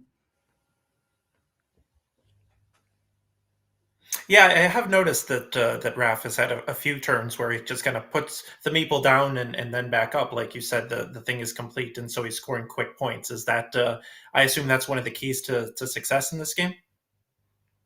You typically want to do that, yes, because it helps with the meeple management a lot if you can just get points for free without investing a meeple in the long or even in the short term. But the beauty of this game is that there are quite many exceptions, and you can sometimes maybe forego the quick points and do something else. And this is exactly what Josh did right now. Look, this is very interesting. So instead of scoring 6 points for the city, he actually started another little 3-point farm on this one segment, so it is the teeniest, tiniest farm possible. But he's planning to draw one of the, 1, 2, 3, 4, 5, 6, 7, one of the one and only remaining straight line that goes into this square. And Raph is now trying to prevent that, but he was not able to prevent that successfully. Okay, this is very, very interesting. So if Josh gets the tile that fits into the square and there's still one of those remaining, it's basically a tile which looks like this, then Josh simultaneously will get not one, but 2 of his green meeples into Raph's field, and he will not only equalize, but also overrun the field, and he will have, 1, 2, 3, 4, 5, 6, 7, 21 field points for himself. So, Josh, you mentioned earlier on about coin flip situations, and this is exactly like this. Now we're racing towards our starting tile. So it's now probably even more valuable than a blank in Scrabble. Whoever gets, if Josh gets a tile over here, it's probably lights out. All right, so potential for Josh, an admitted intermediate Carcassonne player, to to beat the Belgian national champion in game one of I believe what we hope will be a best of three series. Yeah, I'm not sure how we're doing for time, but I know that Raf is hoping that definitely hoping for a chance for a rematch, as Josh keeps scoring, actually. So he drew a Road Monastery, which is probably the best tile in the deck to draw. He now placed his last meeple for 7 points over here, and he already helped one green meeple into the field of red. Green now still has a chance to enter the field even if he doesn't draw the critical tile, because I now wonder if Josh sees this. He can now place a tile over here and try and route this farmer all the way around through this area. And he finds the move, and just in time as Raf won the coin flip for this square. Of course, he's not going to go here. He's probably going to do something else. And Josh, even though this square gets blocked, he finds a way into the field. He'll probably find a way into the field if he gets just one more curvy tile. This seems like what Josh is doing is what you sometimes see at the end of Scrabble games, where a player keeps opening multiple bingo lines because you don't want to have just one place to play the bingo. It looks like Josh is giving himself multiple chances to win this game by playing a quote unquote bingo in various sections. Yeah, pretty much. Oh, actually, I really like the analogy between bingos and fields, I guess. At least it's a good analogy in terms of the impact of a bingo or a field in Carcassonne on the outcome of the game. As actually, I'm not sure about this. So, Jason, would you say in Scrabble, out-bingoing your opponent leads to a victory in what percentage of games? Ooh, that is a good question. I would probably say, between 80 and 90, maybe a little high, maybe more like, 80, give or take. Oh, interesting. That's actually really, really high. It's a bit higher than I expected. Maybe because in Scrabble, it's more like 70, I guess. So if you win a big field, then you're 70% likely to win. And just like in Scrabble, you can typically score in non-bingo ways. Maybe you can draw a couple of X's and Z's, which would be those things which Raf has drawn early in the game. But yeah, Yes. now... Oh, is there like somebody just asked in chat if there's an equivalent of like a triple in Scrabble? Would that just be like a giant field? That would probably be a giant city, which sometimes happens, because a giant field is nice, but farmers or field meeples stay until the very end of the game. If you complete a giant city like midway through the game, and sometimes it happens, like for 40 or 50 points, then you get both the points and the meeples back to score even more. And speaking of giant cities, Raf didn't get quite a giant city, but this is something to help his scoring situation. So he finished the city, for 14 points here on the left. Now dropped to farmer for just 3 points. And since we're approaching the end of the game, both players will be quite generous with their meeple placement, since it's a good idea to spend all your meeples before the end of the game. Now, you probably can't see this because my face is covering Raf's score, but Raf is currently at 52 on the scoreboard. Josh is at 30. Josh, nevertheless, is still ahead because this field is so big. I think at the moment it is like around 30 points, that this would put Josh at a couple of points ahead overall. So Raf now needs to decide whether he tries to outscore Josh, maybe just picking quick points here or here. He could complete a 4-point city. He could also go here and actually complete this 8-point road. But it might be so that it is not even enough. And Raf might have to go for a bingo, which is, I don't know, maybe dropping a farmer here on this turn and trying to draw a curvy tile if it exists in the deck, and he will have to figure out if it does exist. That would allow his farmer to move all the way over here and equalize Josh's farm majority. Okay, so this sounds like the Scrabble equivalent of Raf is ahead on the scoreboard, but Josh is threatening, the bingo to win. And like I sometimes say on commentary, you ask when you're ahead on the scoreboard, how am I going to lose this game?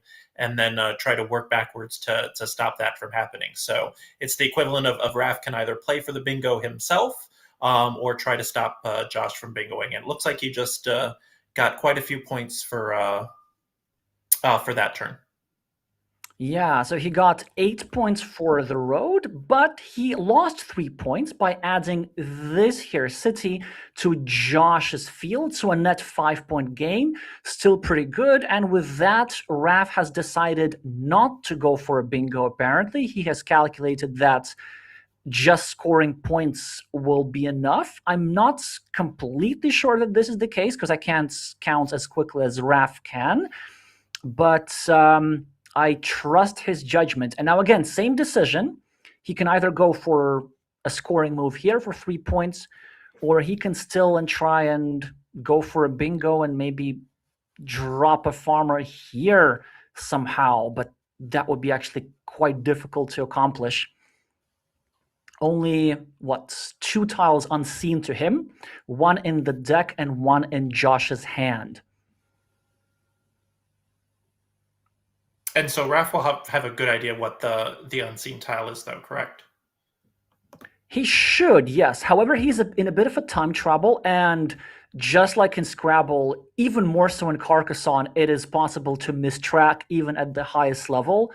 Every Carcassonne player has their painful mistracking, game-losing story to tell. I'm sure Raf will be happy to share his in the post-game analysis. And he does go for the farmer, so he figured that scoring was not enough. He goes for the bingo, and now Josh needs to realize that he can actually block Raf's farmer. If he goes here with the straight line, he will make sure that there's no possibility for this red farmer to enter. But will he find the block, or will he sell out for just 1 monastery point here or something else? I'm not sure what you could do. Okay, he goes for a 4-point road, and Raf does get the fields connection. So I think Josh might have just blundered away his win. He had a winning move. And did you see that? So Raf took this curve. He calculated this was his only chance. And now this farmer joins these 2 farmers, so it's a gigantic field tied between these 2 red meeples, these 2 green meeples for, I don't know, 33 points, 36, something like this. And because Raf was ahead on the scoreboard before that, I believe he should win this by around 10, 15. So let's see, the field is 30 points. Both sides score it. 6 extra for Raf for this little field on the left, and you can't see this, but the final score is 100 for Josh and 113 for Crafty Raf, which is quite close.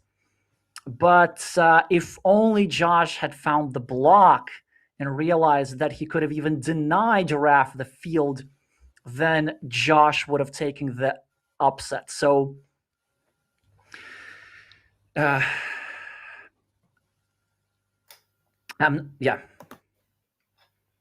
All right. Are we ready to bring both players in to discuss? Oh my God. So I obviously am not as familiar on Board Game Arena. It said 0 remaining tiles, but that must have meant 0 for me. I don't know, because I was like, yeah, obviously I could see what he was trying to get in there. And I saw the block, but I thought it was the last tile. So I just thought I'd take the extra 1 point because I thought I might need it. So, oh well. But we had a close game. That was exciting. Yeah, you played very well, and were very close to pulling the upset. So very impressive debut there, Josh. Exactly. Crazy. I'm sweating. No shower yet. Say that again, Raph? Yeah, Raph, we're having a hard time hearing you there. Is your microphone on your headset turned behind you, it looks like? Okay, now it should be fixed. Yeah. Very good. Yeah, I had a hard time. I can go shower again. You played really well. I think maybe the city at the top, if we can go to the game, or are we going back to Oh, yeah, I don't know if we can still show that view. Josh Koff. Okay. If we still have the screen share, we could all go into audio only, and then we can take a look. But yeah, I had 2 misplacements of tiles too, which was just shows the inexperience. So right off the top, when I didn't turn the city the right way, but that sort of helped me, I think, in the end. And then I didn't realize you played the field when I put the split cities over on the left. I thought I was playing into the field. Yes, I was thinking that, yes. I already claimed the field indeed. But your field attack was very good, I think. Especially with the curve on the right to join via that road was really good, I think. Yeah, it was interesting how those monasteries, the road monasteries, came into play there too, because those almost helped me defensively try to claim the field. Yes. So, as much as I wanted to... Oh, sorry, go ahead, Alexi. Yeah, I just wanted to add to that really quickly, because I was so impressed by this farmer, Josh. And then later on, that even though you want to get the starting tile to connect here, that you found the way all the way around into the field. That was actually some amazing board vision right there. Exactly, because if you don't try to go around, I obviously don't place my tile there. But at that moment, you didn't have any meeples left. So I was figuring, okay, maybe 4 points for the city and then a long 8-point road for me as well could be enough. I was already also hoping for the big city at the left to finish, that one in the middle left. And that worked out pretty well as well. Maybe I should have defended the left, bottom left. I'm not sure, Alexei, but I can watch after the stream, of course. But you played really well, I think. Maybe at the top, Kev tried to join those big city tiles. Yes. And not would you have connected? Maybe you can show Alexei that the road 3-way city that I placed. Would you have? No. The one down 3 and one to the left. This one. So would you have placed that connecting your? Because remember, I liked the move in the game. Yeah, I thought it was pretty good. It was definitely it was quite a difficult decision. You could sort of go here and then try to have fewer tiles to complete your city. Maybe you need a combo of a triangle plus a little city cap. But then the risk of that is, okay, so you go here, builds around here, blocks your meeple for 1 point. And then you end up losing a meeple, and then you just lose both the points and the meeple as well. So I think the move made a lot of sense. I did quite like it with 4 city tiles still remaining. And you did end up scoring actually quite a lot of points for that segment, around 15, 16 for just 1 meeple invested extra. I thought that was a pretty good return on investment. Is there a way in Board Game Arena to see remaining tiles, by the way? Yeah, since a few months, you can see if a player has a tile in hand or not. Before that, you didn't even see that. So there it says 0 tiles remaining, but it also says 1 behind or in front of my name, I think. And that's, I see. Okay, that's the clue. But what I meant is, can I see the distribution of tiles that are remaining, or do I have to track that in this interface? No.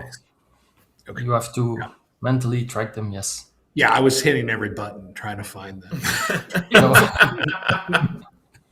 And Jason, why don't you tell us what your impressions were? I think we can go back to the quad box, Josh, because we're gonna wrap up because Scrabble starts in 10 minutes. Yeah, so I guess the one question that I did want to make sure was answered, before we transition back over to Scrabble is, Alexei was kind of speaking that into being, talking about how every expert has their mistrack story, and it sounds like Josh, now you have one for yourself. But Josh, as an intermediate player, looking to get better. Wabin asked earlier in the chat. I don't know if he's still around, but do you, like, chess has Stockfish? We at Scrabble have Quackle and Macondo. Do you have like a computer engine sort of thing where Josh can like look at this game and learn from it? Like, how did both of you, get better to get to the world-class players that you are? Oh, this is a great question, because it would be a dream, of course, to have something like Macondo or have something like Stockfish for us. I know that there are engines out there. They have been around for decades, but they're not as powerful as humans.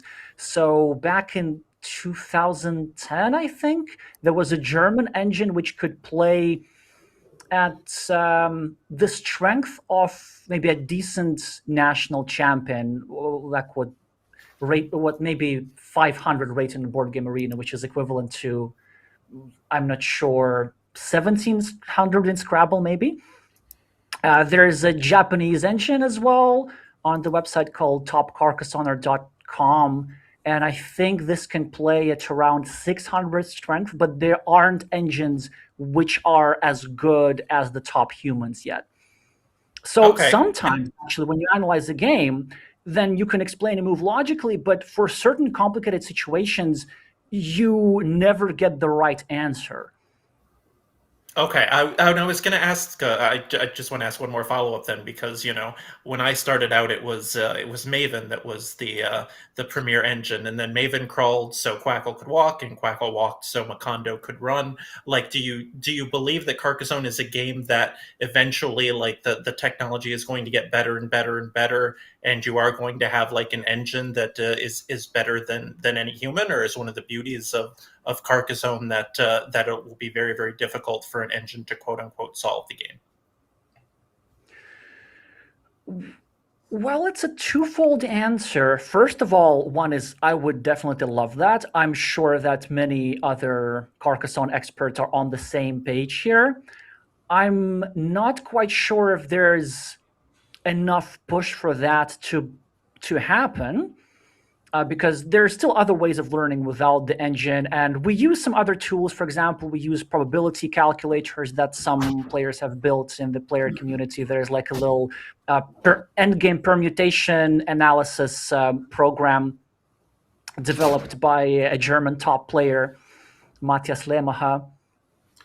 I'm gonna jump in. I think this is an interesting topic. I think the answer is the main engine is Alexei's brain at this point. So we're gonna have to shift back to Scrabble at this point. But I want to thank everyone who stuck with us, and I hope you enjoyed this segment. If you did enjoy Carcassonne, it's easy to find, Board Game Arena, but most importantly, Alexei's Carcassonne channel. I would really appreciate it if you enjoyed this, if you went over to that channel and clicked subscribe. Yeah, thank you, Josh. And I'm looking forward to maybe some more collaborations in the future. And I'm going to wait for my chance. But in the meantime, I think I have to go pick a Scrabble match and get announcements on the go. So I want to thank all of my guests. I'll give you just a few seconds for a last word if we can come back to the quad box, Josh. And and then we will cut to a quick break, and then we'll be back with some Scrabble. So any final words, Jason, Alexei, Raf?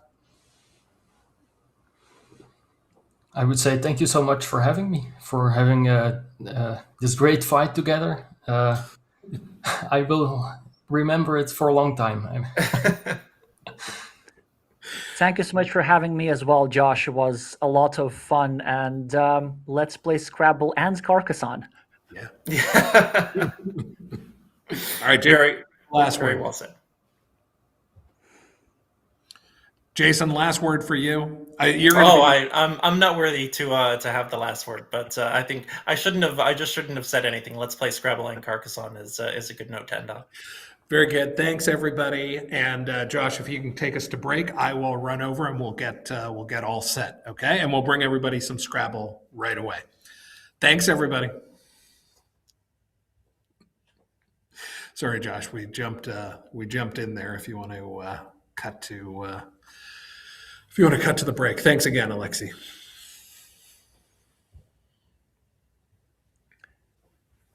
And thank you again, Josh. Yeah, no problem. And we'll be in break in just a second.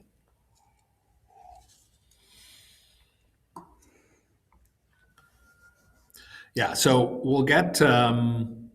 I may run over there just to see what's happening, just to make sure we can go to Scrabble. So stay tuned, everybody. We will be right back.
Welcome back, everybody, to the New Year's Scrabble tournament, generously supported by Word Game Players Organization and Bob Lynn.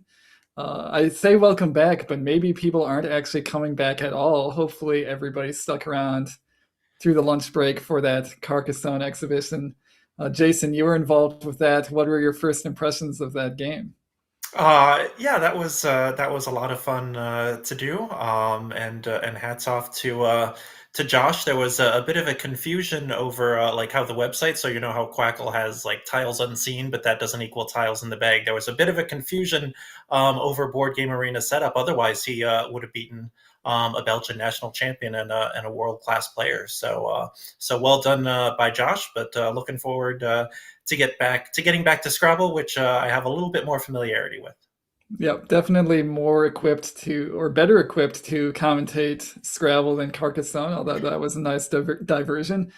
We do have a great matchup coming for you from the WoW division. We're going to see first place player Jason Weisberg, maybe a little bit of a surprise ascendance for him versus longtime expert Joey Malik. We're going to take a quick look at the standings first to see how things are shaking out, and you'll see 4 players at 12-6 and 4 at 11-7. This tournament is still anybody's up for grabs. Yeah, and in the Collins division, I believe we're going to kind of be switching back and forth between lexicons for the last 8 rounds for today and for tomorrow. We have 6 players at 13-5. So literally nothing even close to being decided as we come down the stretch here. Yeah, definitely a lot of players still fighting for everything, still fighting for all the prize money that's at this tournament. So lots of hard-fought games still remain. Players are seated and ready to go, so we can switch over to the board. We, again, as I said, Jason Weisberg versus Joey Malik. Jason currently sitting in first place, Joey in fourth place. There are a lot of good players in this field, and Jason, maybe surprisingly, has proved that he belongs to be up there with the rest of them. Yeah, not a name I'm familiar with, even though I believe he's been based in Minnesota for most, if not all of the past decade or so that I've been involved in the game. But he's been playing very well, and he's going to go really fast here, which I guess you would with a pretty standard opening play of Varix leaving AI. Nothing that's going to come close to that. Yeah, this is a very obvious play once you spot it. So no reason to take any more time than necessary, and nicely spotted by Jason to get off to a very quick start. It's a really nice feeling when you get those power tile plays early. Gives you a nice cushion to work with. It's even nicer to get a bingo, but these 50 to 40 point plays, it's a really good way to start the game. Yeah. Meanwhile, am I the only one not seeing Joey's rack cam here? It looks like it's kind of frozen and. He is definitely making. He's definitely looks like he's thinking about letters. So we assume he has seen his letters. Okay, there we go. Oh, so he's got the old Alterant Tarlatan combo through the R. Yep, he has bingos through the R. He also has Tetanol that overlaps on top of Varix if he wants to put the L in the triple line. That is 13 more points. So there is. You do have to make a decision here. Are you okay with taking 13 extra points to slot that all out there, or maybe playing it a bit safer? Yeah, I don't know. I think if Joey sees it, I think the 13 points is worth it. But Joey either not seeing it or for whatever reason choosing to play Tarleton. Either way, a nice response there from Jason's opening Varix. Actually takes the lead with that play. Jason's post bingo draw, not exactly what he wanted. I'm sure he maybe was hoping for an F to get floated out for Falerier, but I was going to say, if you don't have an F with this rack is a world of hurt. Yeah, and I think here I would be very tempted to just play very short. The newly floating T's and N's of Tarleton actually work very nicely with some of these letters, so maybe playing off the AI here in some fashion would be a nice play here. What do you think, Jason? Yeah, I really don't, especially with a rack without a blank or an S, I really don't want to get caught up in getting too fish heavy. But at the same time, if you play AALII alongside Tarleton, then you're just totally killing everything. That doesn't make sense. I think just playing AI on top of Varix, setting up your L, setting up your R. If Joey takes the spot, he's going to give you the triple coming back. That seems pretty strong to me. What's your opinion of this position? Yeah, I do like that suggestion of AI. As you mentioned, it sets you up for 7-letter words. It's hard to get a 7 down on this board. AI fixes that problem by giving you some hooks like air and ale. You still have those floaters of Tarleton that look really nice, especially that T in the double-double line. Feels like it could work out very nicely. Jason appears to have set up lariat, which is not a word. Lariat and lariated are both good, but no lariat. That would be a double-double. If he did have a double-double here, I think it would be worth playing, but it's definitely not worth playing if you're making one up. Yeah, could he be... I mean, I guess the A and E are next to each other, but could he maybe just be looking at lariat, which I don't think is a great play in this spot, but I don't know. He is. You had it right. So I would expect Joey to challenge this very quickly. Yeah, this is quite high probability. It might actually catch Joey a little bit by surprise to see a high probability 7-letter word like this hit the board. So it needs a little bit of time to double check his thinking and make sure that he's hasn't forgotten something obvious. But we do see it getting challenged, and we actually do see the challenge computer on the wrong lexicon. That will be fixed shortly. But this would not be good in any lexicon. Is this a Josh Koff sighting here? The ever elusive. We only ever invoke his name. We never get his presence.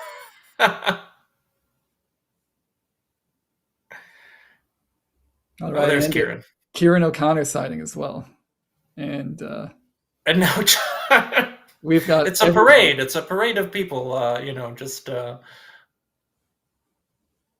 right, but Josh is, as usual, is the one. You send Josh Coffin and Kieran, but it's Josh Greenway who can actually do the thing. So now we're back on WoW. Yeah, they could have done it in Collins and gotten the same result, but. Yeah, this is coming back. This is coming out off the board in any dictionary, at least all the dictionaries I'm familiar with. So rough turn for Jason there. He's going to lose some steam here because he's going to have those same letters next turn, and he's going to have to maybe do that AI play that we discussed or something else. So kind of a tough turn for Jason there. Yeah, and if you're Joey, your opponent is phonied, 6/7 of the rack, you probably have a pretty good sense that the seventh one is a vowel, considering that he thought playing 6 tiles for 28 was best. So, could you do something gutsy, like maybe put a vowel in the triple line? He doesn't really have a very flexible rack, so I think that it looks that like Keeve is fine. Yeah, Keeve is a really good option here to get rid of KV. His other option might have been to play take through the A of Tarleton. I think it takes a different approach, but also sets up hooks that he doesn't have. Although he does know that Jason doesn't have them, given that he's seen most of his rack. But I do like Keeve here to just sort of move on from all those letters. Yeah, it's interesting that he played that very fast. But then again, as I frequently joke, if you ever want to slow me down, just play a phony, and then I'll try to find the fancy comeback or way that I can use that information of what's on your rack against you, and maybe kind of take too long doing it. So Joey just kind of deciding to play it straight. Keeve was a pretty good play, in a vacuum, and figures it's probably a good play, even knowing 6/7 of Jason's rack. Yeah, I think the one thing you would think about with Keeve is you giving back anything on the right side of Keeve to that double letter, double word area. But since Jason probably doesn't have a scoring tile, you can make that play knowing that you're probably going to get that spot next turn. Meanwhile, Jason with the same exact letters that we saw him having last turn, I would be very surprised if we see another phony. I think something like AI, again, still a very good idea here to open up spots for 7-letter words. He's still got those floaters of Tarleton, plus some additional floaters of Keeve. He could even hit like words, for example. So there's still a lot of life on this board. He just needs to get a few more consonants. Yeah, interestingly, you throw the K out in space, but it doesn't matter what Jason's 7th tile is. There are no bingos with Arial plus K and a blank. So I was going to ask if you're kind of more inclined to blow up the rack now that Joey knows most of it. Yeah, that is actually a good point. I guess I would be inclined to do that, other than a play like AI does open up like new space on the board. So it is hard for Joey to disrupt everything. But you do make a good point. Joey's going to be more defensive than normal, knowing that Jason is keeping a good sort of good-ish leave of vowels and consonants to hope to hit a bingo through Tarleton. So not a bad idea also by Jason to just move on from those letters. Yeah, so meanwhile, Joey looks like he has a decision of Watt, W-A-T-T, top right, or Watt, W-O-T, bottom center there, off of making win and OI. Do you like either of those plays, or are you seeing something else here? Yeah, and sort of a vacuum where you don't know your opponent's letters, a play like Ali might look like an S setup or a blank S setup. But given that Jason revealed 6 out of 7 of his letters, and I actually don't know if having an S would have given him a bingo, but anyway, he probably wouldn't have played Lariat holding an S. So Joey knows that Ali wasn't necessarily an S setup, so he doesn't have to immediately freak out about that spot. Then again, Jason just drew 5 tiles. There's a lot of S's in the bag. I would be maybe slightly more inclined to block that with something like WOT and not risk the triple getting hit. We see Joey going for Watt instead, which is an 8-point improvement, maybe with a slightly worse leave, and also not blocking anything on the bottom.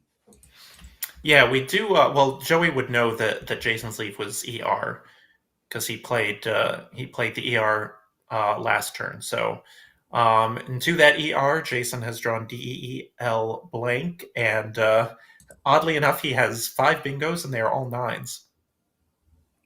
Oh, yeah, that is very interesting. That AT of Tarleton and Ollie is yielding a large amount of 9-letter words, including 2 double-doubles. And it's a little bit of a surprise now that Watt came down. There's no 7s or 8s for Jason to play. He's going to have to find a 9 here if he wants to bingo. Yeah, chat doing a good job of finding, most of, I think they found 3 of the 5 already. He's got relegated, regulated, and relabeled.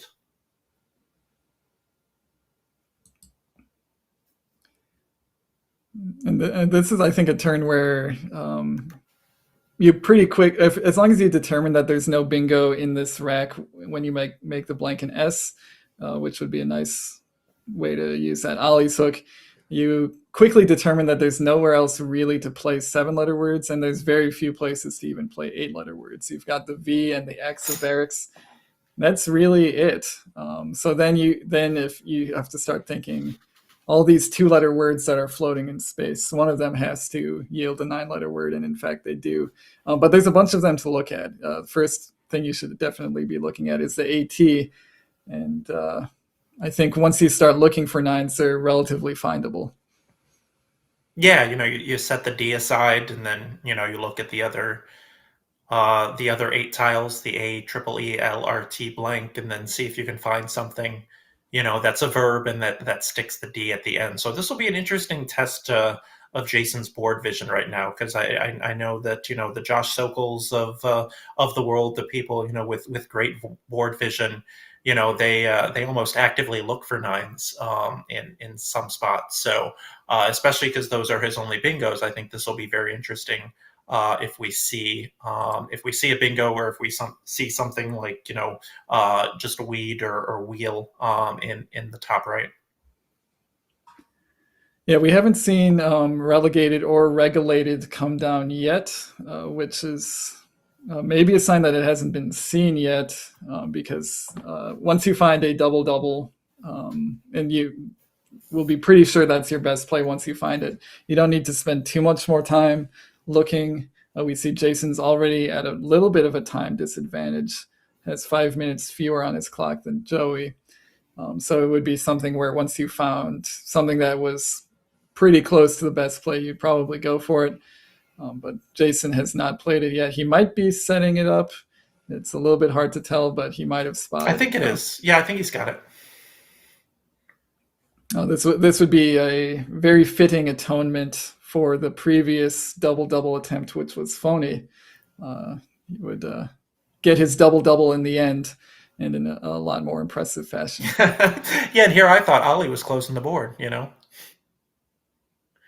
that's kind of one of the tricky things about a play like Ollie is it does close the board, but against certain players or players who are actively looking for 9s, it's not as defensive as it seems at first glance, just because those 2-letter words, if you're going to find a 9-letter word, working through 2 letters that are next to each other is the easiest way to do it, especially common letters like AT and IN. So that was actually a somewhat prescient and forward-thinking play by Jason to still have some bingo spots on this board. Yeah, and you talked about the time disadvantage a little.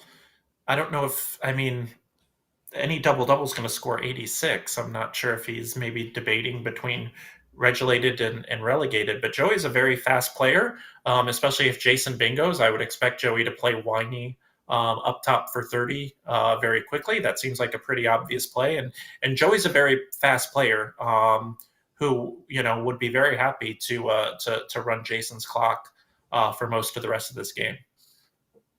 Yeah, but especially at once you start getting into the area where you're like 5 or 6 minutes apart, it becomes for at least for some players, and I can't say I know Joey's game well enough to say this for certain, but for some players, it becomes an active part of your strategy at that point to start playing maybe faster than you normally would to put the pressure on. And since Jason's clearly deep in thought here, Joey is he's got plenty of time to figure out his own plan of attack and, start playing quickly from this point forward.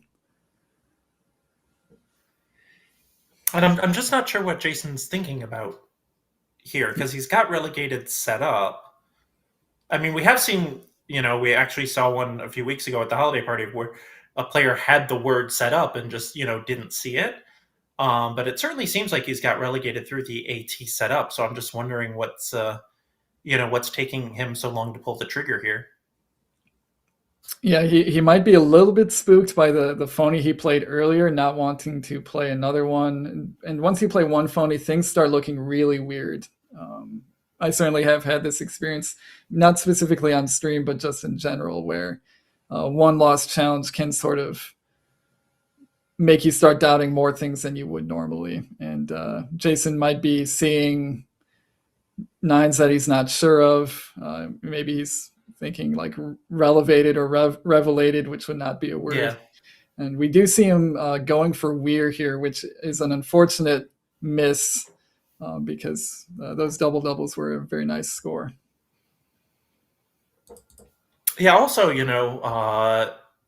again, not being that familiar with Jason's career, I don't know. This is kind of like maybe a first for him to be in contention for such a prestigious tournament title this late in the tournament. So, especially being on stream, did see him play a phony on stream in the early birds. So maybe just a little bit of nerves getting to him.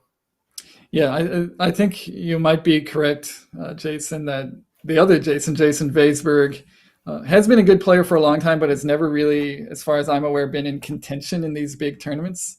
He's had good performances, but has never been in sort of like this upper strata of players. So probably some performance anxiety coming into play. Certainly the first few times I was in those positions, I was like, feeling like I was a pretender, feeling like I wasn't as prepared as these other players.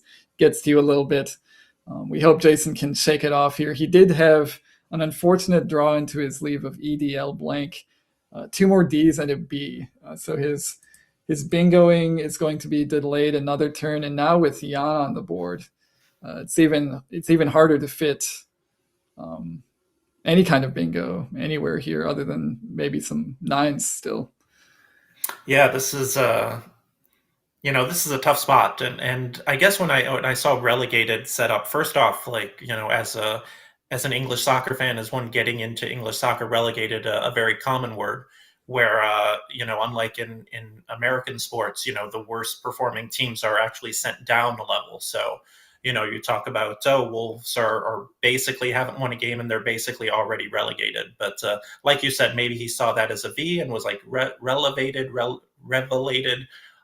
So maybe just not seeing relegated, or maybe just not being as familiar with the word. It's one of those where you see relegated and then you're like, is that right? No, it's just eglatere, and like your brain can play tricks on you, especially with the pressure that Jason is under here. So meanwhile, not a lot of great options. He is gonna close the double doubles, which with the blank and the ED, I think he would have had a good shot at down the road. I don't think that Joey was going there anytime soon. Yeah, it was just a rough turn in general for Jason there because he didn't have a ton of other options. Honestly, an exchange there might have been something to think about. Either that or just trying to blatantly open up more space on the board with something, I don't know, like BLET to the ET of Kiev. But that keeps 3 Ds. So the 3 Ds were really hindering him on that turn. And he does get rid of 2 of them. So that is some upside here, but in the process, closing down that double-double line.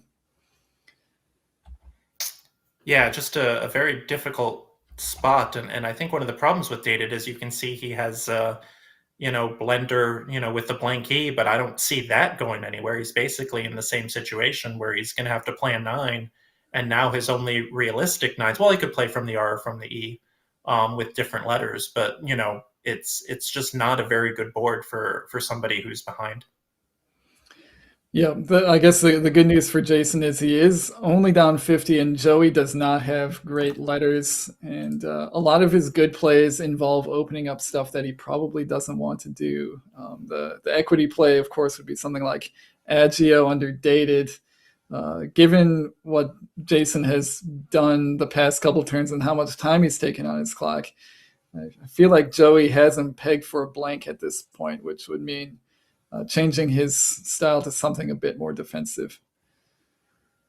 Yeah, I agree. I saw Agio. I was like, oh, you can dump your vowels, draw into ing, and then I saw where Agio hit, and I was like, yeah, we're not doing that. So this is a really interesting turn because those two Agio placements are your highest equity plays. So maybe do you just play OI on top of the X and Varix? That doesn't look great, but I'm really not seeing anything good here that doesn't open the board. Yeah, I was wondering if we would see a play like this, just moving a lot of tiles, blocking that R and that E. Jason's bingo chances now are basically reduced to starting with an A for raging, playing next to raging, ending with an N of Jan, or playing through TE or ET. So Joey, holding a pretty decent sized lead at this point, is feeling decent about the fact that while he did only play his good tiles for 9 points and kept IO, that Jason's life is going to be very hard after this. Yeah, from a valuation perspective, that play was pretty sad. But I'm sure if we had simmed it, it would jump up very highly. Maybe not being the best play, but I totally see what he's doing there, and that is a very good idea. And we see Jason with his unplayable blender, just going for dropping the B here. It does block the TE of Tarleton, which was maybe a spot to play a bingo ending in TED. So not ideal there, but also scores a little bit, keeps a good balanced leave, and hopes that something materializes for him. Joey very quickly playing Chi in his only available spot. And also blocking that newly created, it's a less useful lane, but it's blocked now next to raging. So I think a pretty obvious play from Joey's end. All right, nice job by Jason finding the 9 and getting back in this game. This will be an S. He actually did have a higher scoring 10 underlying through Yin, but this is a very, very nice find. It's actually interesting. He could keep the letters in the same exact order and just move them to the yin spot and redesignate the blank and still have a valid words. But yeah, Underlet's very nice play here. Played quickly, which I think is important here. He's down to about 10 minutes on his clock. Yeah, the downside is that Joey had HOTH at a minimum, so that H is going to play really well there. At some point, he will move his hand, and we'll see what he has. But hopefully that gets Jason's sea legs under him, and he can come back and make it a game. But yeah, that's not a great draw for Joey there, the LO, and at first glance I don't see anything great cashing in that spot that Jason just opened. Yeah, he cannot hit that spot with the H. If you wanted to play there, getting rid of his duplicate H's and O's, he'd go for something like Hoer, or he could maybe play a little bit longer with something like Ortho. He is down by 3 points now, so this is basically an even game. And now with Underlets sort of floating out there, the board control aspect of it is, it's still present. There's still not a lot of activity on the right side of the board. But the left side of the board, which had been previously closed on pretty badly by the V of Varix, is now sort of open for business. So Joey's going to have to adjust his style a little bit here to sort of address all the new activity on the board. Yeah, and I guess that is kind of one of the downsides of raging, is that when the board is pretty yucky, but when your opponent finds the bingo, you blew up this good rack. Now you got to get rid of the Q. Now you have 2 H's. You don't have the flexibility to hammer the spot, when he opens it. I still think that raging was the right idea, but it certainly hasn't worked out very well. Back over to Jason. He does have another bingo here on this turn. He's almost got it set up. Bargeman would be 95 points if he spots it. Looks like he might be setting it up. That would be a very nice play. Would put him in commanding position in this game. But you have to know it's a word, and the men words seem a little bit arbitrary at times. Yeah, no, not faulting him for missing Bargeman here. Game seems a decent option. Would have liked him to see Brigma for 34 off of Underlets, but this play seems okay. And looks like Joey's arm is obscuring his letters again. I see a tinge of red fabric, which seems to indicate it's his arm. But we do know he kept LOHT. Oh, yeah. It almost says Whitloof here. Whitloo. Not quite the draw he wanted either. There's still some decent bingo stuff in the bag, including all 4 S's. And it's not drawn one of them yet. So he's going to have to figure out what to do here. The play of game from Jason did sort of put an end to bingos at the bottom of the board. So, and with Hoer on the board, maybe he could start playing a little bit of defense again. Jason, what are you thinking here? Yeah, this is a really tough spot. You talked about all the good stuff in the bag. Do you ever just play out Howl through that U and Underlets and just blow it up? That looks like a really strong play. Similarly, he could play Who underneath. I think you want to keep playing defense, but it sucks to play 3 tiles, instead of 6 when, as you said, you're looking at all 4 S's out. The Z or Z, I'm not sure which one we're using for this session, is out, as well as the second blank. So I kind of like the idea of just blowing this rack up, taking your highest scoring play of 26 and trying to find some of those goodies. Yeah, now that I'm looking at Out Howl, that does seem like a very decent idea to, as you said, dig deep into the bag for some decent stuff. One thing to think about here is even if you do draw the decent stuff, will it matter? And after a play like Out Howl, the only bingo line on the board is really to the left of Out Howl if you can start with a vowel. And so you might get good stuff and then might not be able to use the good stuff. And then your game gets complicated as you try to balance scoring versus keeping for bingo that might not ever play. Whereas maybe the board after Who is a little bit more understandable. You could still draw good stuff, but you're not really counting on the good stuff to be the way that you win the game. And then if your opponent has the good stuff, they might open up something and then you're able to capitalize. It's kind of a tough turn. It's 2 different ideas, Who versus Out Howl. Either one, it seems like the amount of bingoing that we're going to see in this game is going to be pretty low. Yeah, especially considering the board configuration. This game could be a bit of a back and forth. Whoever played last has the lead, sort of thing. And I think it was. We haven't talked about hooks or extensions for raging yet. I think the only one I can come up with is ragingly. So that area of the board is kind of dead at this point in terms of plays you'd want to make. We see Joey going for something a little bit different here, maybe splitting the difference a bit with Litho, playing off 5 tiles, but keeping the W. I'd probably be looking to get rid of the W on this turn, but a decent scoring play and keep the scoring pressure up. Yeah, and with Joey's arm placement, we got to look at his rack right away and remember it. But S blank will put him in very good stead as he looks to close this one out.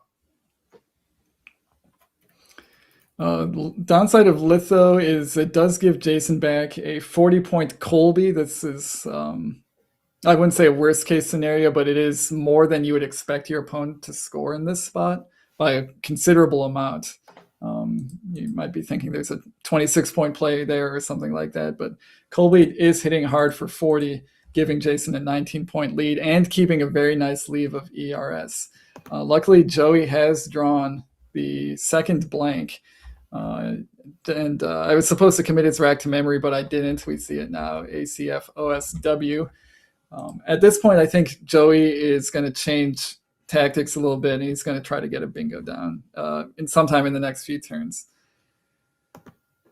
Yeah, by the way, we got a bunch of new super friends in the chat. Thank you all so very much.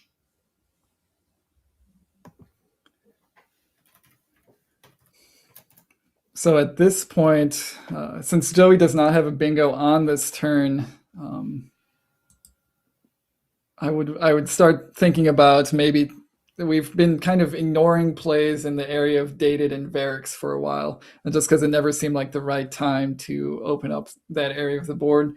Now holding a blank and an S, those become a little bit more playable, I would say. It's just he doesn't have anything good there this turn. If he wanted to play OW and DO, that kind of sets up spots for himself, but also keeps too many consonants, keeps the C and the F together. Maybe he just plays wolf through the L of underlets and just keeps as good as he can, not opening up any new spaces in particular, but just holding out hope that he'll draw something that plays maybe from the T of litho. Yeah, I mean, that's got to be right. You know, you hate leaving the Y next to Colby open, but you know, wolf is your highest scoring play and it's your best leaving play. ACS blank is great. So, you know, you're scoring and you're leaving. You know, you're not doing much to the board, but I just feel like wolf has to be by far the best play here. Yeah, wolf also is 27 points, which is the most that he's going to be scoring this turn, unless he's, you know, burning the S or the blank. And so for, you know, just from a pure equity perspective, it's a clear standout. And while it doesn't do anything particularly helpful for the board, it also doesn't really close anything on the board that you care about. Really, you're kind of blocking the H, which maybe comes into play since you do have the C for CHES bingos. But this scores very nicely and doesn't obstruct too much. So a nice little interior spot here by Joey.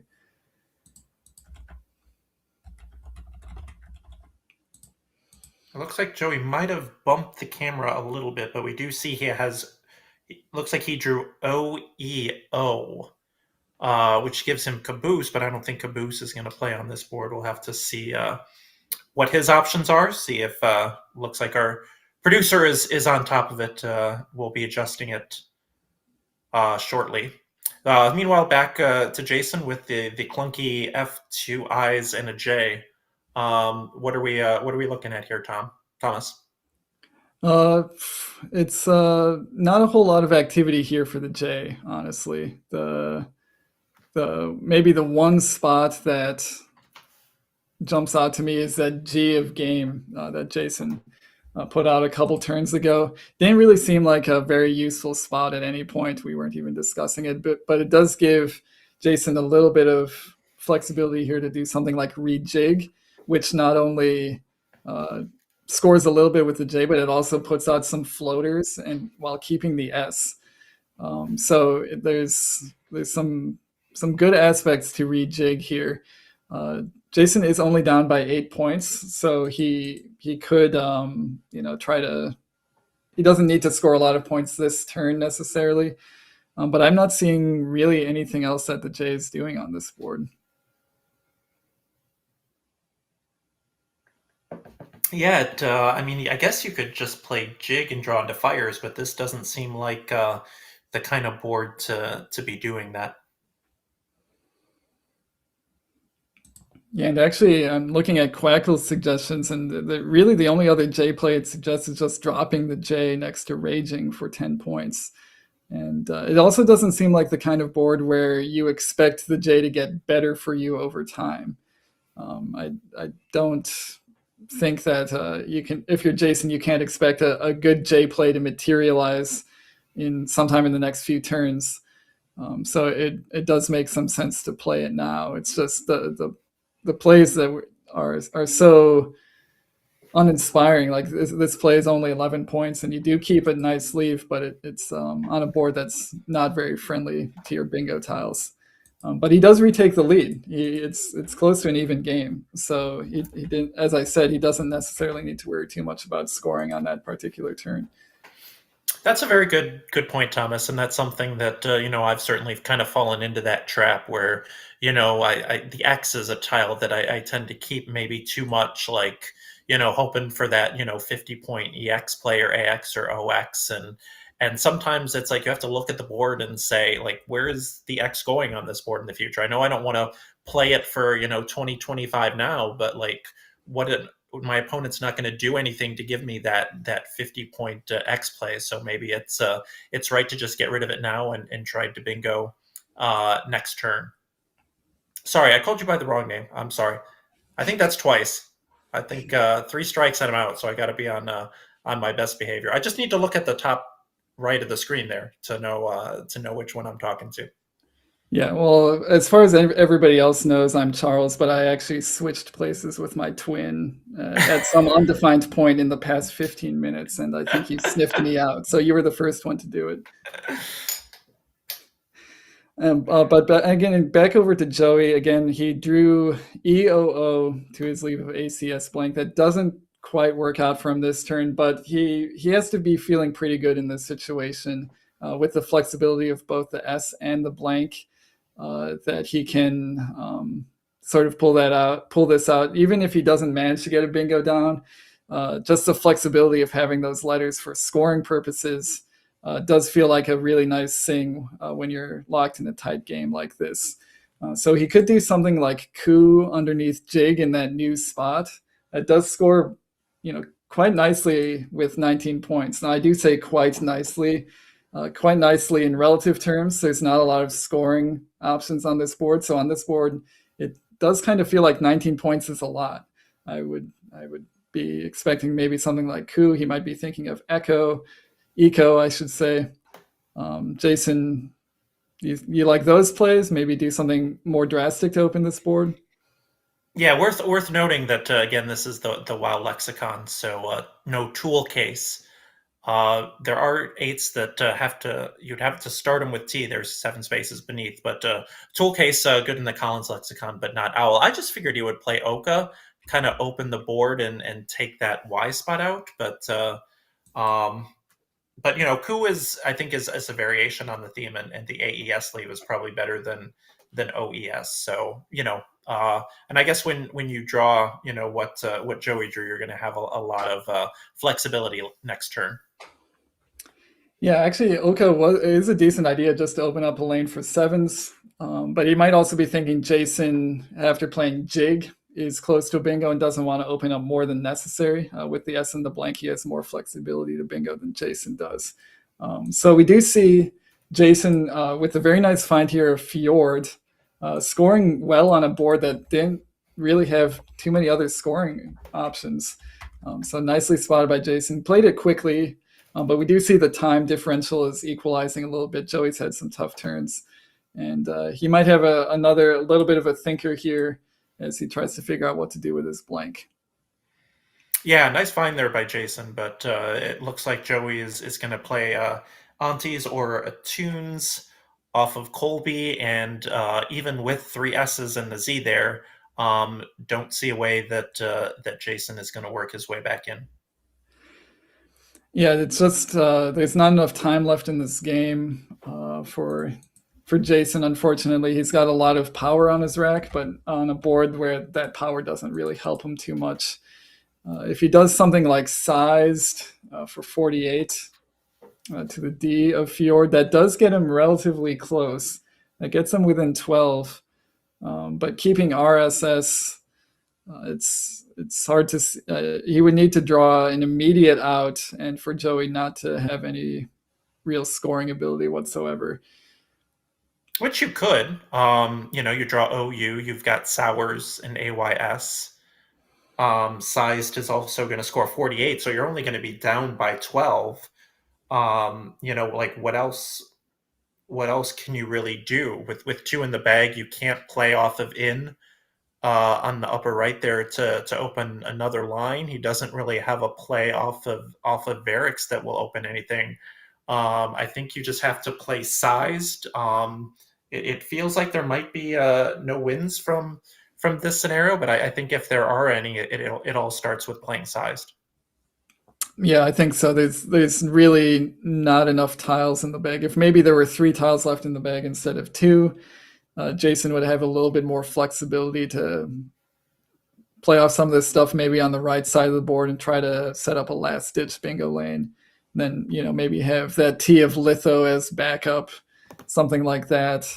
But with only 2 tiles on the scene, he doesn't quite have enough flexibility with his current letters to try something like that. The bag is UU, which is almost as bad as the QV that we saw Wellington leave for Jason Keller this morning. Oh yes, indeed. That is not what you want to see as your last 2 tiles, or the last 2 tiles that you pick, especially if he were to do something like try to hit a fish of some sort. UU would not be the letters that he's aiming for.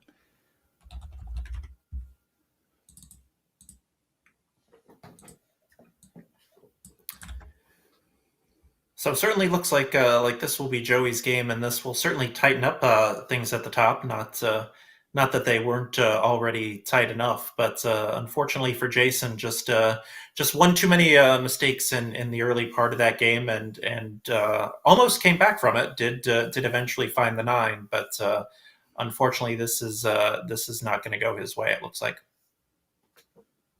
And we see him putting sized on the board, kind of coming to the conclusion that there's not too much more he could do with those letters. That does get him within 12 points, but he is going to draw a UU, which is not going to help his chances of going out next turn.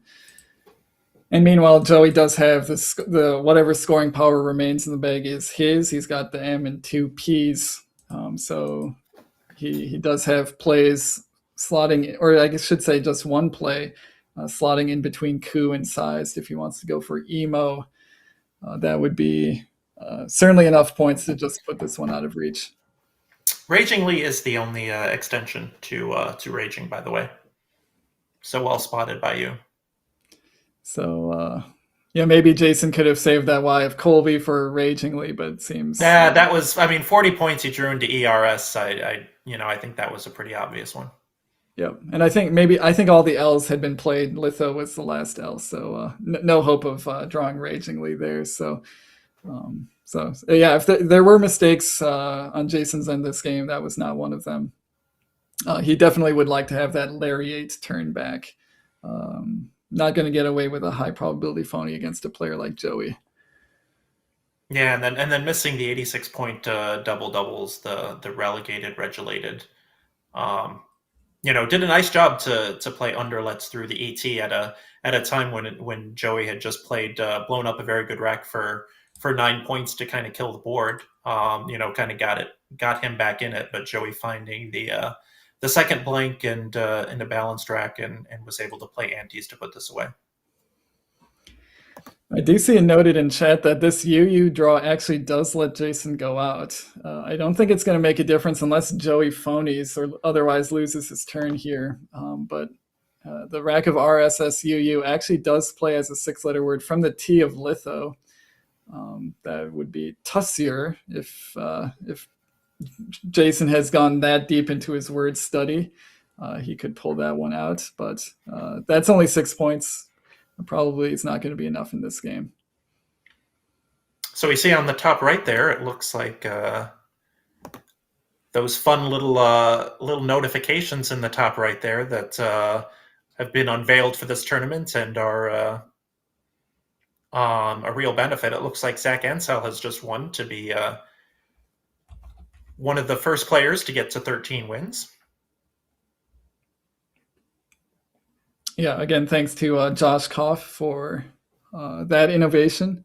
A little bit of a standings update while we're in the middle of these games.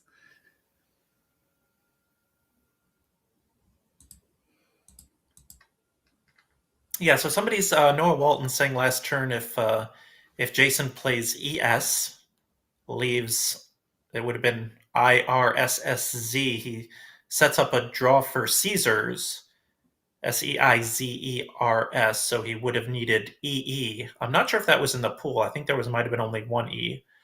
Also, when you miss, then it's you've burned your E for 12 points. When Joey takes the bottom there, then you lose by a lot. But I don't think there were any winning chances. But maybe something like ES was going to be very difficult to block for sure. Yeah, and I think in that situation, any block that Joey attempts to make just reopens in a way that could still give back other bingos, or even possibly just Caesars if the draw works out. So nicely spotted by Noah. Even if it doesn't actually work, it's a little bit more creative than the things we had come up with, sort of dismissing the idea of playing 2 tiles off and emptying the bag in that position.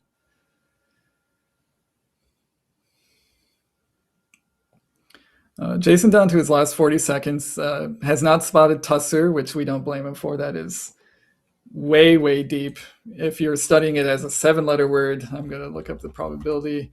That's into the 25,000 range. You're approaching the end of the list with a play like that. So we see him just going for cuz here. I actually don't see what Joey's plan is after this. If he goes out, maybe Jason gets another turn after this. Oh, yeah, we do see. PO in that spot would have scored a bunch, but he has Opine to go out. It is his only out, 15 points. And he is going to win this game. 395 for Joey, 352 for Jason. And we can cut over to the overhead mic and see what they have to say. Not my best game, but sorry. Me neither. 395 to 352. Yeah. Thanks. Is Antley 8 good, or is that Collins only? Antley? I don't know that word. I don't think so. Yeah, I saw Tepinol going across there, but it's pretty crazy. I'm like, don't even want to look up what I missed. That was so. I knew that too, okay, but good. I feel like when I didn't do that. I feel like I just like couldn't. My brain wasn't settling in quickly enough or something. This turn, oh my gosh, I kept ELD blank. Oh wow! And I could have played, any. Did I block stuff with raging? No. Okay. So I drew that. Well, I left LED blank. Then I drew DDB. Oh. But I feel like there had to have been something I missed that turn. I came very close to missing Wolf. It was like way better than anything else I had. I had a really good rack that turn. I had ACS blank. Oh, I saw relegated. Yeah, I'm regulated. Okay. Those would have both played there. Darn. I actually feel like I thought about relegated, but it didn't seem to work for some reason. Maybe that was a different turn. Yeah, nothing to the ET. So it wasn't as bad as it seemed, other than wasting so much time. Yeah. I mean, I missed a couple things there, but nothing crazy. I relieved one to fit through. I don't know. Maybe I'll leave a mistake too. I think after relabeled. Oh wow! I didn't even really look through all that. It just took too long. The blank and 2 letters to join places to. And at least you eventually got a 9. Yeah, but yeah, didn't play that best game.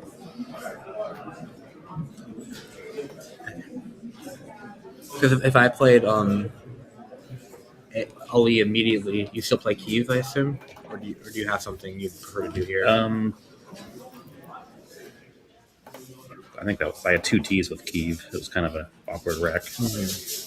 But given that I knew your rack, I figured you didn't have anything that big that would score there because you had 1-pointers. So right. I thought maybe you were going to play like Lakey or through that. I thought about it.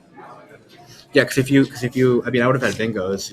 It's assuming I drew the same thing. I would have had bingos through the case. I would have rehealed or something on short through the K with what I drew. But yeah, anyways, I didn't play well, so that's on me. My previous game, my opponent phoned you, and then he wanted to get everything. So I thought that might happen here. Sometimes it just doesn't always. Yeah, it doesn't always. You don't always get punished for it. Do you like Ragingly? Never. Yeah, I do. Yeah, I thought of that when I played that. Okay. I never had them. I mean, I forgot about it, but I thought of it. Yeah, I didn't have the L when I did the Y, but I thought about it when I had the Y.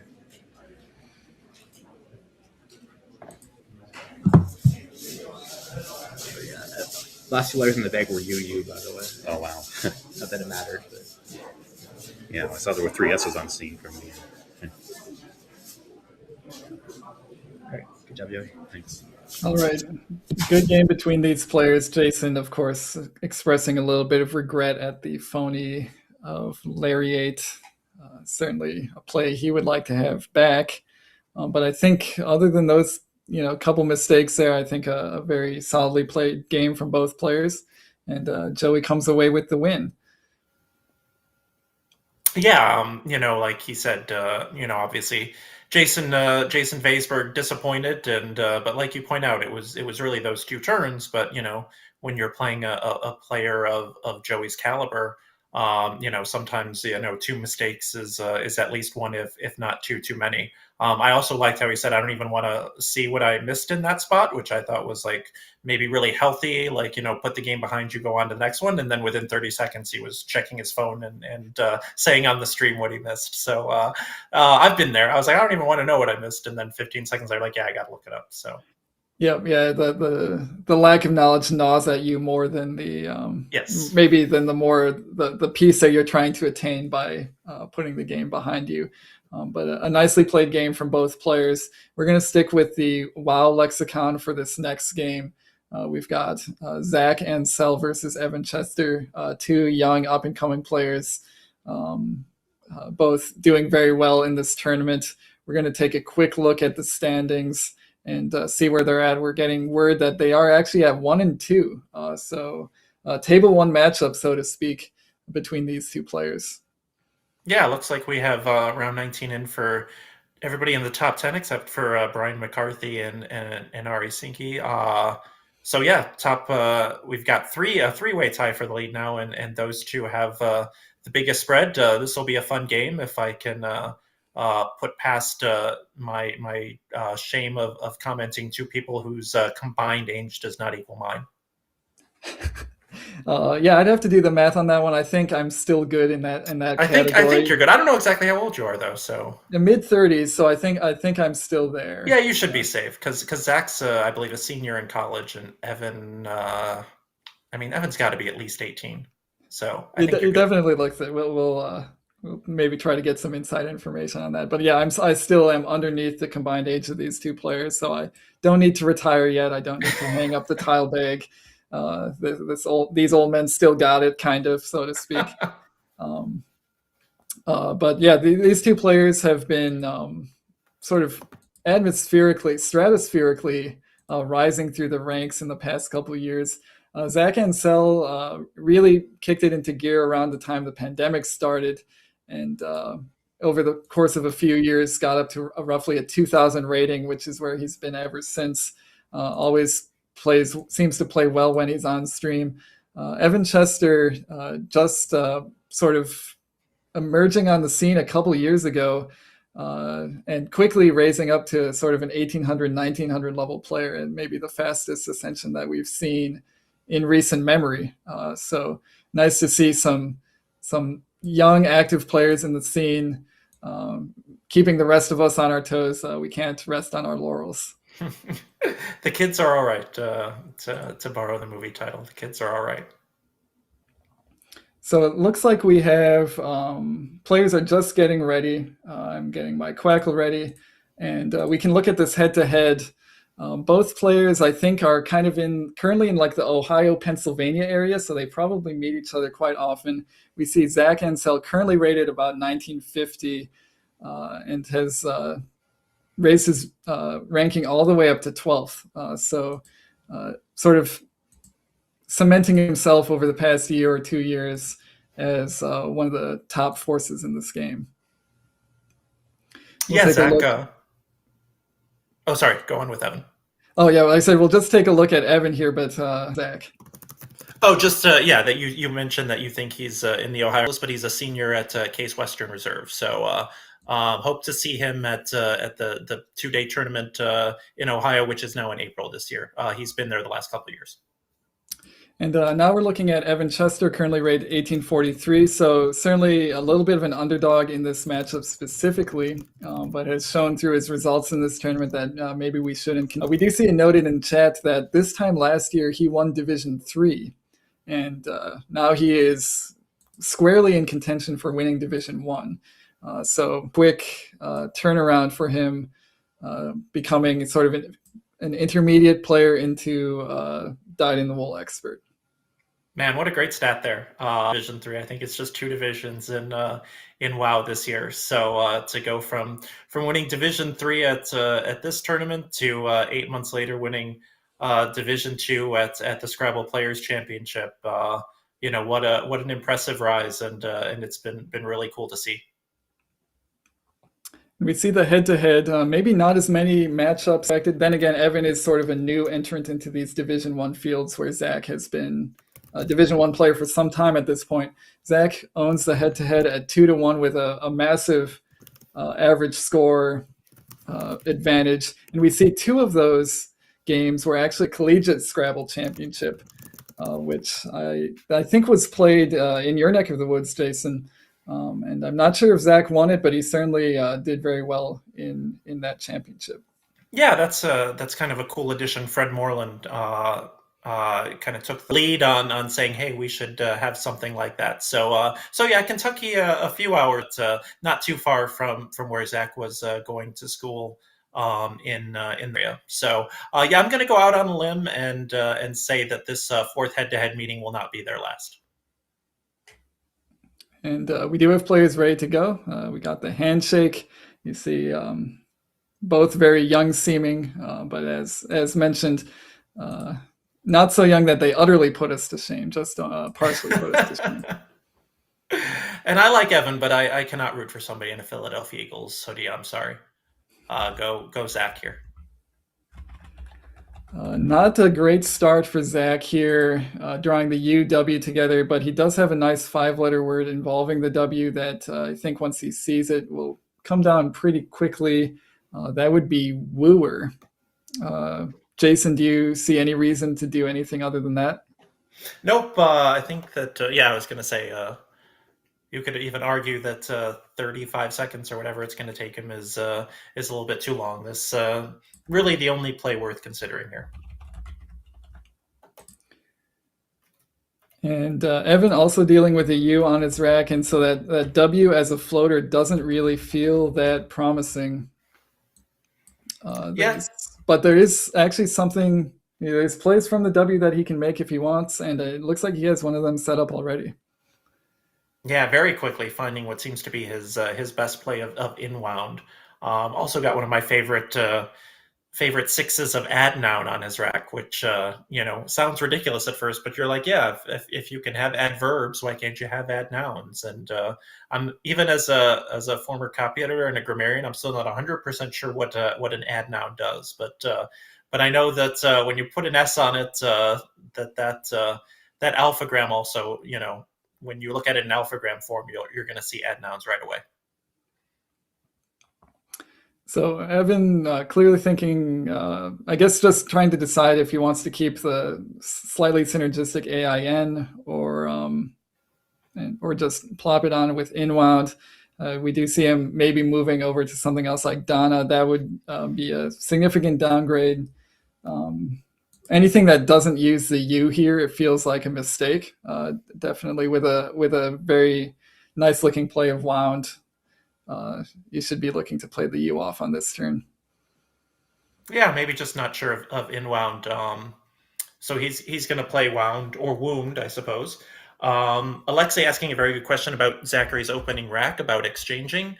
If he didn't have this 24-point option, he could have played woo for 12, drawing into Uria, but 24 points on an opening rack, ER, which he probably would have left if he'd exchanged, not nearly 24 points better than the AU leave that he had. So playing there was worth it. Zach with still too many vowels here. He was drawing into AU, so that was sort of a known risk from his from his end. He does have Emu set up, which plays nicely under Wooer and keeps about as good as he can expect. With this kind of rack, there might be a little bit of temptation to fish with playing off UE, but on this particular board, you'd have to do it with something like Do for 4 points. That does not feel worth it here versus taking the 21 of Emu.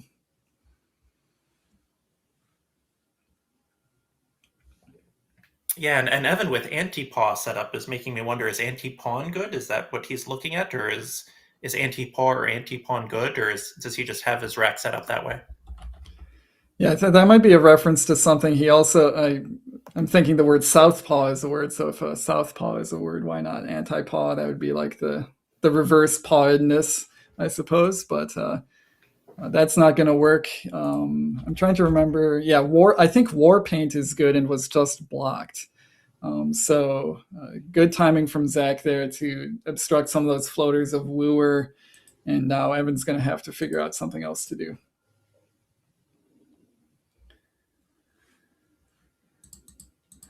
So maybe just playing off the AW is a decent idea here. Paint is a relatively strong leave. And if you can do something like AW on top of the R of Wooer, that gives him a little bit extra space to work with. Jason, are you thinking you might fish here or try to play a little bit longer?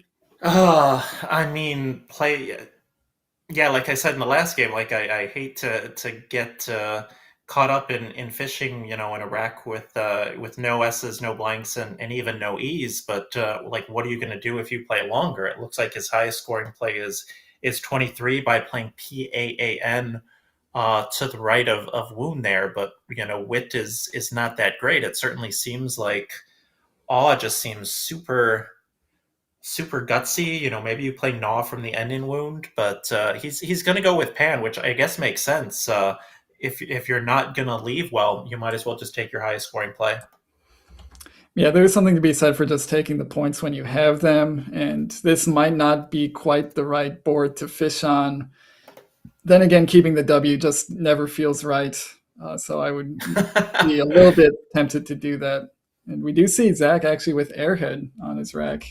Remains playable after Evan's play of Pawn.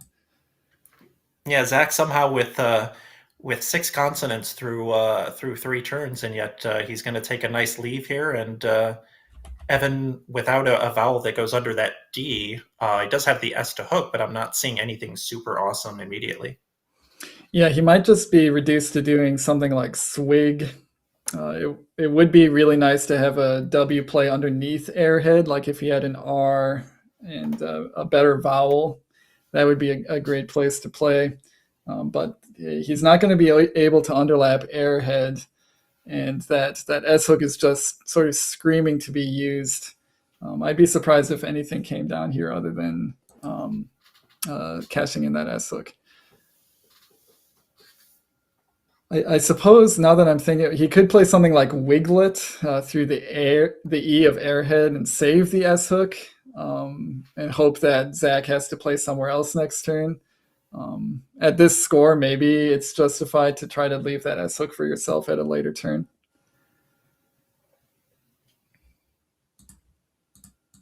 Yeah, and Zach not drawing well, but now he's making me wonder if Algidic is good.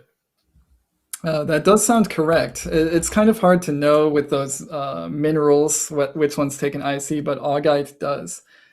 So if that spot on top of Airhead stays open, making Care, we might see another sort of unlikely unfished for bingo come down for Zach.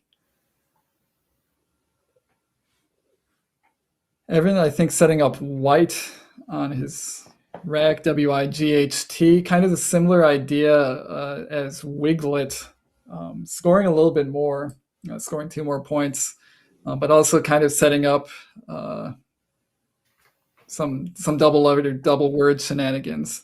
So I'm not surprised to see Wisp come down. Yeah, I think Wisp or Swig is fine. So now a big if Zachary finds Augitic here, this is an ultimate lesson in timing, because you look at the at the 23 tiles that Zach has drawn, they are not very good. There's a ridiculous amount of vowels, no blanks, no S's, but he's got Augitic set up. He just has to trust himself, and he is. So, you pull those 23 tiles out of a bag in a different order, and you've got like 60 through 4 turns. But Zach is gonna kind of take command of this game early. Yeah, nicely spotted by Zach. Good confidence to pull off the word, which could be phony. It is good. Zach has been improving in word knowledge for some time now, so not really a surprising find for him. He's had pretty good command of the bingos now for a while, whereas Evan is maybe at a disadvantage from the word knowledge just because he hasn't had enough time to learn all the words. Nobody can learn all the words in the span of a year or 2 years. So not surprised to see Zach find that play. Nicely done by him. Evan, not the draw he wanted. He was drawing into too many consonants, but with the V and the G together, I really think his only play here is voltage. Yeah, he's got a nice spot for vlog though, off of Pan, making Nav, Dal, and No. But with 3 S's and 2 blanks out, maybe not wanting to set that up. But I'm fine with voltage, especially considering how good the bag is. Again, both blanks, 3 S's left, all of JQ, XZ. So I'm good with digging into this bag. Yeah, and as you say vlog as an option, I'm thinking, at this score, he's down by, roughly 80. So he's down by a bingo and a half at this point. Maybe the volatility of vlog is something that he likes. But voltage also does some nice things, creates some easy lanes for 7s that he can hope to hit in the future. And so no major issues with this play. Yeah, vlog is just it's the OWO equivalent in Collins for me, is that I just never see it.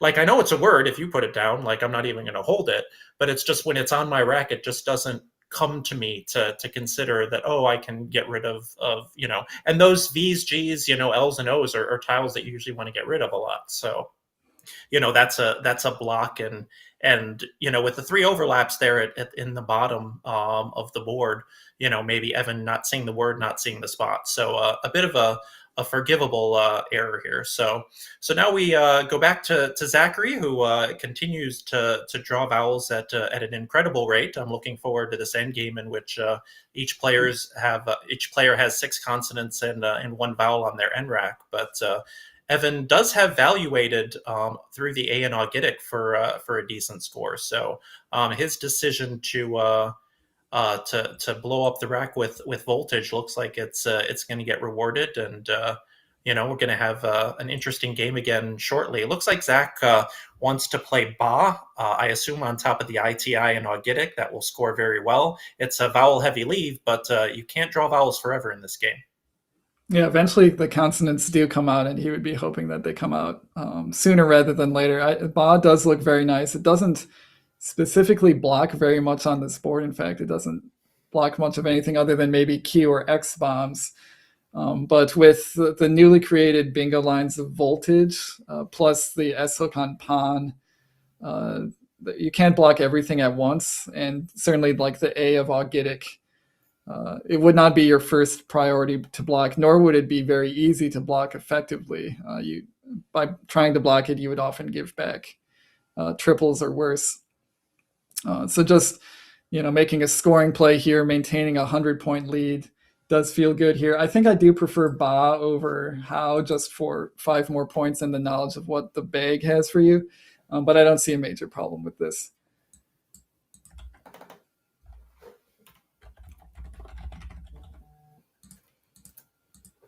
So now Evan has valuated setup quite quickly. I assume that is his only bingo. Somebody pointed out in chat that behavior 1 spot from fitting for Zachary, that V just needed to be over 1 little spot more. So if he saw that, I'm sure that could be quite upsetting or tilting, as we say in poker.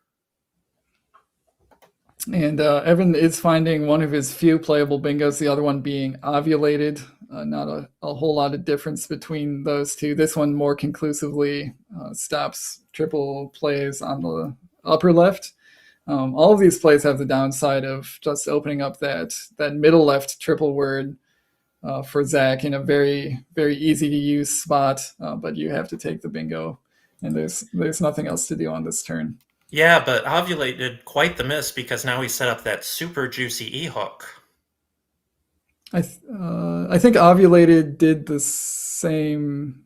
Oh no, sorry, you're talking about evaluated. Yeah, I'm talking about evaluated. Yeah.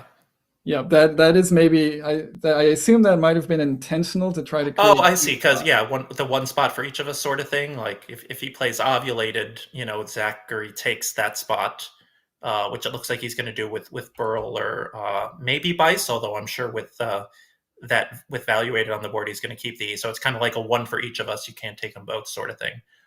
Which is probably a good idea, but when you draw 6 vowels, then you're in really bad shape.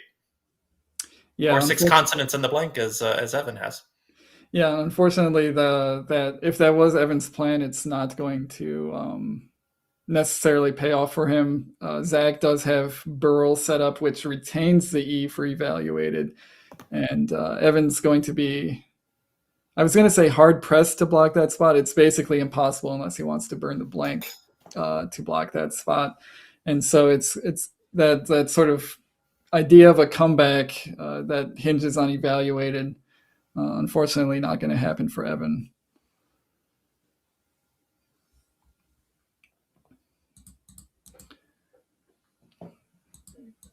Zach's still thinking about this play. I think he's coming to the same conclusion we have. Definitely keeping the E feels very important here, and scores a lot of points in the process. This is a 33-point play. Gives him a bingo-sized lead again. Even if Evan did have like a nice play or even a bingo making evaluated, this game wouldn't be over. Zach would still be in decent shape. So Evan, with the 6 consonants in the blank, I assume we're just going to see Raj or Jar through that blank A in evaluated, unless you're seeing something that is better. Yeah, I think it might be a little bit tempting to exchange here just to get rid of more consonants. But playing off Jar, keeping D and RT blank, that often works out even with a 1-vowel draw. 1 vowel plus 1 consonant, still often bingos in the areas next to voltage. So this is, I think, definitely worth playing. We do see Zach with almost an unworkable draw, given that he was trying to get plays making evaluated. Does he even have one other than FE on this turn? This is just wild. I had a game recently where of the 42 vowels, I drew 11 of them, and it certainly seems like Zachary is on his way to drawing 30 of the 42 vowels himself. But there is really not much there. So he is in quite the quandary here in terms of what to do. Do you just play the FE and assume that you're going to exchange next turn?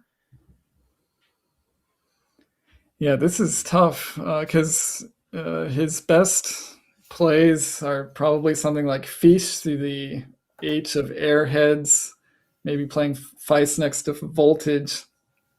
But those don't really address any of the existing bingo spots. And in the case of Feist, maybe even makes it a little bit worse.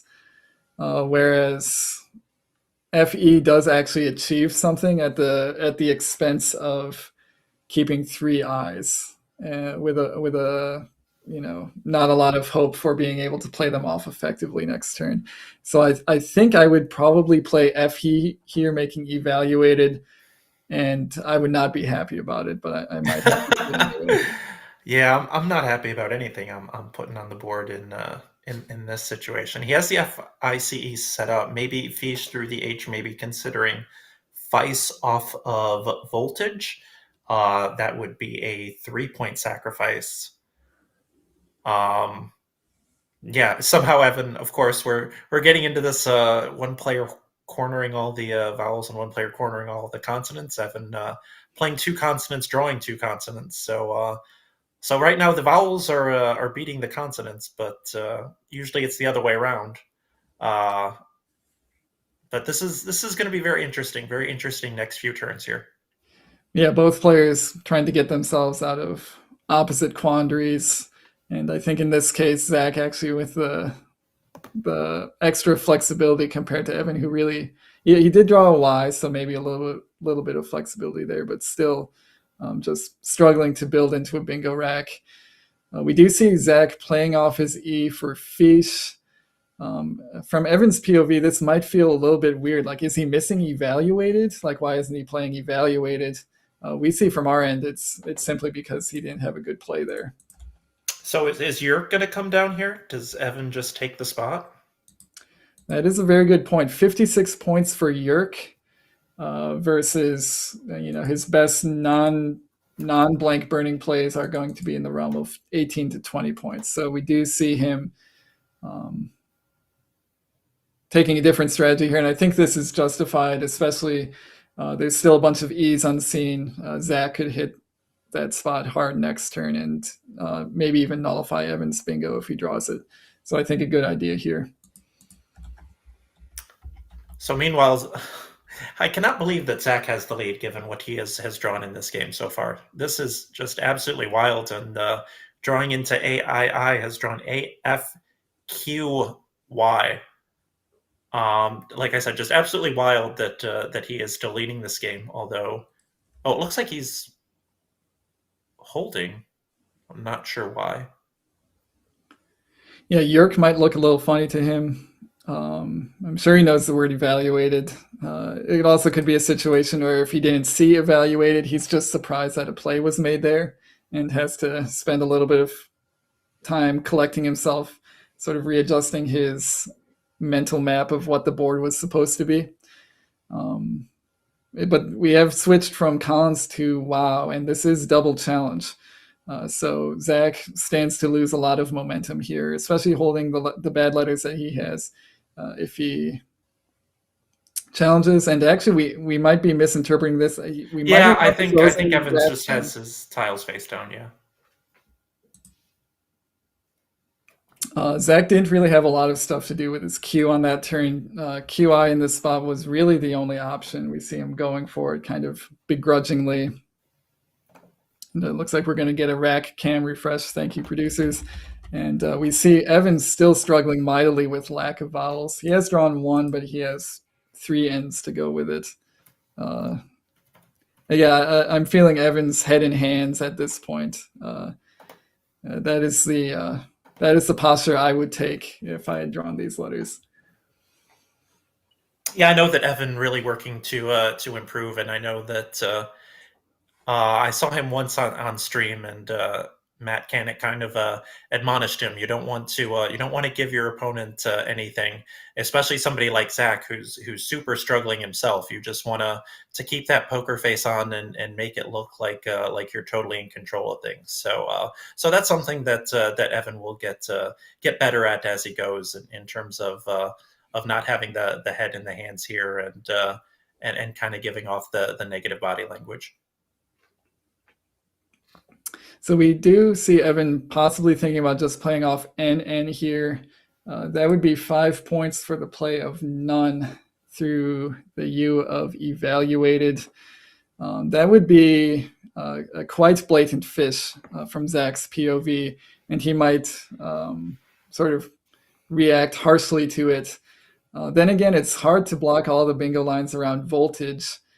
So Evan might be feeling decently well about his bingo chances next turn if he does something like this. But in the absence of any huge scoring plays here, fishing might be justified. Yeah, I was going to say it's not like you're going to score well other than maybe end. But end really kind of closes the board, plunking your ED off of that E in airheads. I really kind of like none here. As you point out, you've got the 2 bingo lines on either side of voltage, and unless I'm completely spacing out, PAAN does take the S, so you have down there as well. You're looking at a very vowel heavy pool. Obviously Zachary's been drawing vowels all game, but he can't have all of them. There's some in there for you to draw, and I think a lot of the 2 tile draws is going to give you a bingo in both spots here. So I'm just plunking down the NN. I know it's sad to score 5 when you're behind by 32, but I think it's the right play. Yeah, and we do see Evan possibly thinking about tens. I think that would be hooking voltage for voltages. Scoring 22 points, like, gets him within 10, but after Zach's next play, we'll probably still be down by 30-ish, and not keeping very well. So it's and with the scoring spots on this board basically non-existent, it's even a 10-point deficit is kind of hard to come back from.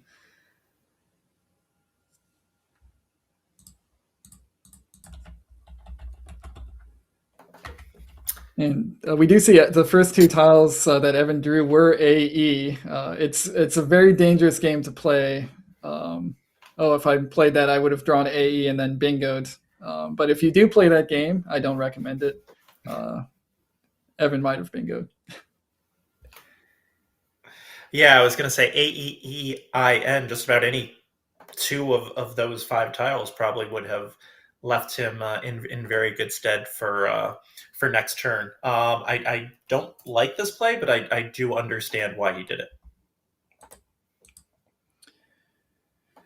And so back over to Zach. He does have, again, too many vowels, but with the F and the Y does have some scoring power that Evan does not have, and that might be crucial in this one. If he wants to get maybe a little aggressive, he could go for defray from the D of tens that just became available. 34 points, and you are putting a Y in space, which is in the triple line, which is guaranteed to be used, but I think you often come out ahead in that exchange. So defray does look nice here. Or you could play short and not opening up anything else. Try to drop YA somewhere, maybe next to wound. A few different ways you could go here. Jason, do you have a preference? Yeah, this is a really interesting position because if you play defray, Evan did just blow up the rack. So, 2 S's unseen, maybe he has one of those. But you also see that it's a pretty balanced pool, and the X and the Z are out. So if you play defray, I just feel like that gets hit either with a bingo or with an X or a Z play so much. Now, we know that Evan basically has the worst 7 tiles that he can have among the 21 unseen to Zachary, but defray just seems really gutsy. Like, you're up by 10, the board is pretty trash right now. I just think that defray is too gutsy, but the problem is it's not like you have other great options. Maybe you just play defray and hope that your opponent has had a bad draw, and if your opponent has a bad draw, you win the game. I kind of like this idea of Yair here. What do you think? Yeah, I think this is not really giving back a whole lot to Evan. Maybe there's like a 5 or a 6 letter word underneath Yair that could be damaging, but really this is just maintaining that 30-point lead while keeping the board as scoring unfriendly as possible. And the longer he's able to do that, the less time Evan has to come back in this game and try to manufacture scoring spots. And especially with the letters that Evan has drawn, it's going to be really hard for him to keep the scoring pressure up and try to overtake Zach. And somehow Zachary's still managing to avoid. Has he drawn a power tile in this game? The Q, which he dumped for QI. But somehow Zachary also managing to miss the good stuff. So we have 10 tiles in the bag, including S, S, X, and Z. So we are shaping up for quite an interesting endgame in a close game here. Yeah, there's still a lot of scoring power in the bag with the Z and the X unseen, but it's also, as you sort of scan the board and try to figure out where those tiles actually go, not a lot of places jump out to me. So those tiles will be nice just for their face value score, because 10 points is more than 2 points for like a G or something. But in terms of like being able to hammer a 50-point play, it seems it's getting less and less likely, other than perhaps next to pawn. So if I'm Evan here, I might it's hard to say. I don't think I would be going for a bingo at this point because the only remaining spot is the S hook on pawn. I would maybe be trying to play off a few more tiles and draw some scoring power out of the bag and try to win that way. With a player like Zach, who is not only improved from a word knowledge perspective, but very good from a strategic perspective, he's not just going to randomly open up lanes for bingos. You can't play passively like that and hope that a bingo line materializes out of nothing.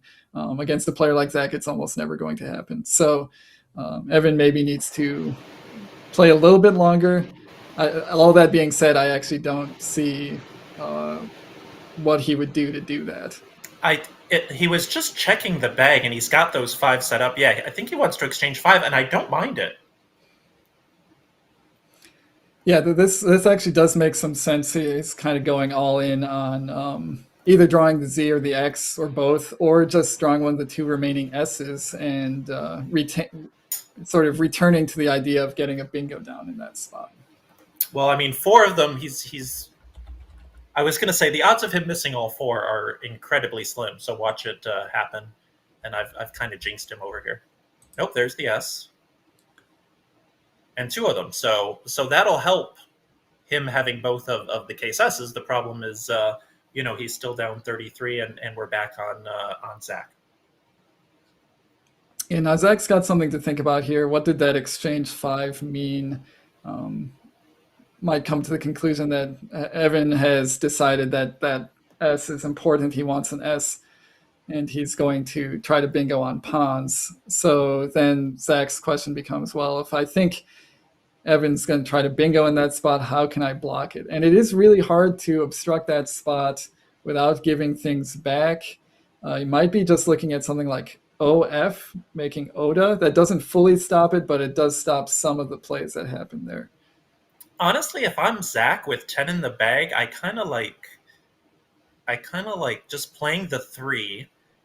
If Evan bingos, it'll be pretty close to even, and he's going to give you the triple, and as long as you go out first, I think you're going to win. So I think you just kind of let him bingo there and just try to stay far enough ahead that you outrun it. Yeah, very good point. Any bingo in that spot is going to give a triple or multiple triples in response, and so once you've taken this 60-point lead, you are, I think, still a favorite to come out ahead in those end games. And it does turn out that Evan's exchange partially worked, but it also didn't fully work out because he's going to need to fish at least one more turn before he gets a bingo down, and certainly looking to play off at least the B, maybe one of the S's as well. We do see him, I think, going for Neb next to pawn, knowing that he holds the last 2 hooks for it, those last 2 S's, and trying to hit a higher scoring bingo on the triple line. Yeah, but then, I guess Zach doesn't have very many plays down from the Y, and if he does, that gives you 8 potential, but then doesn't Zach just side lap it, and then where are you? Yeah, then you have to bingo with whatever tile sort of ends up on the bottom row if a tile does end up there. And so again, it's kind of optimistic. It counts on your opponent not realizing exactly what you're up to, and a player like Zach, who's rated, in the top 15 in North America, I feel like would certainly realize what a play like Neb was trying to achieve. But it's hard to see what else there is to do here, given that there's no real available bingo space on the top of the board. Down by 60 at this point, Evan has committed to getting a bingo to win this game, and it's hard to see, what other space he could open. Possibly just dropping the B under the N of 10s, just playing Neb and trying to.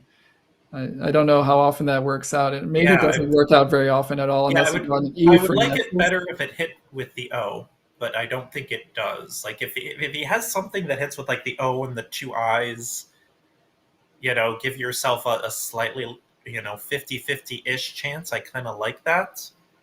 And I know I'm being critical, like, oh, Neb never wins because he sideslaps it and you're done. I mean, he's in a pretty bad way. Like, neither one of these players has drawn particularly well this game, and the final score will certainly reflect that.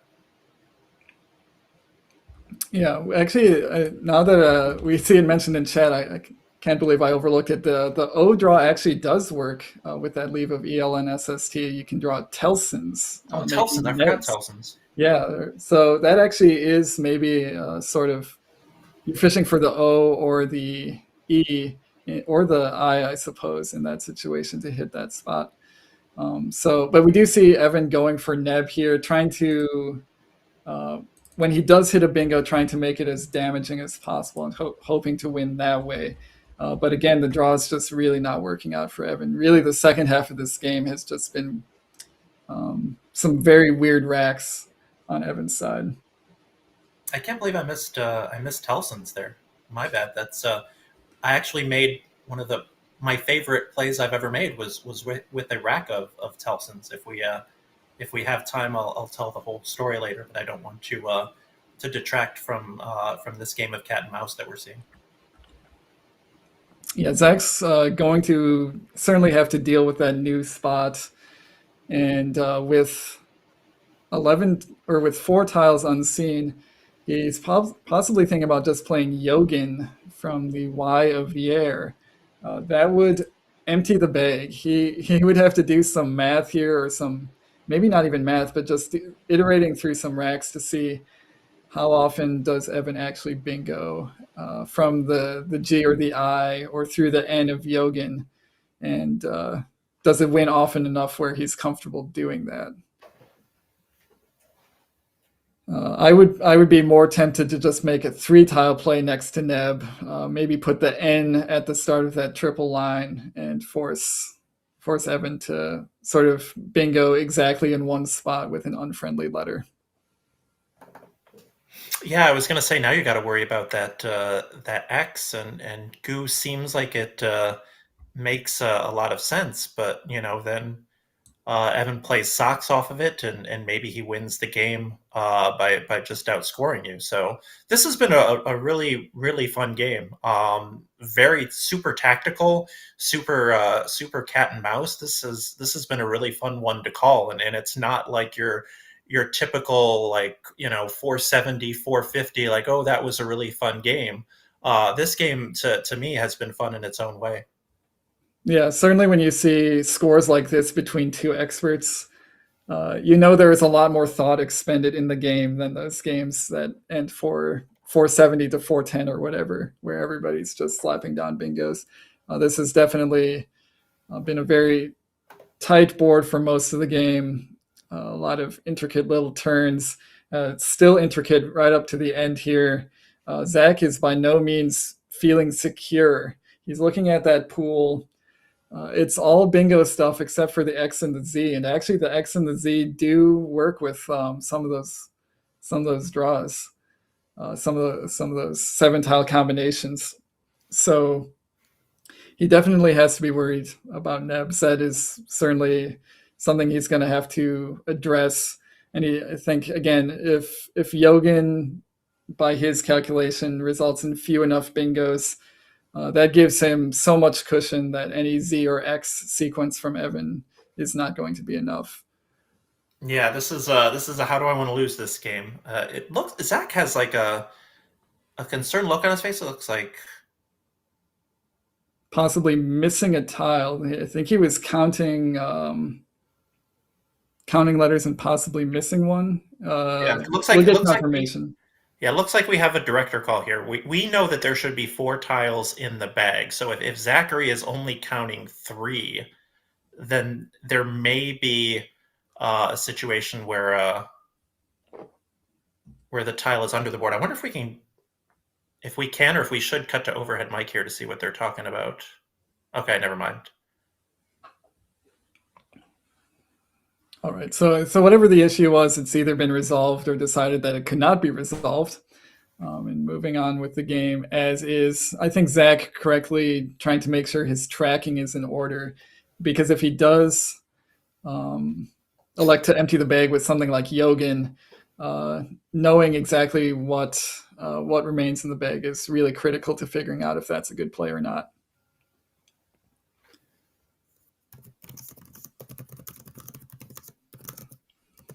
So Yeah, go ahead. Go on. No, go on, Charles. I was going to say, it looks like there was some confusion about possibly a missing tile, but Evan does not seem to think there's a missing tile, so Zach might just have a tracking error here. Yeah, and if Evan has it tracked, I was once in a similar spot to Zachary early in my Scrabble career, and I called the director over, and the director's official ruling was your tracking is crap and the game will continue. And not to obviously I knew the director quite well, that she felt comfortable enough to say that. But yeah, this is a very complicated spot, and it's even more complicated if your tracking is off. We've seen Zach take quite a while here, and again kind of have a concerned look on his face. This is not an end game or a pre-end game that you want to play if you're not sure what's in the bag. Yeah, and the way he's moving his pen makes it sound like he's still trying to figure out where his tracking has gone wrong, which as time ticks away, it starts to feel more and more, you start feeling more and more pressure. And then I think your tracking gets worse as the pressure mounts. It like you become more likely to miscount the E's that are on the board, for example, as your time ticks down. And then you're down to 2 minutes and you realize that you just need to make an end game play. We do see a noted in chat, Noah Walton mentioning that possibly Tog to the right of Neb reduces bingo chances maximally. That's the most bingo defense he can play. Yeah, and I'm not surprised we're seeing this. If your tracking is off, you may just say, okay, I don't know what's in the bag. I don't have time to figure it out. I'm just going to make this high-scoring play and empty, and if he wins, he wins. Yeah, I think that's a pretty good strategy. It's kind of like, oh well, I know this play wins a lot of the time, and you don't give Evan any more turns to try to manufacture a win. On this board, with so little bingo space, I don't think if Evan was able to fish off a tile here that he would ever be able to manufacture a win here. But you can imagine racks unseen from Zach's POV that could have resulted in some shenanigans right at the end. So a good idea from Zach to just empty the bag, say if you have it, you have it, and if you don't have it, I win. To use another poker term, the will kasoof. If I got it, you don't got it.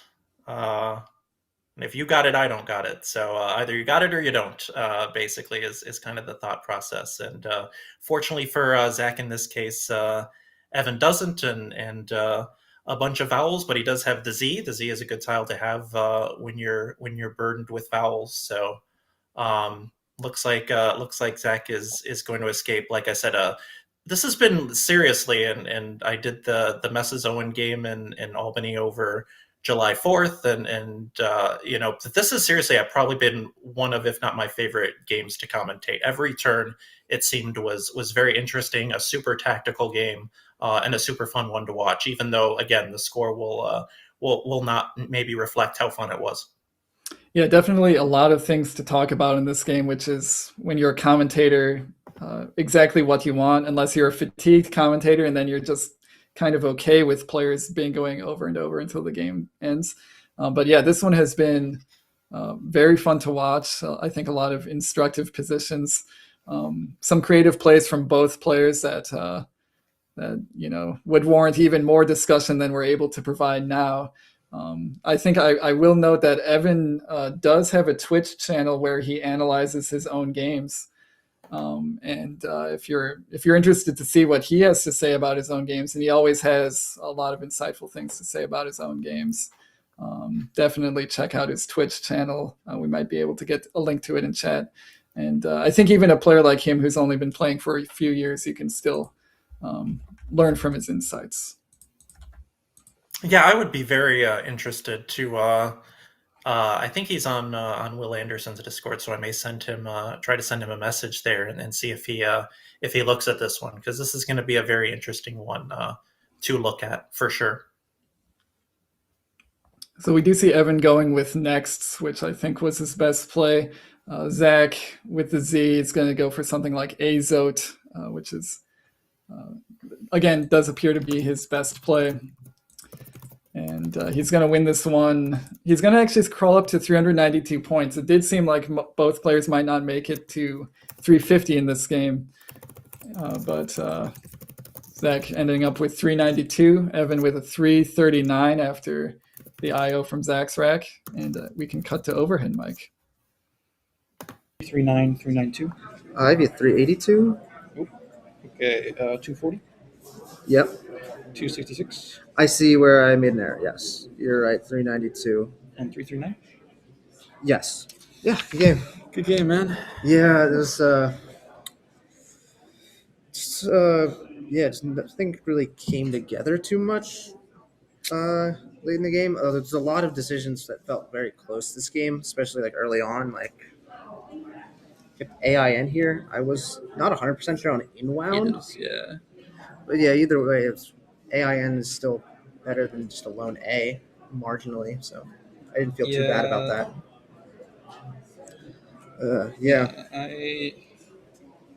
I don't know how I screwed up my tracking somehow. Yeah. Just had an extra E in there somehow. And okay. I just could not count to 12, apparently. Yeah, I guess. Yeah. I don't know. Yeah. No, that's a skill I'll need to train for, I guess, for next game. Yeah, right. So yeah, I drew the blank in 6 consonants after evaluated. Didn't have anything great burning the blank up top, and I had the J, and then 7 consonants again, or 6 consonants in the blank again. Yerk's definitely worth it. Yeah, no, that seems right. Yeah, I have the E obviously, but I left AII. Like my options are play FE there or leave ACII, and then. Yeah, that's. I know you don't have it from previous turns, right, so I can at least hope you didn't draw it on your 2-tile draw. Yeah, sure. You may be the blank, whatever, but like. Yeah. There's also not the greatest amount of blank running plays that are even worth it in the first place. Yeah, so I think playing Fish, hope I hit the draw because like this isn't even that bad of an outcome for me because if I leave the H is a pretty volatile scoring. Yeah, for sure. NN was the leave here. There's just no other way to score. I mean, if you don't go there, I'm going to go in that area, not voltages, but right. Area. Yeah, so no. Only a scoring. And then I was set to play inane, keeping EN, but once that gets blocked, I traded those tiles. I needed something to happen. Down 30 on that board with those tiles. It's kind of hard. It felt that desperate. And yeah, I only drew. I drew both S's out of the bag, but did not have the X when I played this. I needed. Yeah, I figured you wouldn't have the X or the Z when you played that. Yeah, but I was close to a bunch of things that are really cool insertions. I was one off Air Radio. Nice. Yeah, I was looking for plays there, especially on like the inane turn, but it's just there was nothing ever long enough to be worth it. Yeah, well, anyway, you can just do that. But, right. I would have resigned. Yeah.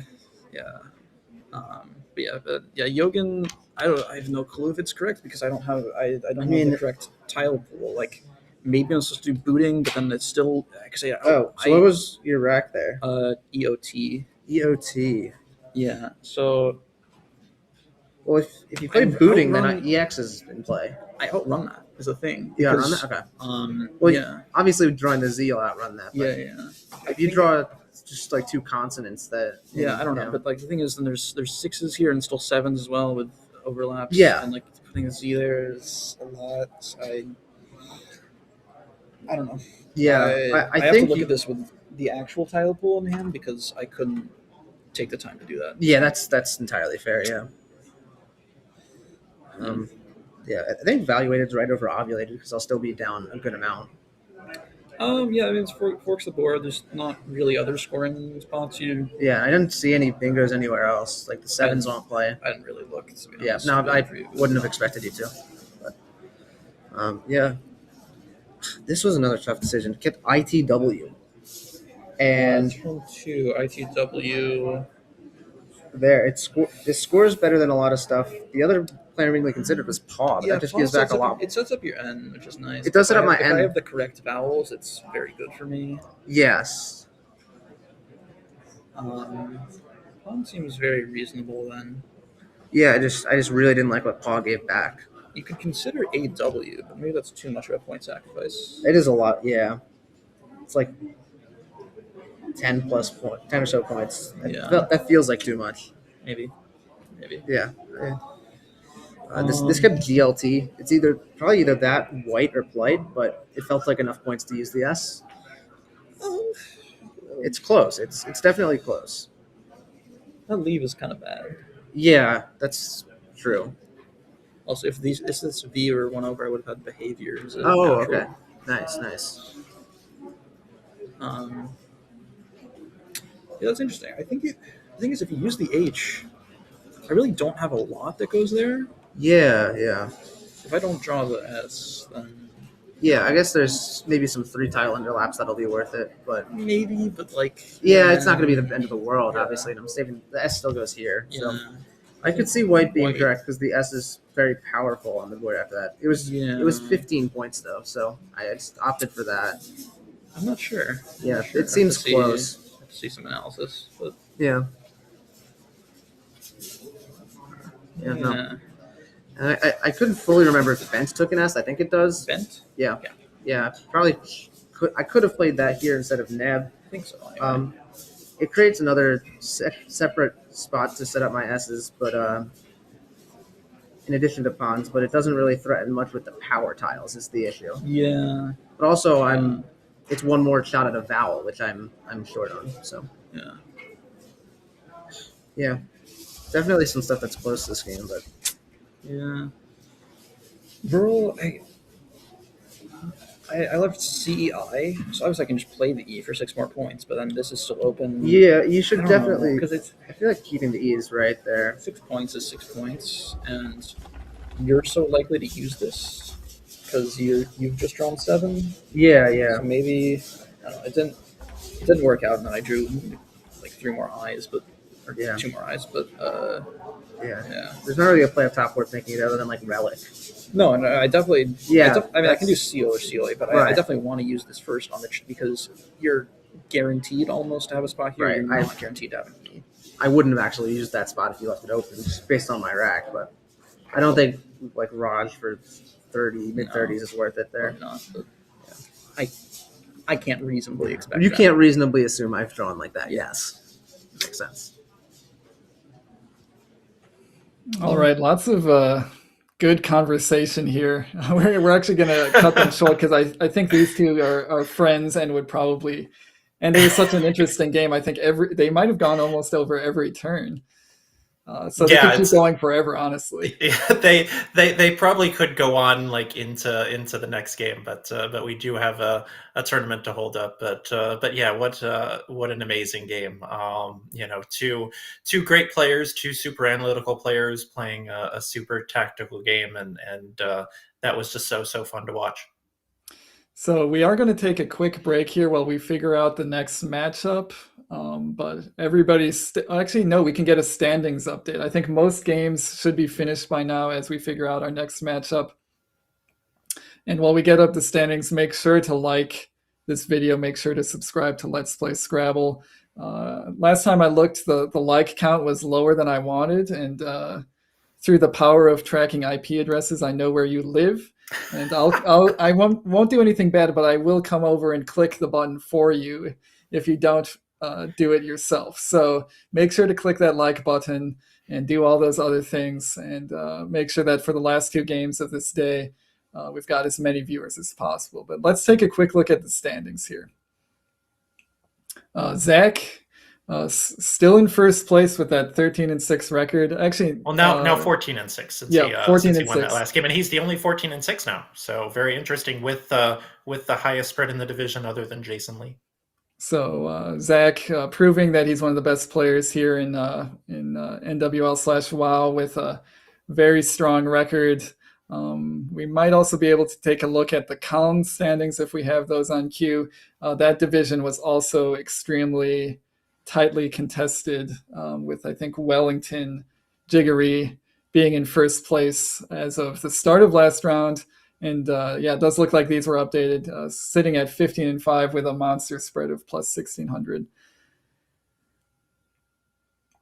but still a lot of players well within range here. So both divisions still extremely tightly contested as we enter the final 6 games of the tournament. To take a quick break here to figure out who we're going to show next on stream, and then our producer Josh Greenway will grab players out of their seats. But we'll be back shortly with more Scrabble live from the New Year's Scrabble tournament, brought to you by Wigpo and Bob Lynn. You're watching Let's Play Scrabble.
That might have been the quickest break we ever executed. Thanks everybody for sticking around for the interminable minute and a half wait. Once again, I am Charles Reinke, joined by Jason Nadolski at the New Year's Scrabble tournament in Albany, New York. We are going to be switching lexicons here to the Collins lexicon. We just saw the standings a few minutes ago, but I think we'll show them again. We've got a very nice matchup here between first place Wellington Jiggery and former countryman, I guess still current countryman, as they're both currently based in the United States, Dennis Akekarigor. Jason, I don't think these players need too much introduction, but do you want to introduce them anyway? Yeah, a nice little last game in the WoW division. Two very similar players. Coming up, and now we get two very similar players in this game.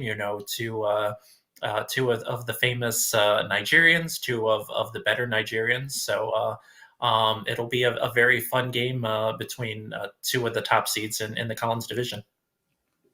And we already do have players ready to go, so we can switch right over to them. Wellington in first place in this tournament, but has no shortage of accolades in his Scrabble career, including world championships, various national championships in various places. Has certainly done a lot in his career and is looking to add to his illustrious tournament win record a win at this Albany New Year's tournament. Yeah, and so I don't want to, to turn this into tea spilling while we wait for Dennis to look at his tiles. But what is the deal with Wellington? Is he like permanently moved to the U.S.? I think he's living in Sacramento now, but I don't, kind of have any of the details beyond that. Yeah, given that we're both Midwesterners, kind of isolated from the coasts, I also do not have all the deets, but yeah, he is, at least for the time being, living in California. He was just at the California Open tournament, and at least while he's here in the States, he's making the most of our Scrabble scene. So it's nice to have the competition at these big tournaments. And, all right, so Dennis, this is going to be a game where we're not going to have much time to talk about things like where players are living and gossip and all that. It's just too bad that Wellington has double G. If he had double F, whiffing would be a cool one to see here. So Diluter for Dennis to open, and it looks like Wellington is going to play wifing. Yeah, I think this is a very standard response here, getting rid of the duplicate G's, the W and the F, all of this together, not great letters, plus only one vowel, so very limited flexibility. Wifing, I think, really the only option here. I do try to avoid going back in time too much, but we can note that Dennis did open it with Diluter in kind of a non-standard spot, sacrificing a few points to put the E where he did. So I wouldn't say a mistake, but a stylistic decision from Dennis that we'll see if it pays off in any way. Yeah, I was going to say if I was in your shoes, I would have. I actually did have on my end Diluter committed the 70-point version as opposed to 68, so that's why I was a little confused for a bit. But he does. It does give him a spot to play OBS for 23. I actually would have scored a little bit more if he had played Diluter one spot to the left and everything, and that spot had stayed open.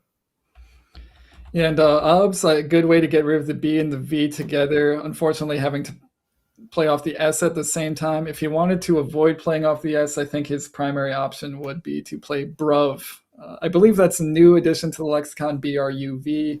Or no, they added Bra, I believe. It's all very confusing. But Bruv would have done maybe something similar for fewer points and keeping the S.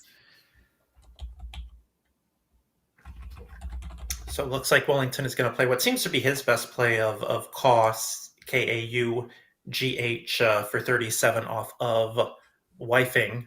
We can see that Dennis looks like he's going to play solution or some sort of double through the O in OBS if this stays on. Or if Wellington hits his clock, I should say. Yeah, Wellington, thinking about it a little bit, he could play this making OH, but sticking the K in the triple line does not feel good. It also doesn't feel great setting up this S hook, not holding one, but playing off all those clunky consonants for 37 points. That part of it does feel right, so I think this is a good play from Wellington. Yeah, and so now we're going to need to see blank cam in a little bit. I mentioned solution, but volution with the V is probably the safer option, and that's what I assume that we'll see. Yep, going for Volution here, quickly determining that he cannot use the S hook on Kaugh. The two sevens there with an S would be Oil Nuts and Ulshins. Neither of those play in that spot. So going for the double-double, especially being able to make the blank V, feels a little bit like a no-brainer. And I guess what's going to take most of the brain power is us in the commentary booth trying to keep up with these plays. Yeah. You can just go ahead and I think commit Chromate through the H and caw right here. Wellington has put the first part of it down. His only other bingo is the disconnected 9 of octometer. But yeah, this is going to be Chromate, and somebody asked in chat how much time the two players will have combined. 18 minutes was the guess, and that certainly seems a little low the way this game has started.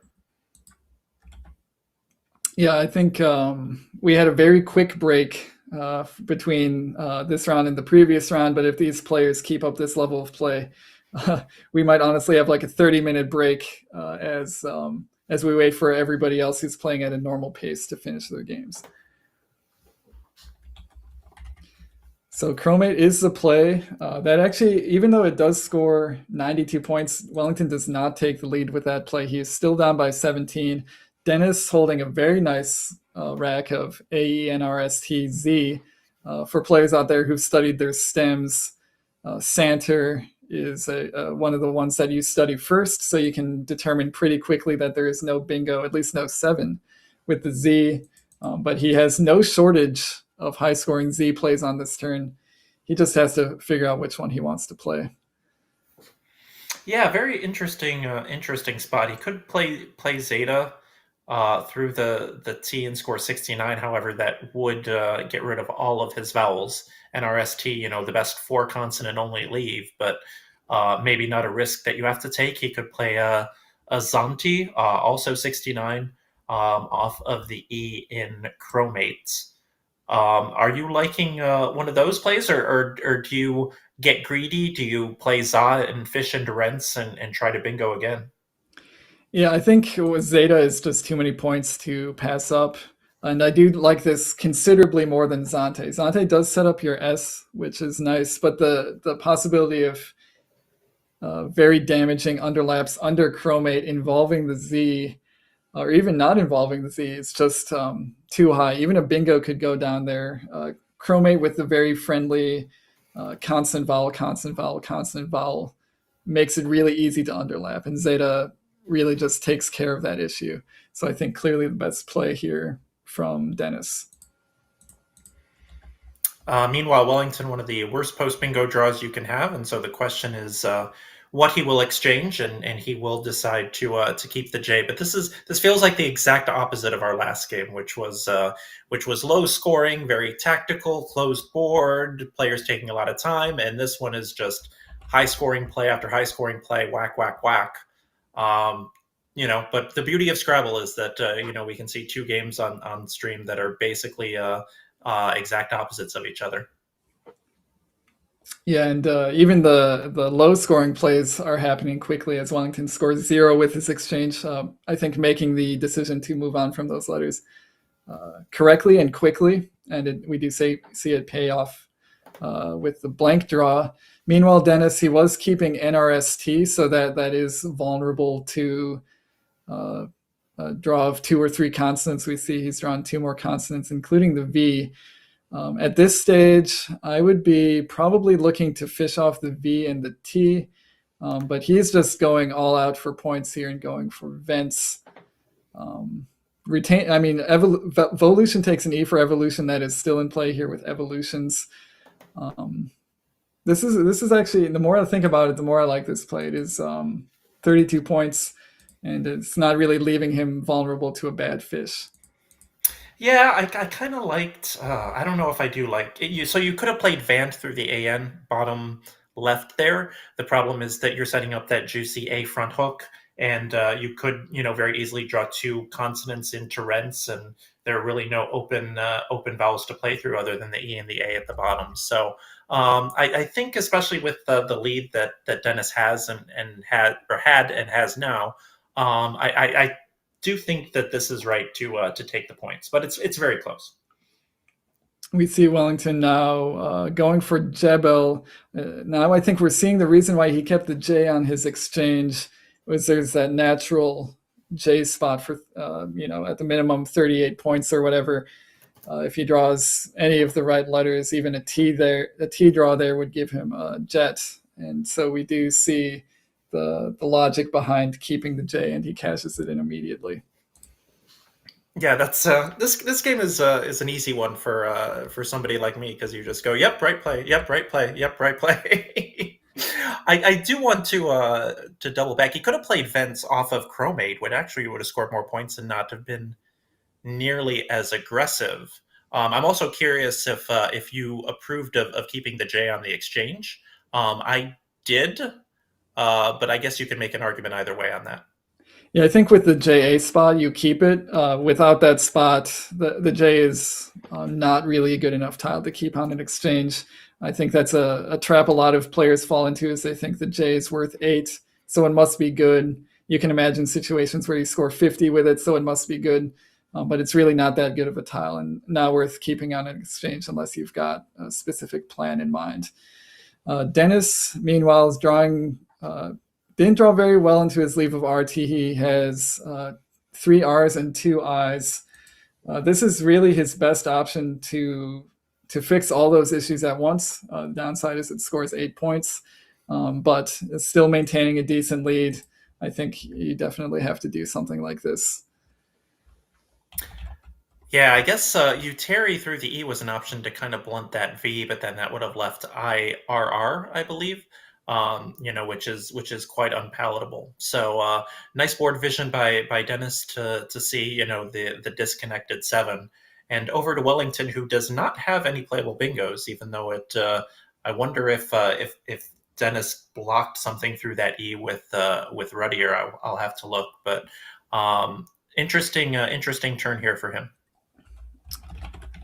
Yeah, it looks like nothing was playable through that E, so nothing actually getting blocked. Wellington maybe will spend, we pray he spends a little bit more time here just to give us a little bit of a break to analyze the position. My first inclination on a turn like this would be, do I have anything from this V of Vents? And it really doesn't seem like he has anything. There's not even a 4-letter play he can make from that V. So he does probably have to move on pretty quickly from that part of the board. Maybe I'd also be looking from the triple letter score of the E events, but also doesn't seem to be a whole lot of action in that area. So failing all those things, maybe moving down to the bottom of the board, the J and the Z are still accessible for scoring plays. Maybe trying to underlap Chromate would be an option here. Yeah, it's kind of interesting, and I think Wellington will take a while for the simple reason that it looks like there should be something through the V, there isn't. It looks like there should be a good play through the E, there isn't. Most of, if not almost all of his best plays are using that bottom row there. I saw something like May just plunking the M and the Y, making Jam and BEY. That scores 28 and leaves quite well. Ben Schonbrun in chat has pointed out that Nomady, so Nomad with the Y back hook, with 4 overlaps will score 36 and draw into T blank. And it looks like that may be his best choice. Yeah, that is a somewhat difficult find. I think most players will have studied Nomades as an 8. You might not be looking for 6-letter plays here. It does involve making a couple underlaps, thinking outside the box a little bit. But Nomady does score 36 and keeps T blank. We can take a quick look at the pool here in the top left. And so many A's, so many E's, so many I's. Just keeping T blank does feel like it's going to work out pretty often. Then again, keeping DO and T blank with that pool also feels like it'll work out pretty often. So I think a good idea here from Wellington, maybe deciding that he doesn't like that V triple spot and wants to disrupt it. Yeah, interesting that he played the MY, both 28s. He plays it up there, which I guess makes sense because then he blunts the V. Dennis drawing a bunch of vowels. He has played aioli very quickly. Huge shout out to my partner Charles, by the way, who is keeping up with these fast plays and keeping the score updated. Despite the players playing at a pace that I would describe as near breakneck. Yeah, they're definitely trying to make my life a little bit difficult. I'm sure that's their sole reason for playing fast and not just because it's their style. Yeah, we did see Dennis with way too many vowels on his rack. Not a surprise given what we see in the pool. Just going for aioli, this does make the S hook on Jebel a lot harder to hit. Sort of trying to reduce the comeback opportunities for Wellington in terms of where he can fit a bingo on this board. And actually, we mentioned MY as possibly like a board blocking play for the V.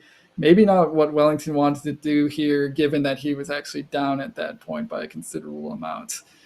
So MY doesn't give him a ton of.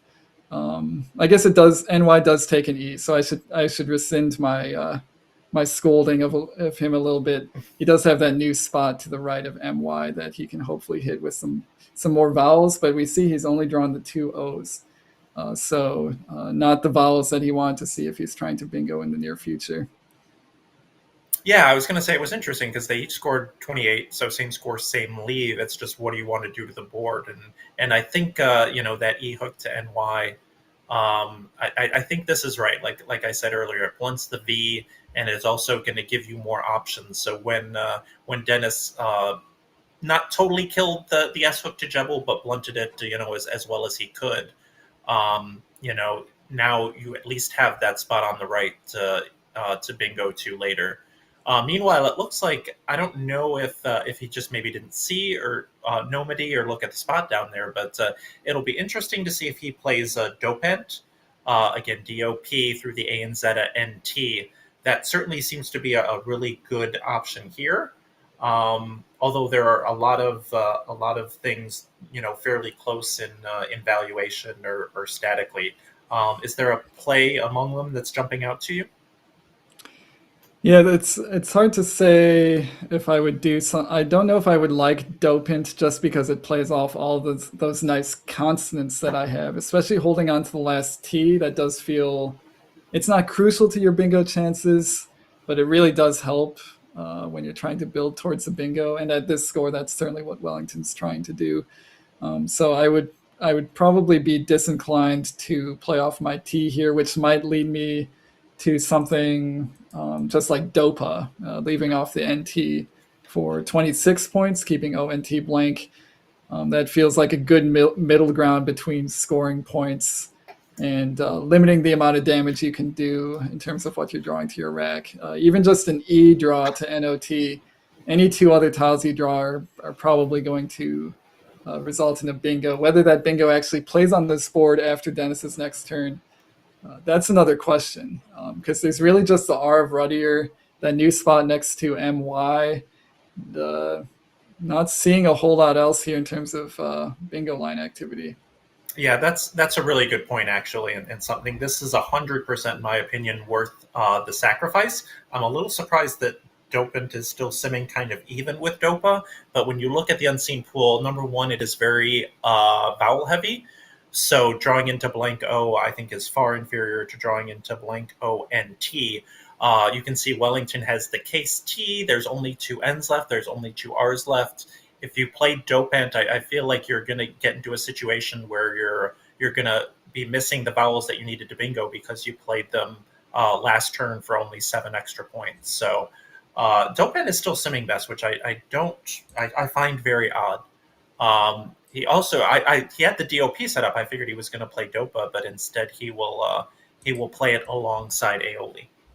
Yeah, this is actually only a 1-point sacrifice, and maybe we should have mentioned it earlier. This does set him up for bingos in that spot in a way that Dopa really didn't do anything for his bingo chances. So ADO is a word, ION is a word, OPT is a word, also OPA and OP. Those hooks to those 2-letter words really work nicely with the letters that he's keeping back. So this is kind of a really creative way to set up a bingo line that might not look exactly as fruitful as it might be. Meanwhile, Dennis continuing to play incredibly quickly. 6 minutes and 19 seconds, and we've only got about 20 tiles left in the bag. So he will play Goer.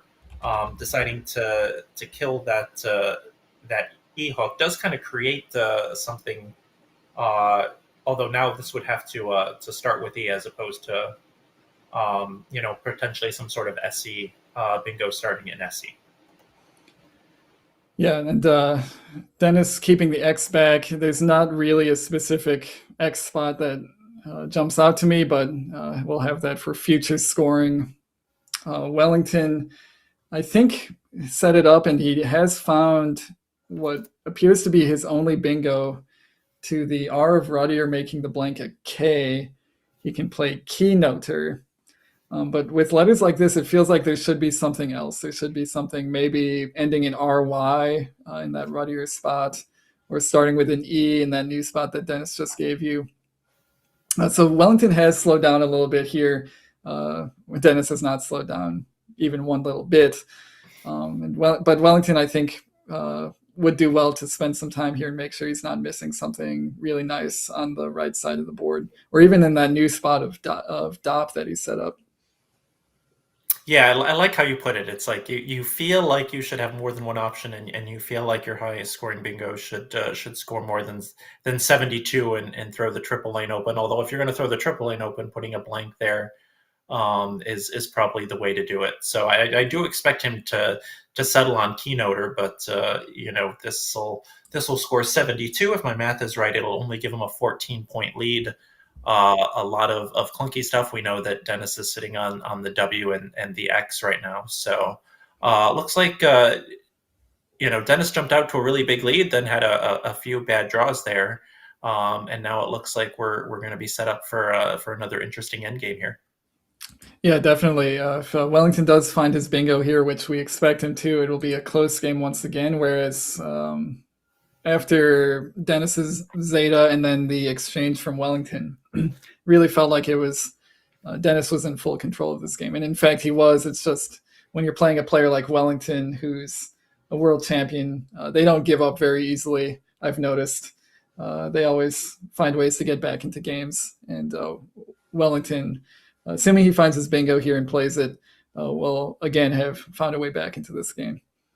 Yeah, I wonder if Dennis is regretting kind of that Vents play kind of started it all, because he had he was really close to a bingo, decided to blow up the rack. I think we both liked it, but then his next two draws were just, incredible. A rack with 3 R's and 2 I's, and then he had the 6 foul rack. So, I think when something like that happens, I tend to have that opinion of like, man, if I had just fish, gotten the next bingo down, this game would be over. Instead, I'm letting my opponent back in.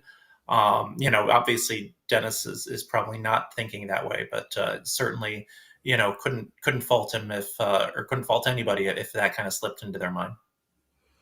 So Wellington is going for that pen. Once you see your opponent going for the pen, it's over. He's going for what we presume to be keynoter. We might get we do get the blank cam, and that is a K that is circled. Nicely done by Wellington, finding his only playable bingo. Not necessarily an easy word to find with the K and the Y, especially the blank K. But it's Wellington, so you kind of expect him to find those plays, but still a nice find. Yeah, and very interesting. We all know WAQF, the Q without U play. But now it looks like Dennis can play WAKF, so it makes sense that would be good.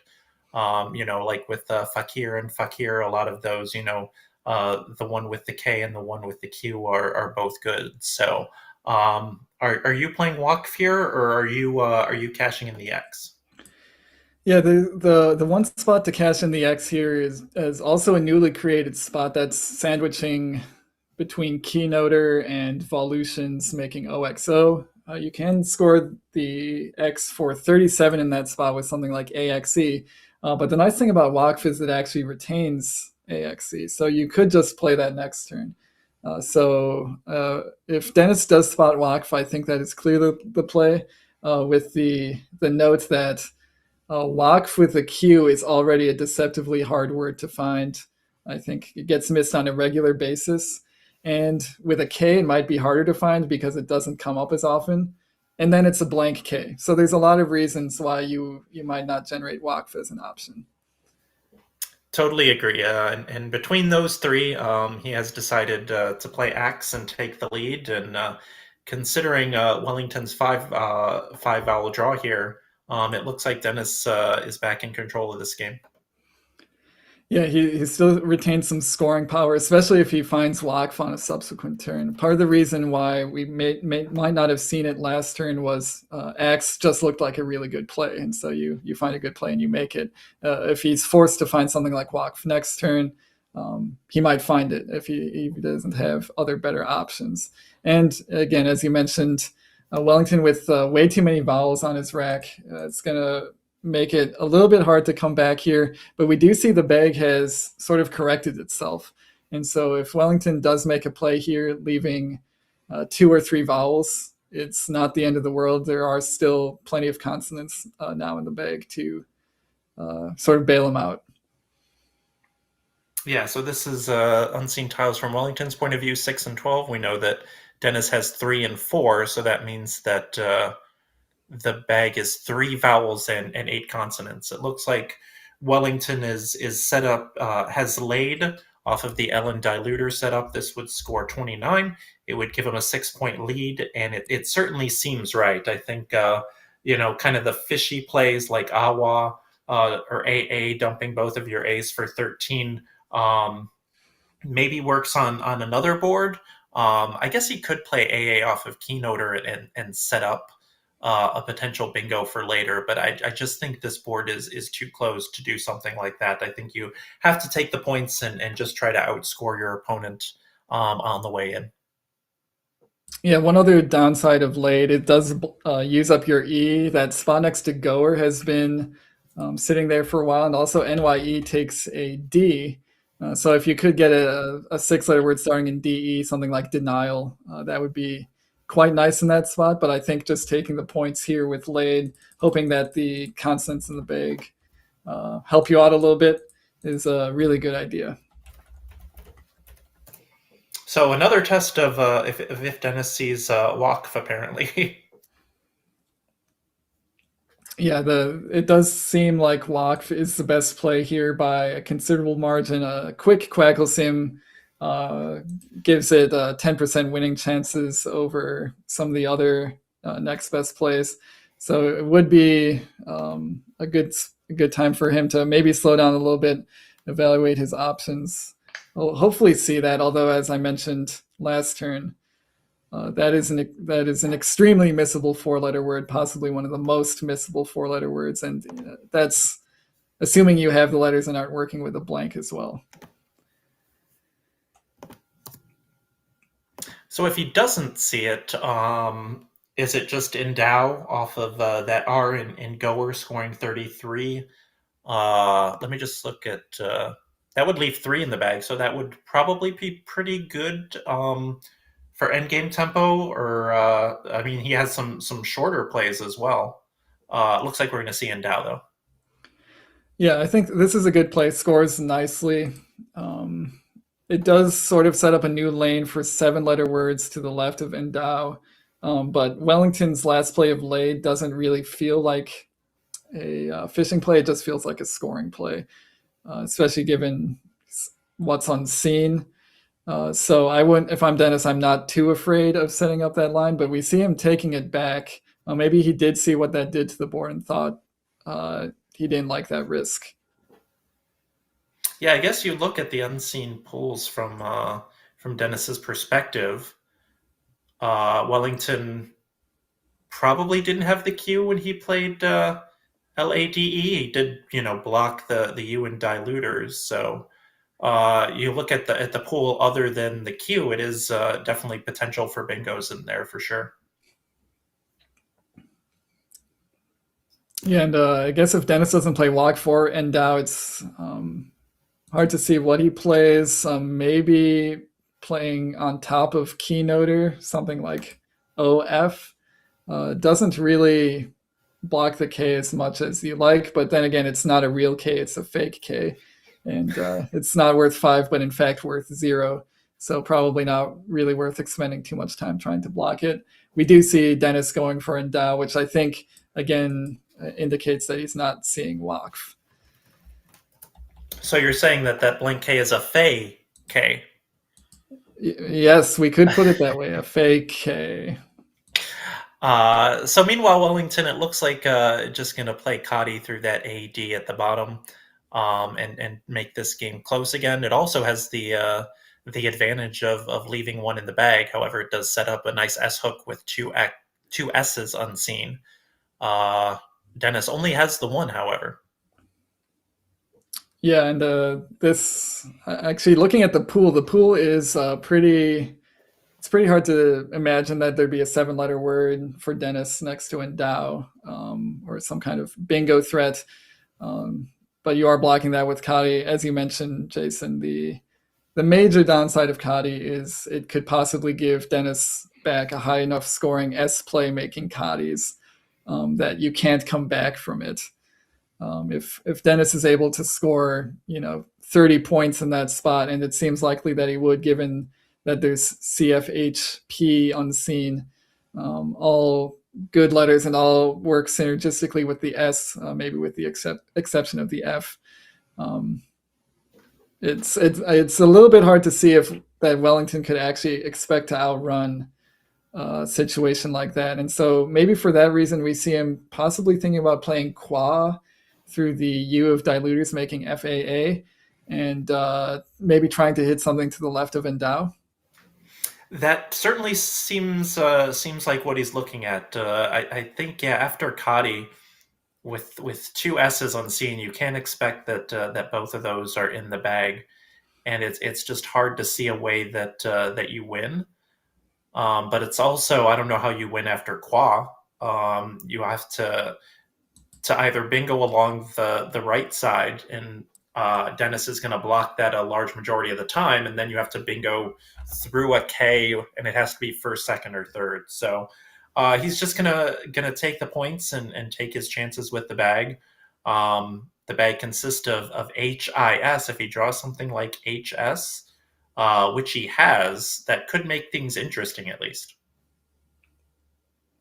Yeah, I did run a quick Quackle Sim, but I don't trust the Quackle Sim here, because after a play like Qua from Wellington, Quackle will naively play through the K of Keynoter and just leave the spot next to endow open. I think against a human,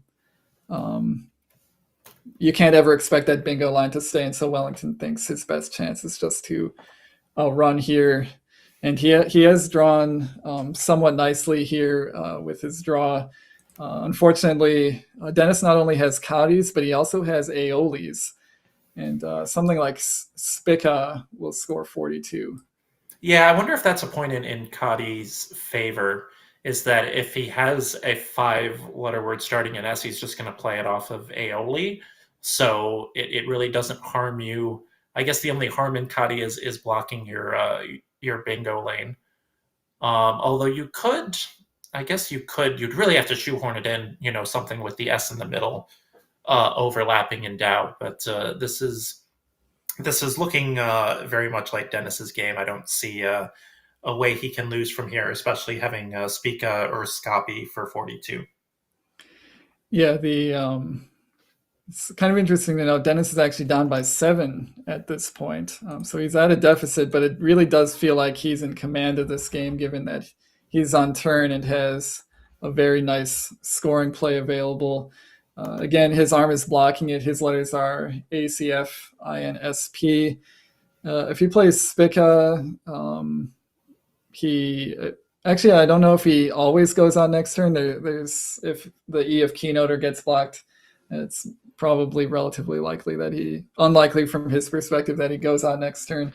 But there's not going to be too much that Wellington's going to be able to do in response. The other nice thing about Spica making Aolis is it stops Wellington from doing the exact same thing, which is making a 5-letter word starting with S, hooking Kadis.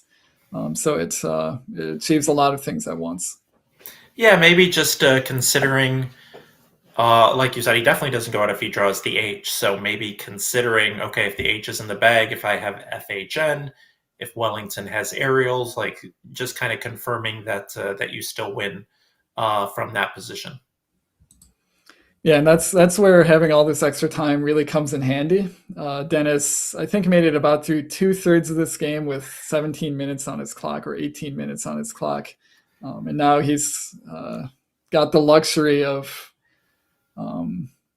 maybe even, and this is something that I don't do, even though maybe I could, is, playing out the end games in a one in the bag end game, playing out each possible draw for Wellington. That gets it's a lot of stuff to write down, but that's why we have score sheets, is to write down stuff. But yeah, he could do something like that on this turn. Yeah, one of the things I learned from my Carcassonne commentating over lunch is that 64 tiles, and the players do keep track, but they don't have score sheets like we do. They like bridge players keeping track of 52 cards. They have to do it all in their heads. So it made me very grateful that we have any number of styles of tracking sheets that we can write stuff down on. Yeah, we have that luxury of somebody at some point in the distant past decided that 100 tiles was too much to keep track of in one's head, and the tracking sheet was born.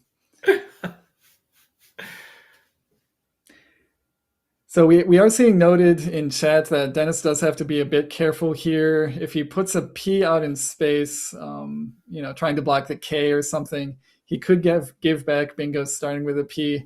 That does feel like something that he would never do unless he had mistracked, just because there's a few options other than the pair lash that Wellington does have available. It does really feel natural here for Dennis to play in the bottom right of the board, and we see him start to put that down. Yeah, and like I said, I don't think that we've totally played it out, but I think even if he draws the H, then he'll have a big enough lead that he'll be fine. Yeah, and then if he did draw the H here, it would mean that Wellington has no scoring ability, which actually might work out better for him than how this plays out. It depends. I don't know if Dennis has drawn the last tile in the bag, though. I also don't know if anybody's allowed to remind him to draw the last tile in the bag. We may. I do wonder if Wellington's holding maybe for the Desperation Challenge. Oh, yeah, that's actually a very good point. He's probably thinking that he can't win after this, and if he can get it off the board, I think certainly could win. If he can take that spot with something like Share, that'd be really helpful. So yeah, not surprised that Wellington has got this one on hold.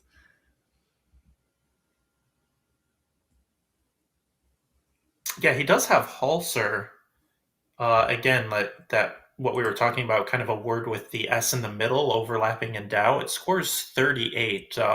Obviously, it won't be enough because Dennis has outs, or at least one out through the E with the FIN. He will eventually draw that I, either before or after Wellington Challenge. He's also, plenty of time for the courtesy draw, so I'm a little surprised that he hasn't taken it, especially in an endgame like this.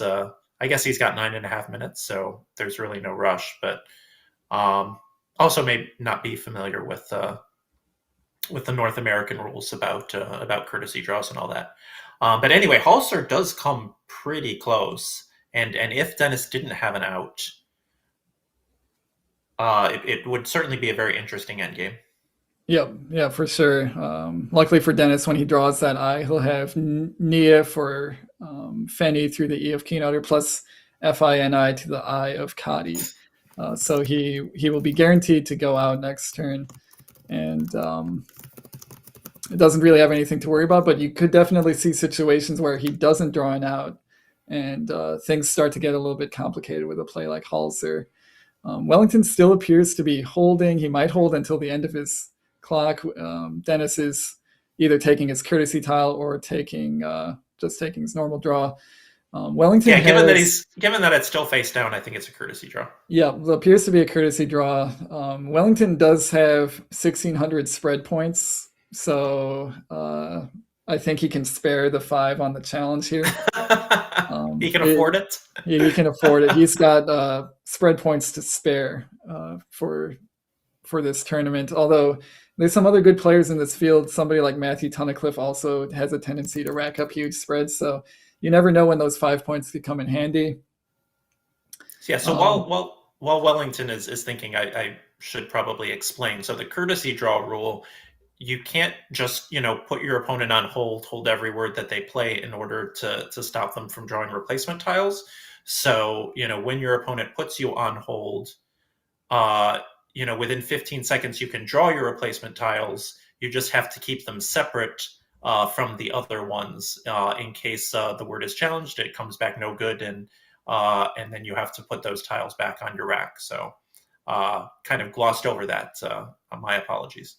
Yeah, it is a kind of an obscure rule. Certainly, living room players, home players will have never encountered it. It's not codified in the rules that are on the box of Scrabble that you buy from the store. But I imagine that at some point in the distant past, somebody must have been abusing the hold rule to their benefit, preventing their opponent from drawing tiles, and hence the courtesy draw was invented. I've heard stories. And yes, if that word, if you play a word, take your courtesy draw, then the word comes back no good, you have to show the replacement tiles to your opponent before they go back in the bag. And Wellington is going to find Halser here. So a nice play here. It's not going to be enough, but he is going to make it quite close. 38 points for Halser. Yeah, so that'll get him within 2. Dennis has a trio of 14 point outs through the E.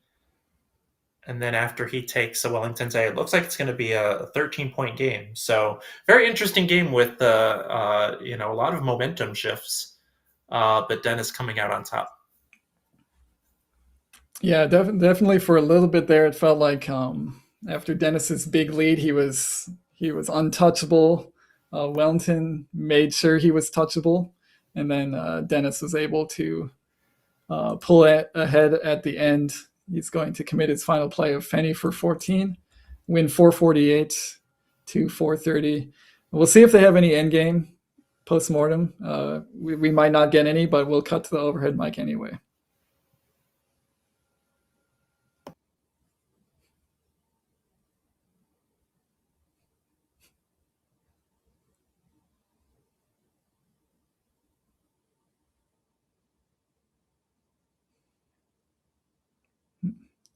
I think we're going to get it here shortly.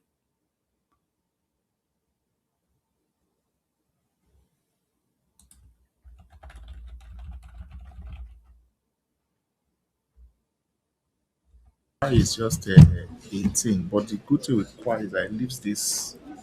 You are compelled to do something around here. Yeah. Around here, if I get money on it, go around here. This place will be free. Oh, now you consider. I was thinking of doing, but I said the score difference. The score difference, but it's just 16 difference. 16. 18 plus. You play 16. When you scored that, you scored 34. Abi? You play 16, you did 72 to my. They were 85, 13 difference. They go add me. This call when they come, I don't like them. John, this call made me make it. I was not comfortable. This call, I'm also this 34.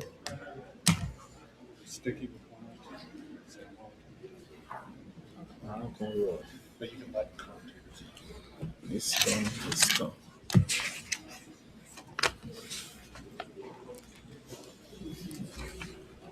I think you go get premium.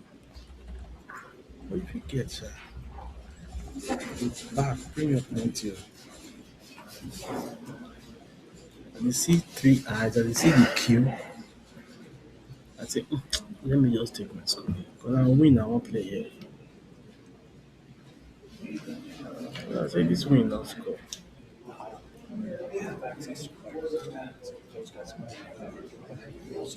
All right, so we did get some post-mortem, which we don't always get with the Nigerian players, so thank you to both of them for providing some thoughts, especially Wellington did consider just playing QUA instead of Kadi to maintain that bingo line, and I think the endgame would have been very different in that situation, but he still came pretty close with the play that he made, so a really entertaining game from both players. And I think, Jason, we're glad that they slowed down there at the end. It gave us a little bit of time to do actual commentary and not just blindly recite the plays that they were making. Yeah, I think the early guess was 18 minutes, but that went way under. People who bet the under can cash those tickets. They actually did really slow down at the end there, and it was for good reason. It was a very interesting pre-end game and end game, and that's why you play fast early in the game so that you can take 5-6 minutes on a turn at the end if you need it. And I think we already have players for our next matchup. So we are actually going to be we didn't expect it at all at the beginning of that game to be able to get away with no break here, but I think we're able to pull it off this time. Wellington Jigare is going to stay on stream. Wellington fans, I know you're out there. You're very happy that he's going to remain and we can watch him play. Going up against Matthew Tunnicliffe, maybe the one other player in the field that I would expect to have as much as or more spread than Wellington's amazing amount. I think he's still plus 15 something at this point. So that's the matchup we're going to bring to you next. I wonder if we can get a quick look at the standings to see how things are shaping up after that last round. We know that Wellington was in first place and lost his game, and Dennis won his game, so they're both at 15 wins. Looks like we're still waiting on results from the Jason Keller game, but Winter at least has improved to 15-6. So still very tightly contested in here in the Collins division. Yeah, and as no surprise, Wellington with the highest spread, Tunnicliffe with the second highest spread, but Wellington having a spread 490 minus that game was only an 18-point difference, right? So still 472 spread points ahead of the field. That's really liberating, knowing that you just have to have a tie for the best record, and you'll be fine because. Yeah, definitely. There's a lot of security there with that huge spread. It feels like at that point, then you're just straight up playing for wins rather than trying to absolutely clobber your opponents into the next dimension. I think we are going to get a quick look at the head-to-head between these two players. As mentioned, I think I mentioned earlier, Matthew Tunnicliffe, one of those players that he's so good. If he showed up at Worlds, expect him to win it or at least come close. And we do see maybe one of the few players on planet Earth with a winning record against Wellington, and not just any winning record, but a 3-1 record against Wellington. Yeah, certainly some very interesting games that they had at the July 4th tournament, won by Tunnicliffe, and Tunnicliffe has gotten him yesterday in this tournament. So definitely expect to see a high-scoring game. Don't know if Matthew will hit his average against Wellington of 465, but certainly a fireworks here. Yeah, and we do see Matthew just one game behind Wellington, so he can even up their record, or the record in the standings with a win here. Also, kind of behind on spread by 400 points, but still a monster spread for Matthew. Both these players extremely skilled, word knowledge machines. This should be a great one. I think tiles are already in the bag. We've got players seated and ready to go, so we can cut over to the action.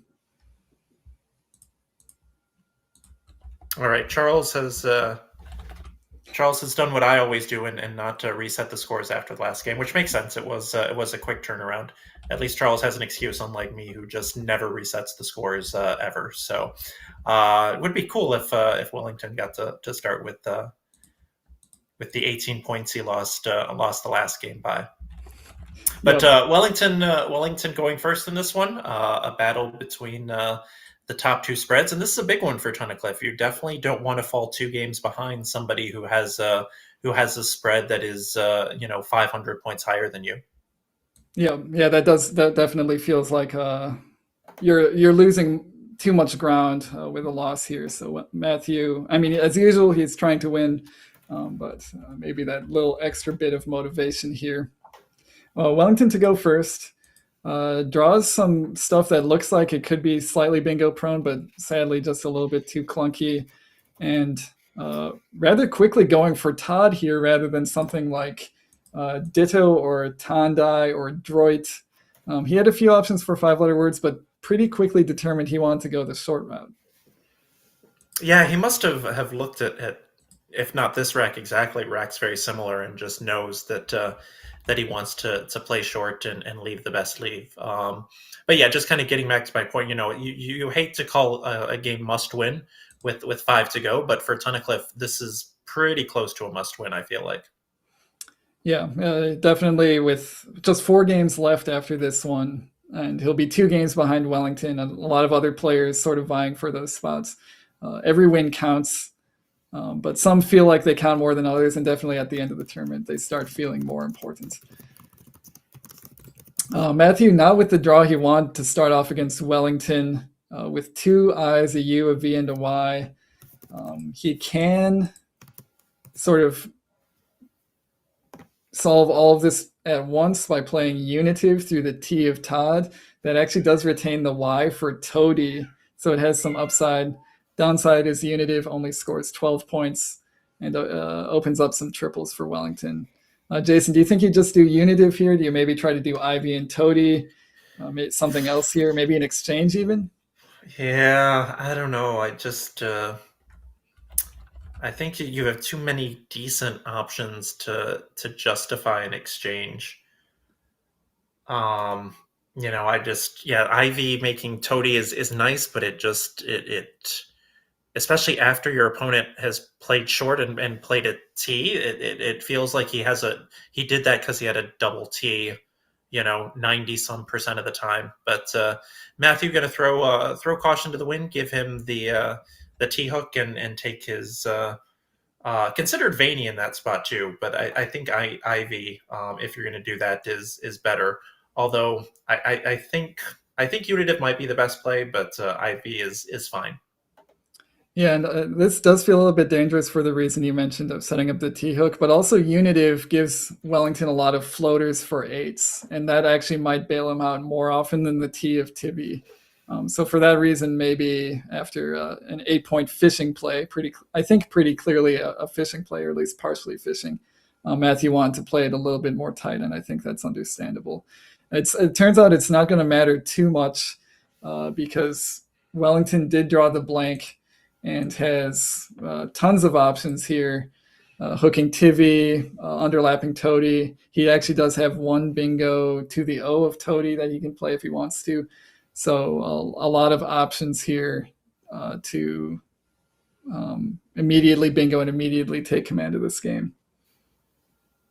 Yeah, and no double doubles. So, the question is, do you take the 74 for neutrino, or do you take one of the about a dozen 72.7s hooking the T to Tivy? I think neutrino, it's probably worth it to take the 2 points. You're also forking the board a little bit, really kind of closing off the bottom of the board, which isn't bad. Yeah, I think Wellington might be thinking here, what was the point of Ivy? Why did Matthew play Ivy rather than something higher scoring? Was it because he himself was fishing? In which case you probably wouldn't want to do neutrino. You might want to play something making Tivy and expose as few floaters as possible. Or was Ivy just play to clear off some clunky consonants and didn't really have any deeper meaning than that? So we do see Wellington, I think, going for Ringent here, which does expose a few floaters, but only the R and the I. So a little bit safer, I think, from a bingo defense perspective than a play like neutrino. Yeah, this really, the board configuration after Ringent is really good for the person who has just bingoed.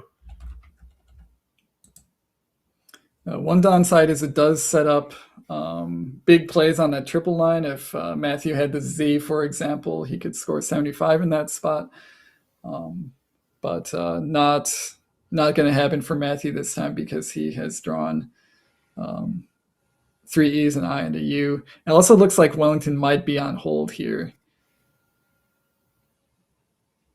Yeah, certainly surprised that Matthew would be holding Ringent, which is about as high prob as you can get. But I guess when you don't see high prob, stuff that often, it can sometimes look a little weird.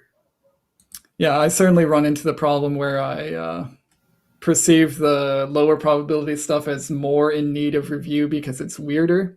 And it turns out that the high probability stuff is really the stuff I should be reviewing on a constant basis.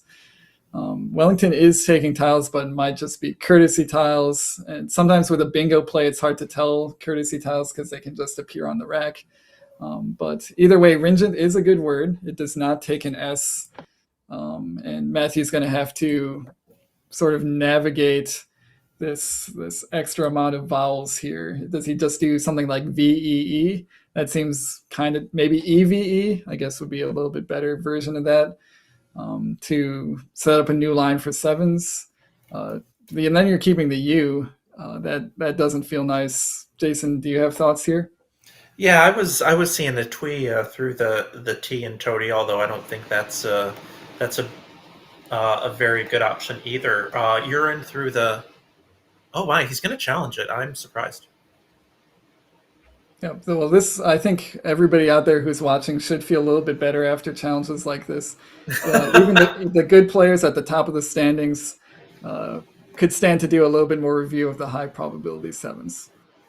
So if I don't see everybody on Aerolith immediately after this stream ends, I'll be there. I'll know that you're not there. Between the IP address thing and the Aerolith thing, you're just borderline stalking the couple hundred people who are watching us right now. This is a little scary. It's not stalking; it's a public service.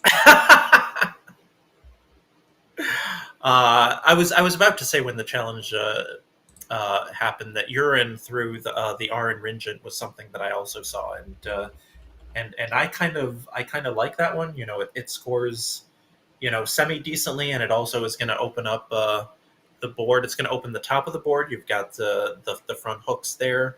The M, it also helps open up the bottom. So I kind of like urine here as opposed to Eve. Yeah, that is a good thought. The urine does block the underlaps of Toady, but you're setting up such fruitful bingo lines, side-lapping urine, that it doesn't really matter that you're blocking the spot on the bottom. And there's still plenty of N's, R's, and T's left to draw, so maybe you don't need to get too attached to the N that you already have.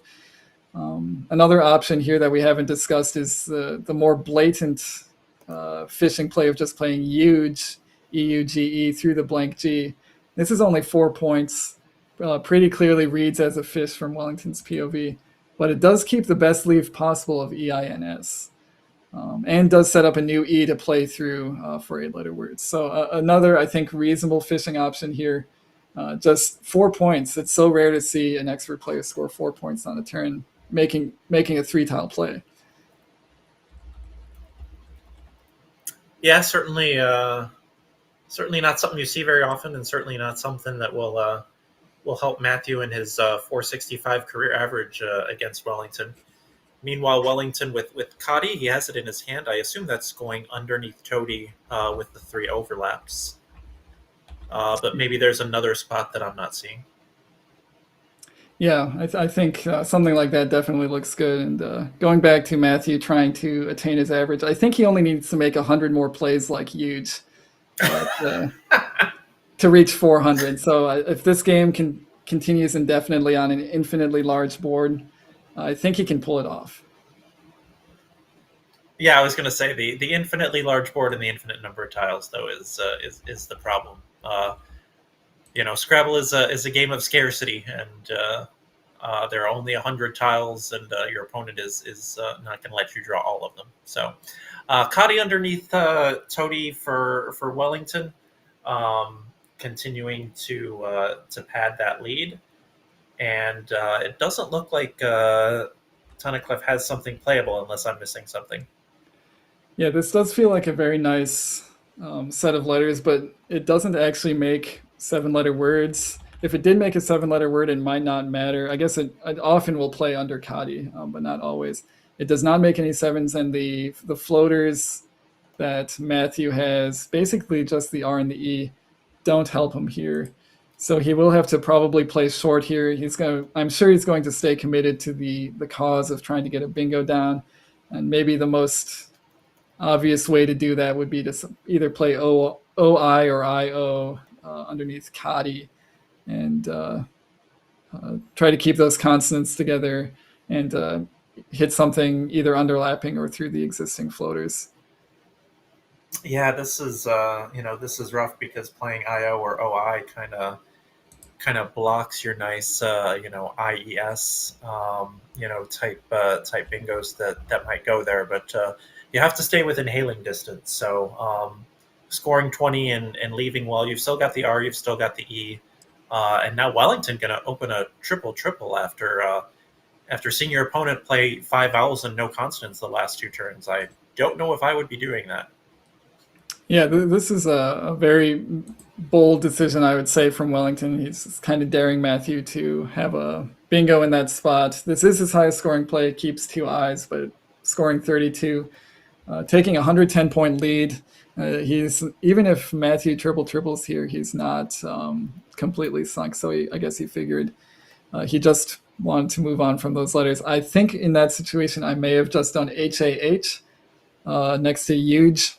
That does set up the H for bingos, but not as drastically as what Hora does.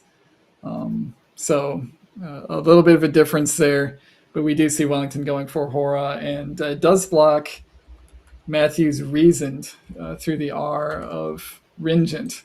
So in a way that Ha would not have. So again, we shouldn't fall into the trap of saying plays are better or worse because of what they managed to block or what they accidentally blocked. But in this case, Matthew's going to have to wait yet another turn to get a bingo down. Yeah, HOH also in that spot, I think would have worked well depending on if you want to hold the A or the O there. But yeah, this has got to be very, very frustrating for Matthew. He's kept super potent leaves his last 2 turns. And has missed both of them. He can play, something like Hoed, HOAED through that H, score 27, but you're going to be down to bingo with no guarantee that you're going to draw into one next turn. Yeah, it's tough to make a play like that after you've committed a couple turns to fishing. It feels a little bit like giving up, but at this score, down 110, it gets less and less. It feels less and less correct to make low-scoring fishing plays. At a certain point, you sort of come around to the idea that Scrabble is about scoring points. It's not about bingoing, and that you'll need to continue scoring points to stay in the game. We see Matthew deciding on honed versus hoed, maybe perceiving slight consonant heaviness in the bag. But I think this is the right idea, Jason, to sort of get off that fishing train while you have this good play available from the H. Uh-oh, this is looking like he's going to wish he'd kept the N. Yeah. AEE and R. And Wellington kind of suffering the same problem. He could have played Uoi if he wanted to, but he's just electing to exchange, keeping ES. I think that's reasonable here. There's enough bingo lines on the board that, playing Uoi and DIE to try to block that lane is maybe not critical when that new lane next to honed is open. So I think an exchange makes sense here. Yeah, this is becoming there are consonants in this bag, right? Situation like this is the same bag that we used last game because both players at the start just drawing a lot of vowels. Now there's the consonants for Wellington and some good ones too. A second S, an X, and a K, so that will help him get back on the scoring train. Meanwhile, back over to Matthew, who continues to struggle. Is he really going to have his third turn out of the last 4 where he just plays all vowels and no consonants? Yeah, it might seem that way, given that unlike last turn where he had a clear scoring option available, he does not have clear scoring options available to him here. And his highest scoring play of something like Areae, A-R-E-A-E, to the right of honed, leaves him a little bit vulnerable to bad draws, although we see he's constantly been vulnerable to bad draws no matter what he does. I would be tempted by something like AE or EA on top of Hora, making AR and AE, scoring 7 fewer points, but keeping that R, which feels like a very important bingo tile at this juncture. I have this nasty feeling that Matthew is going to draw 5 consonants here. Yeah, that would be some kind of, I shouldn't say poetic justice because it seems like injustice. We can call it unpoetic injustice if that happens. Oh, sorry, just 4 consonants in the U. I was way off. Kex for 60 for Wellington. Very impressive that he saw the spot. I just would have played it off of the E in EUGE and taken my 51, I think, and so a nice job, for him to see the spot where it played for 9 more points. Yeah, good spot by Wellington. That really puts him in command of this game. He's now up 210 to 88. Matthew really needed a better draw than what he got, and that kind of the downside of Area is you're drawing 5 tiles out of a bag that does still have a lot of bad stuff in it. We see the V, the U, and the G all come out at the same time.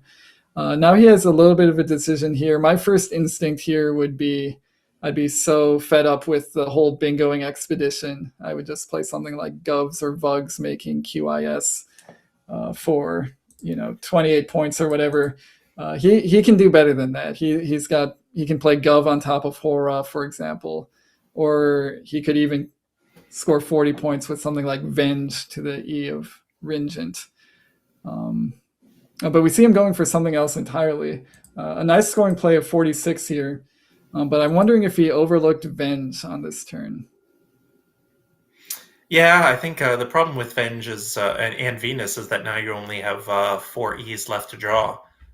E's are kind of the grease to the bingo wheels, and not when you have not as necessary when you have the word knowledge of Matthew. But meanwhile, Wellington, I think, was going to play sewings regardless. It was hard to see a way that Matthew was going to block both spots for that. So Matthew holding, and we may see a desperation challenge shortly. He's going to look at his replacement tiles, and sure enough, after you get bogged down with vowels, you get bogged down with consonants. And I think he kind of broke the fourth wall there with his look to camera, maybe not deliberately. I think he was giving us a look, or more specifically, he gave the viewers a look like, do you see what's happening here? Matthew, as I think we mentioned in a previous game, very strong on the INGS words, maybe stronger than any other player I can think of. And so no surprise that he's letting this one stay, although, again, he could still be holding, and Wellington's just drawing courtesy tiles. Either way, this one's definitely staying on the board. Matthew, after plays like Huge and IO, you felt like eventually you would have to bingo, but he's further away than ever now with this collection of consonants. Yeah, and so now if you're Matthew, you're kind of almost in desperation mode already. Gonna almost certainly, well, I shouldn't say almost certainly, his best play is Cleep, Clepe, to that E in Ringen. It scores 45. The GGN leave isn't bad, but you're at a point where you just gotta to grab as many points as you can and hope for some sort of miracle draw, in his case, miracle draws to get back in this.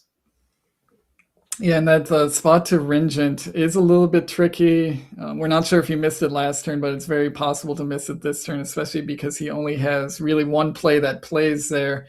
And it is tempting to sort of immediately jump to spots like on top of Hora and try to hit something there like Peg and hope for a 3-vowel draw that would let you bingo after Peg.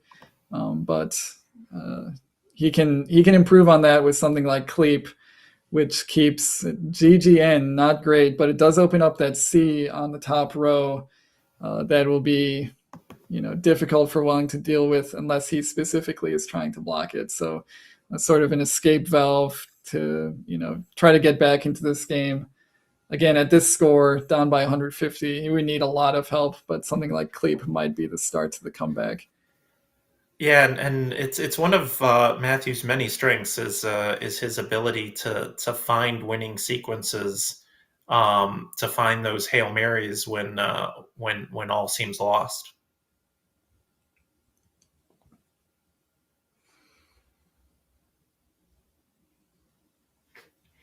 He's got Peg set up that would go on top of Hora in the top left there. That would score 24. It would leave quite well. Also leave that E open in the up top there.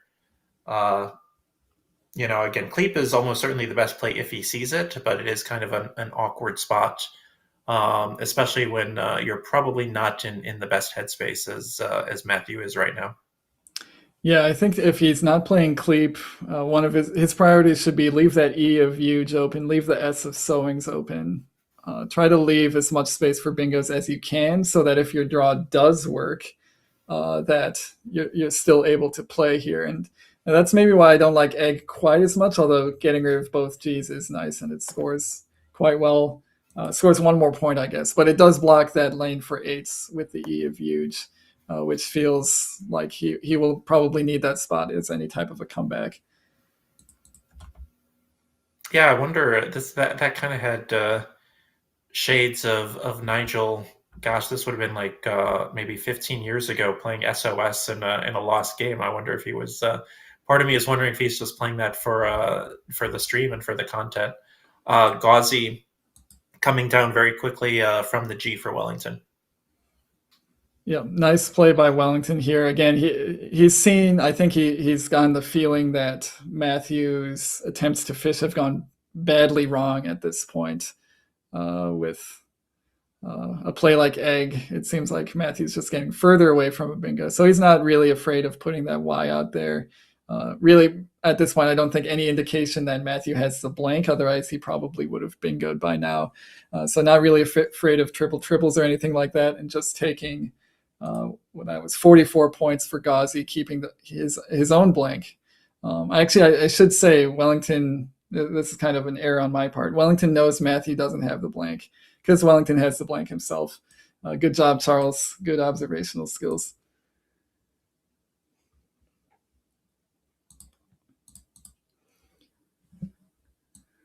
Matthew's best play here might still be Cleep.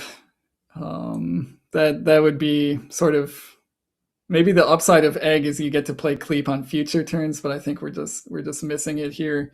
And Matthew just goes for Cozen for 44, keeping PLL versus LON. So I think a little bit of a downgrade, but does set up an S hook for some future fireworks again if you can draw the right letters.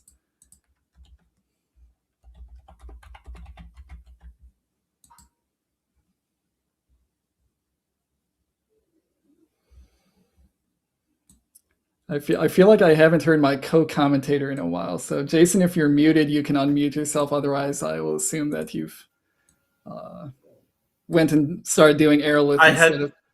Now I had all sorts of wonderful insights that went unheard. Oh, sorry. No, that's all right. I didn't really. What I was in the middle of saying and didn't realize that I was muted is that in your defense, you've been on the mic all day for all 8 rounds and are doing the last 4 tomorrow. So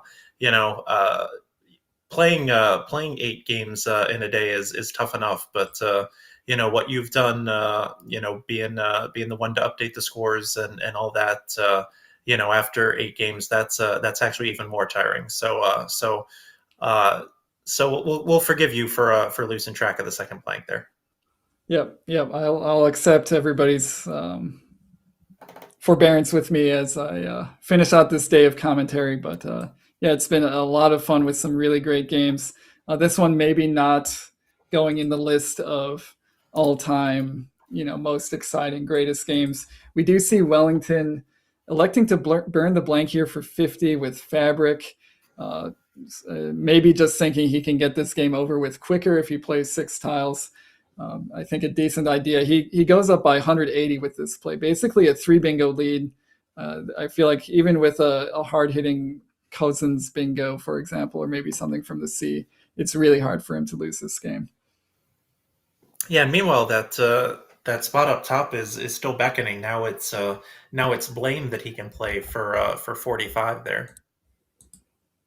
Yeah, and that one may be a little bit easier to see unless he's just completely overlooking the spot, which is, I think, a fair thing to do. At least my impression of that spot would be, I need to end a word in 2 consonants and an E. I wouldn't necessarily immediately think that I could put a vowel next to the E and make my life a lot easier. So it might be a sort of hidden spot from Matthew's POV if he's thinking about it that way. But Blame does look to be a nice play here. Otherwise, he can play to the right of Venus with some 5-letter plays. I think I would like a 5-letter play here just because if I'm Matthew, I get the game over with quicker. Yeah, Ben Schonbrun put it better than I was going to. Fabric is the quote, "I'm hungry and want to go to this pub. This game is over" play. And certainly seems to be. It certainly seems like, a last game of the day, Wellington just wants to give himself a little bit of extra rest. And then, because Scrabble is like this, after burning the blank, he's drawn into Motleyest through that second S in Sowings, which I can't imagine will be blocked. Yeah, that does feel like it's going to stay open just because if Matthew wants to bingo, he's not messing with that area of the board. So he'll probably be playing somewhere else. We did get a little bit of a comment from our producers. Wellington does have dinner plans tonight because Let's Play Scrabble has this concept of hosted dinners where you can dine with a Scrabble celebrity, so to speak, which I think if Scrabble does have celebrities, Wellington is certainly one of them.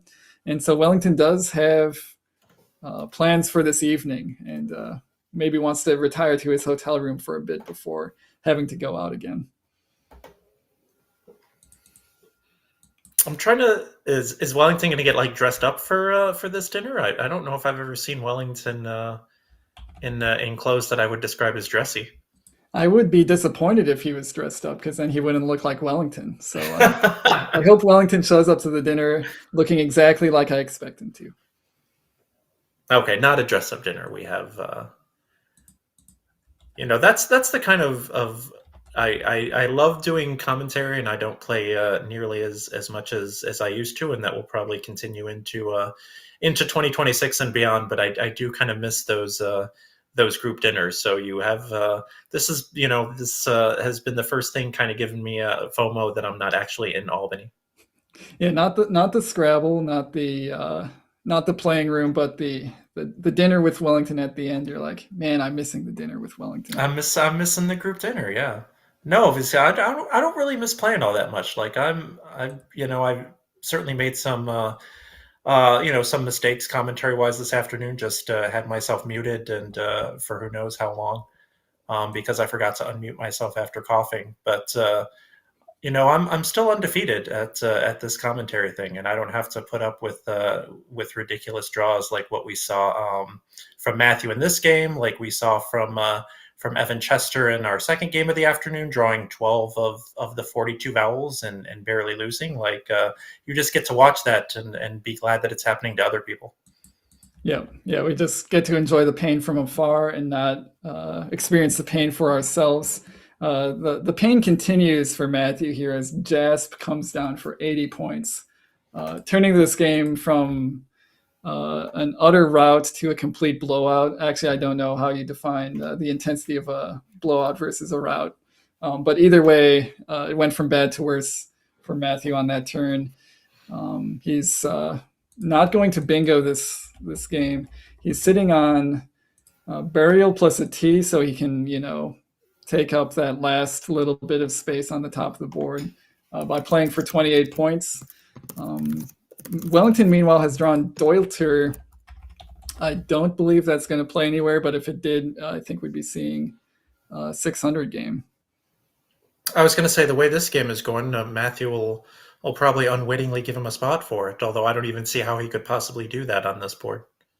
Yeah, I think even if he was trying to set up a spot, it would be difficult. Not a whole lot of space left on this board to bingo from. We've kind of glossed over Matthew's previous few plays simply because there's not much he can do in these situations. There's certainly no way to win, and actually, in fact, very little way for him to cut spread. Just sort of playing this one out to the end.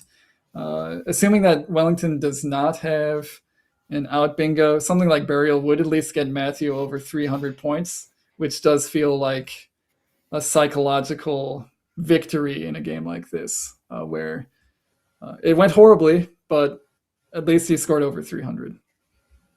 Yeah, and I do. I tend to in games like this kind of use this. What in the sports media world is called fill time. Kind of liberally to talk about group dinners and stuff like that. But I don't certainly don't want to step on your toes as the as the play-by-play guy who still has the duty to kind of to keep up on what's going on the board. But I think even the players are both of them are probably kind of done with this game and just want it to be over. So I always kind of like to use this time to to kind of step away from the analysis and stuff like that and just kind of have fun and talk about other stuff. Yeah, and honestly, not too much to talk about on these past couple turns. There's only so much you can say about plays like this. When you could be talking about the fact that I think Matthew is wearing glasses, and I don't remember seeing him in glasses the past couple streams I did. So another wrinkle there. Definitely looks very distinguished, looks very focused, looks like he's ready to win a game of Scrabble, honestly. And he's done a lot of that this tournament, but is not going to be doing it this game. Maybe he needs a new prescription or something. He did look a little different when he sat down, but I couldn't quite put my finger on it. I think it's the glasses, but he also looks like he might have, I mean, I don't want to be politically incorrect here, but it looks like he might have lost a little weight. I couldn't tell. Yeah, or it could just be slightly differently combed hair that can create optical illusions. But either way, Matthew looking very distinguished here. Unfortunately, looking distinguished is not enough by itself to win you games of Scrabble. Yeah, but if you're going to lose a game of Scrabble by 250, you might as well look good doing it, right? So yep, exactly. He's got that going for him. So this game is sort of finishing up. Matthew is drawing it out. I think he's got some personal vendetta against me or something to make. I don't know why. I don't know. Miserable. As somebody said, I don't know why he didn't just commit Burial. It's kind of a fitting word for this game and Matthew's draws, etc. Yeah, I guess while we're killing time here, we could do some thank yous as this game finishes up. Of course, we want to thank all of our viewers first and foremost for showing up. If there were no viewers, there would be no point to doing any of this.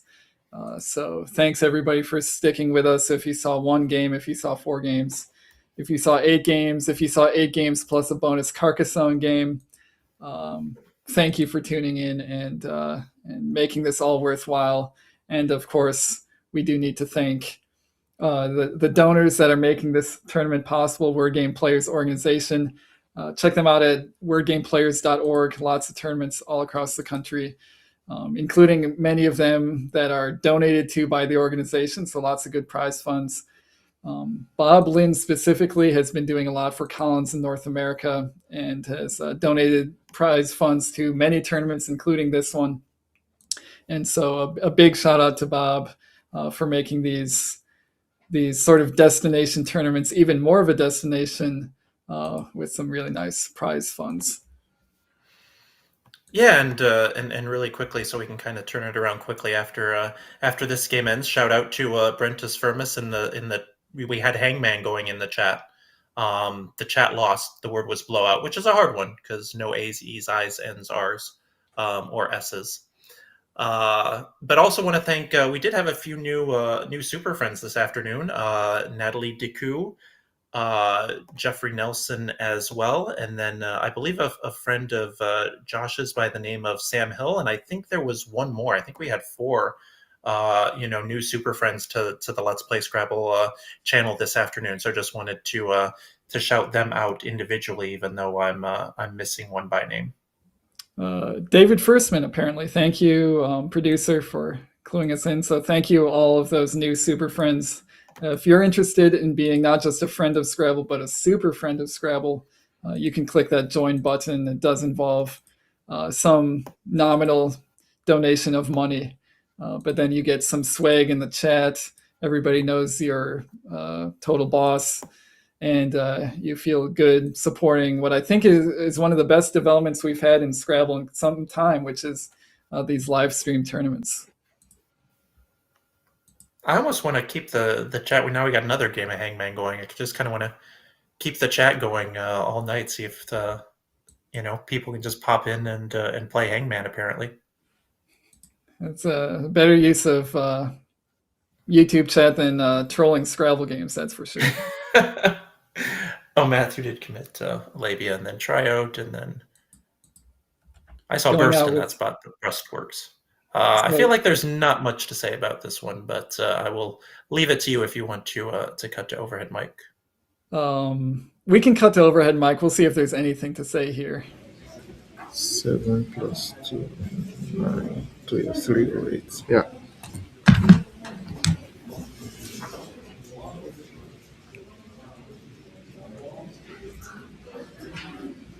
I screwed up this turn. I realized I missed my play here.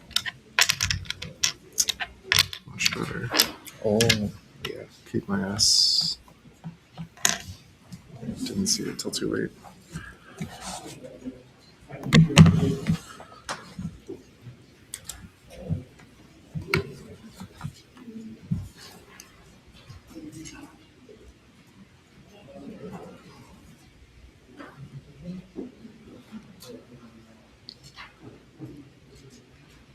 As expected, not too much to say about that one, other than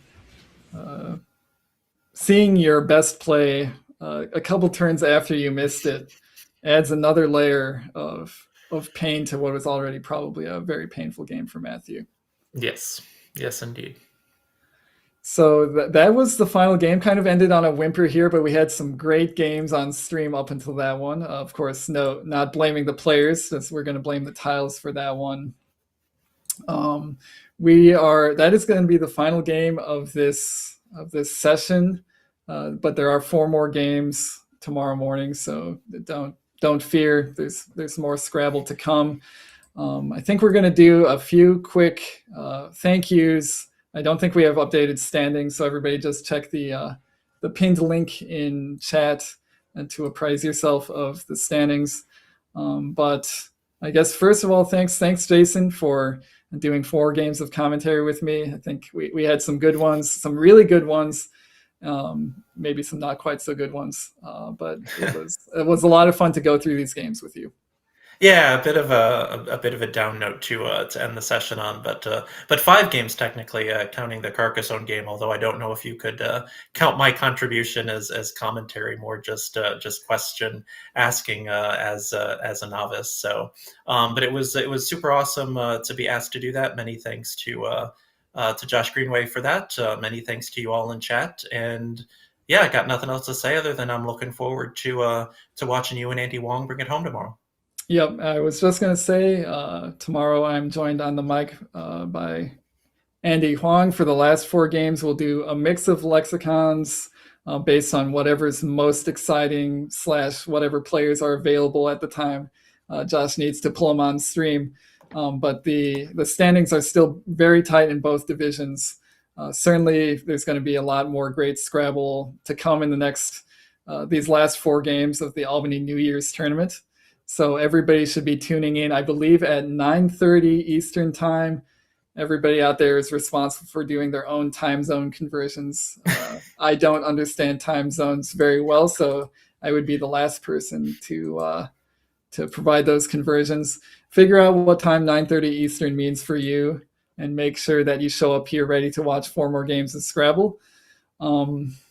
Anything else to add, Jason, before we let these people go? Yeah, just add 15 hours and 14 minutes to the current time, and that's when you should be back. And whoever chose rhythm as the hangman word in chat should be banned. I think that's ban worthy, quite frankly. To use rhythm as a hangman word, that don't hardly seem right, as my grandmother used to say. That is taking the fun out of the game. As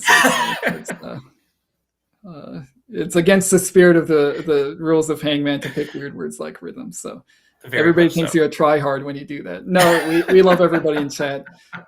But you make a good point, Jason. If everybody just wants to make sure not to miss this stream, set an alarm on your phone for 15 hours and 30 minutes from now, and set multiple alarms, and you'll be guaranteed to be here right when the action starts. Once again, it's been Charles Reinke and Jason Nadolski for Let's Play Scrabble.com. Thanks everybody for watching. We'll see you tomorrow. You've been watching Let's Play Scrabble.